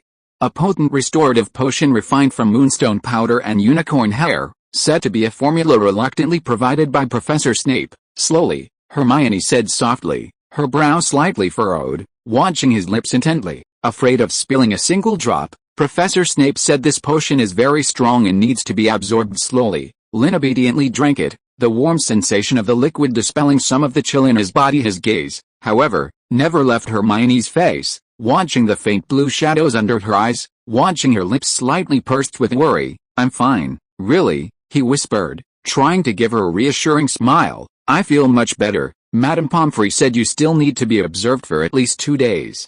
Hermione's tone was firm, and she scooped up another spoonful of potion, blowing on it gently. Damage to the magical core is no small matter, especially. She paused, her voice lowering. That last burst, she was referring to the power Lynn had unleashed, almost to the point of exhausting his life essence, to fend off the Dementors and Death Eaters. Even with a life-sharing contract to mitigate it, Hermione could still clearly feel the weakness emanating from the depths of his soul. Just then, a sudden, bone-chilling sense of despair swept through the entire hospital wing. Without warning, Hermione's hand trembled violently, the spoon clattering against the side of the bowl with a crisp sound. Her face instantly turned ashen, and she instinctively gripped Lynn's hand tighter. Lynn also tensed his body sharply. The familiar chill from the Dementors caused a surge of chaos in his magic, but he more acutely felt that this chill was not directed at them. It was stronger, more concentrated, as if it had erupted at a certain point and then slowly dissipated immediately after. An indescribable sense of emptiness passed through some invisible link. From the other end of the contract,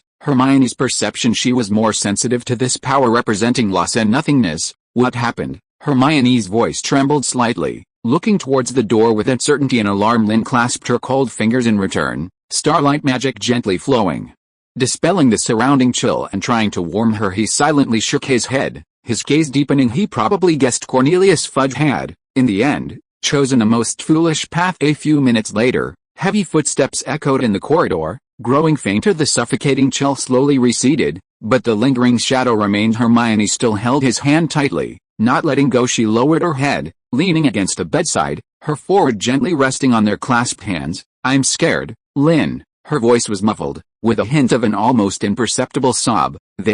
How could they do this?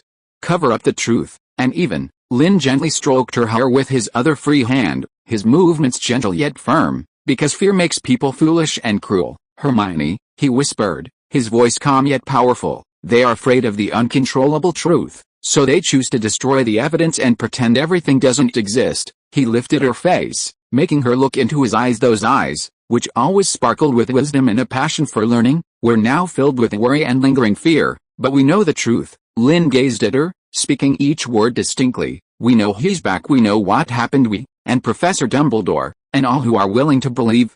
We will be prepared. His thumb gently brushed against the corner of her eye. Don't be afraid. His voice softened even more, carrying a reassuring promise. This time, we are together. Whatever happens, we face it together. Hermione looked at her reflection in his eyes. The steadfastness and tenderness there gradually dispelled the chill in her heart. She took a deep breath, nodded, and sat up straight again. Although her eyes were still a little red, her gaze had become clear and resolute once more. She softly affirmed, picking up the potion bowl again, her tone returning to its usual decisiveness. Finish your potion first. You need to get better quickly. She scooped up a spoonful of potion, carefully blew on it again, and brought it to his lips. This time, Her hand was steady. Lynn looked at her and obediently drank the potion. The bitterness of the potion seemed to dissipate, leaving only a warm sweetness that spread from his lips and teeth, slowly flowing into his heart, nourishing his damaged soul more effectively than any potion outside. The sky remained gloomy, and the hospital wing was quiet except for the occasional soft clink of the porcelain spoon against a bowl. But in this small corner of the world, fear was temporarily isolated, and something warm and resilient was silently growing, becoming the firmest cornerstone against the impending darkness. Chapter 149 Silent Ripples. Barty Crouch Jr.'s tragic end was like a giant boulder thrown into a calm lake, stirring up ripples within Hogwarts that had yet to subside, but whose effects had already quietly spread to the wider magic world. The international community's gaze began to turn towards this ancient castle, and the Eastern boy within it who had displayed extraordinary power and uniqueness during the Triwizard Tournament and subsequent events, with scrutiny, curiosity, and varying degrees of concern. The last few days of the term were subtly tense. The Ministry of Magic's official stance was like a thick layer of oil floating on the surface, attempting to conceal the turbulent undercurrents.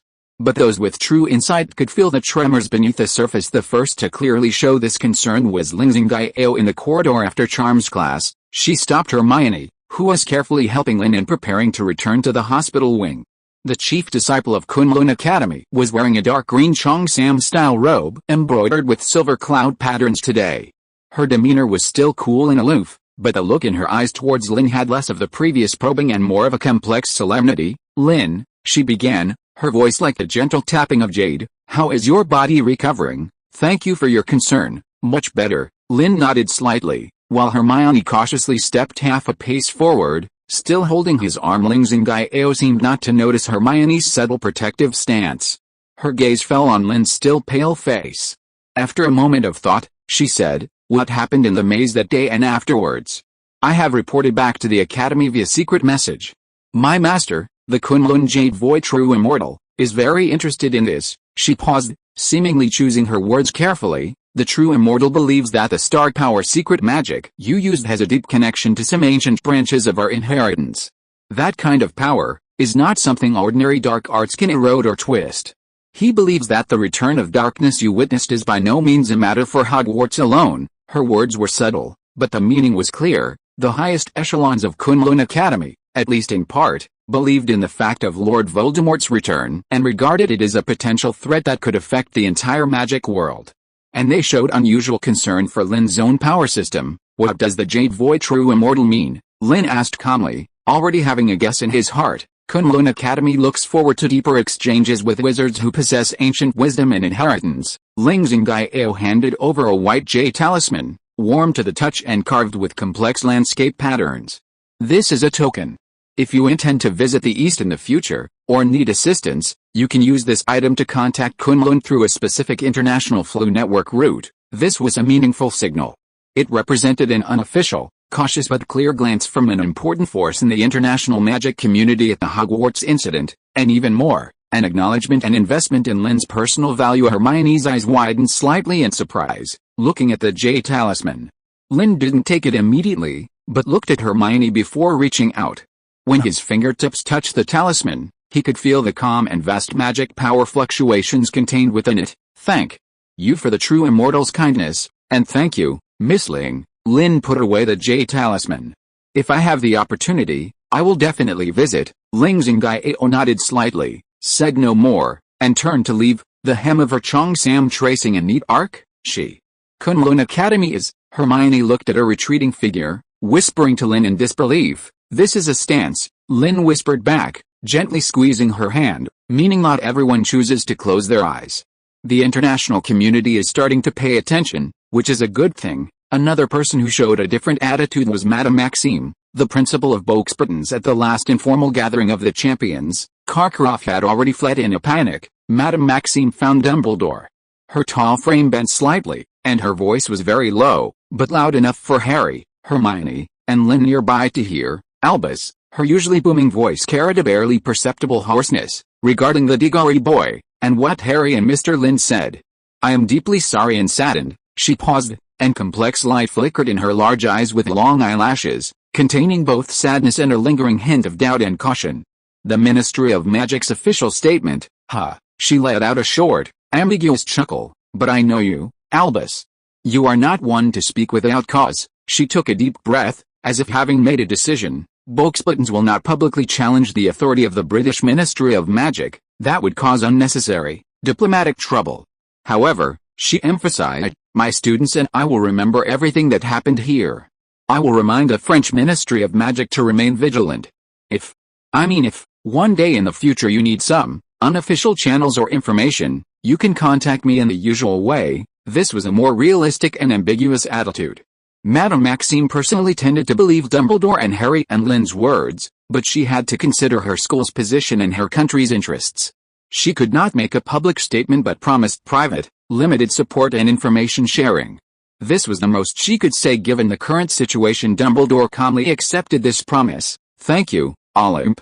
This understanding is more valuable than any public statement. As the Triwizard Tournament completely ended and the days of leaving school approached, various rumors about Hogwarts, especially the stories of the Dark Lord resurrected and the Eastern Exchange students who wielded unknown powerful magic and repelled the darkness, began to spread through students and professors from various countries, like seeds scattered by the wind, into the international magic community. The Daily Prophet, still under Fudge's control, desperately tried to whitewash the situation, calling these rumors absurd gossip and panic spread by Dumbledore to seize power, but tabloids like the Quiddler, and some magic media in other European countries, had already begun to reprint and discuss these messages in various subtle or sensational ways within the International Confederation of Wizards. There were also some faint voices demanding that the British Ministry of Magic clarify the facts. In some bars in Diagon Alley and Hogsmeade, wizards in foreign attire began to whisper about Hogwarts and that boy named Evans. Lynn Evans's name truly entered the international spotlight for the first time.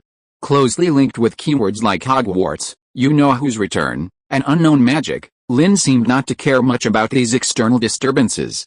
Most of his time was still spent between the hospital wing and the room of requirement, focusing on his recovery and his time alone with Hermione as night fell, at the top of the Astronomy Tower. This had become their frequent haunt recently.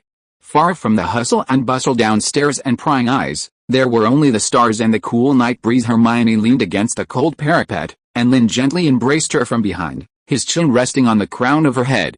Neither of them spoke, just quietly gazed at the deep night sky.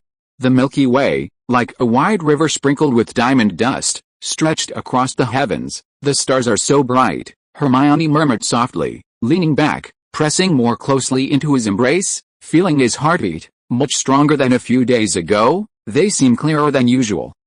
Lynn responded softly, breathing in the faint minty scent from her hair, a refreshing shampoo recommended by Madame Pomfrey. Perhaps it's because my magic is recovering, and my connection with them is becoming clearer again. He tightened his arm slightly, enclosing her between himself and the warm parapet. Are you scared? He suddenly asked, his voice very soft. Now so many people are starting to notice me. Good, bad, suspicious, wary, and there might be more later. Hermione barely hesitated, shaking her head, her hair brushing against his jaw. A little worried, she admitted honestly, but mostly I feel this is good. She turned to face him, starlight falling into her bright brown eyes, glinting with determination. If it's just Professor Dumbledore and a few of us fighting, that's too lonely. Although it's troublesome now, at least someone has heard our voices, someone is starting to believe, someone is willing to offer help, even if it's limited. She reached out and gently smoothed his slightly furrowed brow. And no matter how many people look at you, you are you. I know what kind of person you are, and that's enough. Lynn caught her cool fingers and gently kissed them to his lips. In the starlight, his smile was gentle and clear. Yes, it's enough that you know, he whispered, his forehead gently resting against hers. What other people think isn't that important. The night breeze swept by, carrying the unique scent of grass and trees of a summer night. Below the tower, the castle was gradually falling asleep, and discussions about conspiracies, international attention, and future threats were temporarily shut out under this serene starry sky. There were only their intertwined breaths and heartbeats. They shared this brief tranquility, and also shared their worries about the future and their firm beliefs. An invisible bond flowed between them, more solid than any international attention, warmer than any starlight, silently nourishing each other's souls, accumulating strength for them to face the unknown storms ahead. In the distant east, within the mist-shrouded secret realm of Kunlun Mountain, an old man with a youthful face and white hair stroked the jade staff in his hand, gazing at the faintly visible constellations of England in a water mirror. muttering thoughtfully to himself, "A variable has arisen, the star has shifted. The ancient star power has reappeared. This water, after all, is bound to become turbulent," and on the other side of the British Isles, in the dark corners of Nocturne Alley, rumors about that boy had also caught the attention of certain long-dormant shadows loyal to their old master. The focus of international attention never just means concern and potential aid, it also means a more complex situation and deeper, unfathomable dangers are quietly brewing.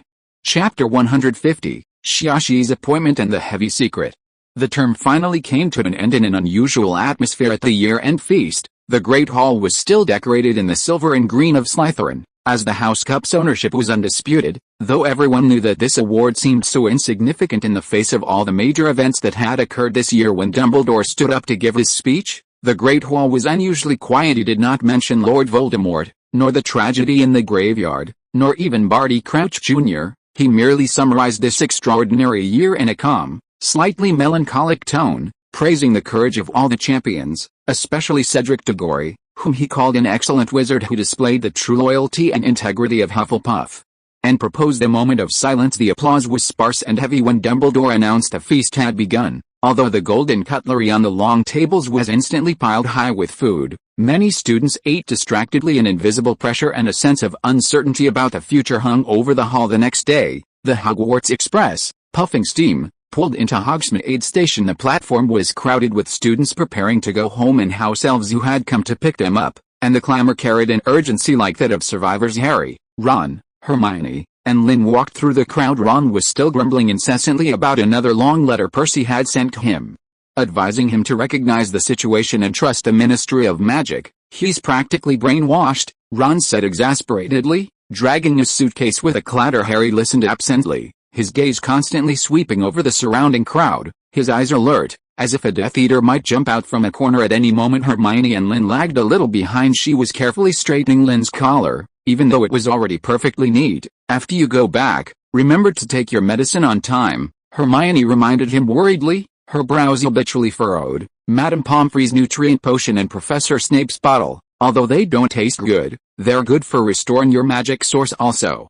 Don't use that kind of large-scale star magic easily, at least not until you've fully recovered." Lynn listened with a smile, letting her chatter on, his eyes showing obvious indulgence and warmth. "I know, Miss Hermione," he responded softly, and when no one was looking, he quickly squeezed her hand. "You too, don't just focus on reading and research. Remember to get good rest. If anything happens, contact me using the two-way mirror." Their fingertips intertwined briefly, then quickly separated, and a faint, almost imperceptible blush crept onto Hermione's earlobes. Just then, Dumbledore's voice sounded behind Harry. "Harry, would you mind having a brief chat with me at the end of the platform?" Harry paused, nodded, and followed the principal towards the less crowded end of the platform. Dumbledore seemed to casually wave to Lynn and Hermione as well, and the two exchanged glances and followed. In a relatively quiet corner, Dumbledore turned, his blue eyes becoming exceptionally sharp and serious. "First, Harry, this summer, you must return to the Dursleys' house."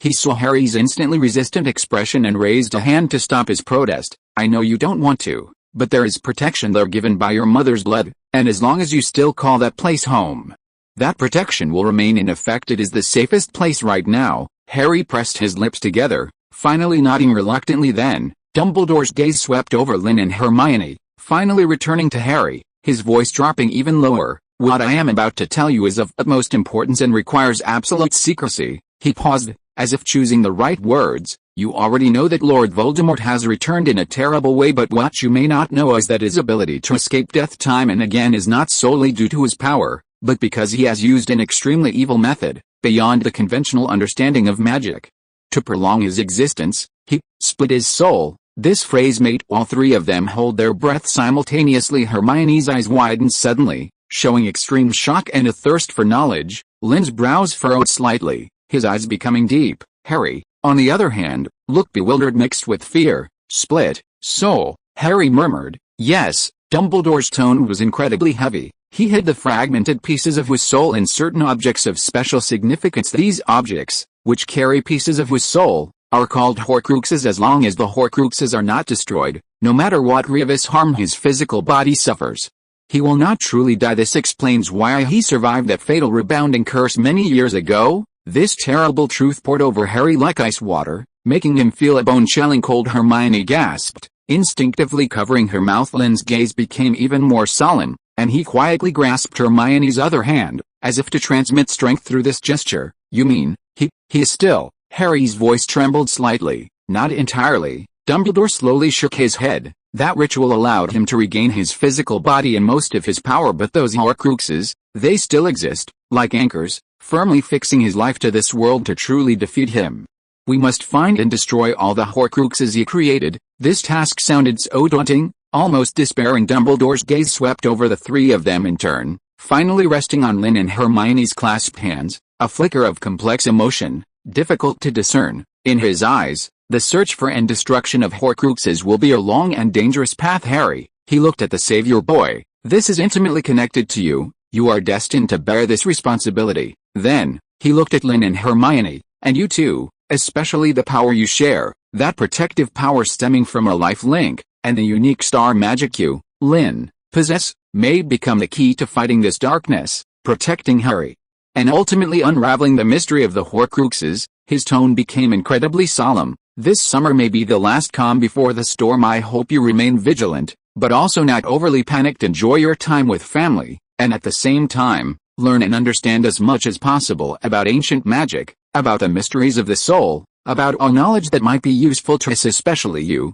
Lynn, Hermione. Your combination of powers is very unique, and I need you to understand and master it more deeply. The train whistle blew again, urging students who had not yet boarded. All right, the train is about to depart. Dumbledore's expression softened, regaining some of his usual gentleness. Remember my words, stay in touch, and be safe. The three, with heavy hearts yet feeling inexplicably entrusted with a mission, boarded the train. On the journey back, the atmosphere in the compartment was somewhat silent. Harry gazed out at the fleeting scenery, lost in thought about the Horcruxes and the future task. Ron tried to tell a few jokes to lighten the mood, but without much success. Hermione, meanwhile, took out a thick, leather-bound old book from her beaded handbag, titled An Introduction to Ancient Magical Covenants and Soul Links, and began to read it intently, clearly having immediately put Dumbledore's instruction to study into action. Lynn did not disturb her, merely sitting quietly beside her, his shoulder gently leaning against hers. His gaze also falling on the difficult text, occasionally exchanging a word or two with her in a low voice. After a while, Hermione seemed to get a bit tired of reading. She closed the book, sighed softly, and rubbed her temples. I feel a sudden immense pressure, she whispered to Lynn, a trace of imperceptible fatigue in her voice. Lynn reached out and covered her hand, which was resting on the book, his fingertips warm. Don't be afraid. His voice was very low, audible only to the two of them. We are together, just as Professor Dumbledore said. Our power is key. We will learn together, face it together. He paused, looking at her still slightly furrowed brow, then suddenly changed the subject, a light, cheerful laugh in his voice. By the way, any plans for the summer? Besides researching these extracurricular readings? Hermione paused, as if just breaking free from her heavy thoughts. Oh, probably, still reading, I suppose. Maybe, helping my parents manage the accounts for their dental practice, she said, her plans sounding a bit dull even to herself. Sounds very Hermione, Lynn chuckled, and when she glared at him in mock anger, he continued, I mean, very fulfilling, but, perhaps, I could occasionally visit, you know, as classmates, to discuss academics. He winked. Hermione's cheeks flushed slightly, her eyes flickered, but the corners of her mouth couldn't help but turn up slightly. If you can promise not to disturb my parents' rest, I promise to behave with utmost decorum and reliability, Lynn said earnestly, but his finger subtly traced a line on her palm, more like a model student than Percy Weasley. Hermione finally couldn't help but let out a soft laugh, gently pushing him. You'll never be like that. The sunlight outside the window streamed through the glass, illuminating the dust motes dancing in the air and warming the small space in the compartment. The heavy topics of Horcruxes and a dark future were temporarily set aside, and a shy, sweet anticipation belonging to young people quietly blossomed, diluting the sorrow of parting and the weight of responsibility. The train roared, carrying them towards summer, and towards a summer destined to be anything but peaceful. But at least for now, with someone by their side and a promise to look forward to, the future storms no longer seemed so daunting. End of this chapter. Thank you so much for reading until the end. Don't forget to give it a like. Looking for more exclusive content and immediate access? Subscribe to our Patreon. Remember, every like, subscription or donation encourages us to continue. Thank you all. See you in the next video.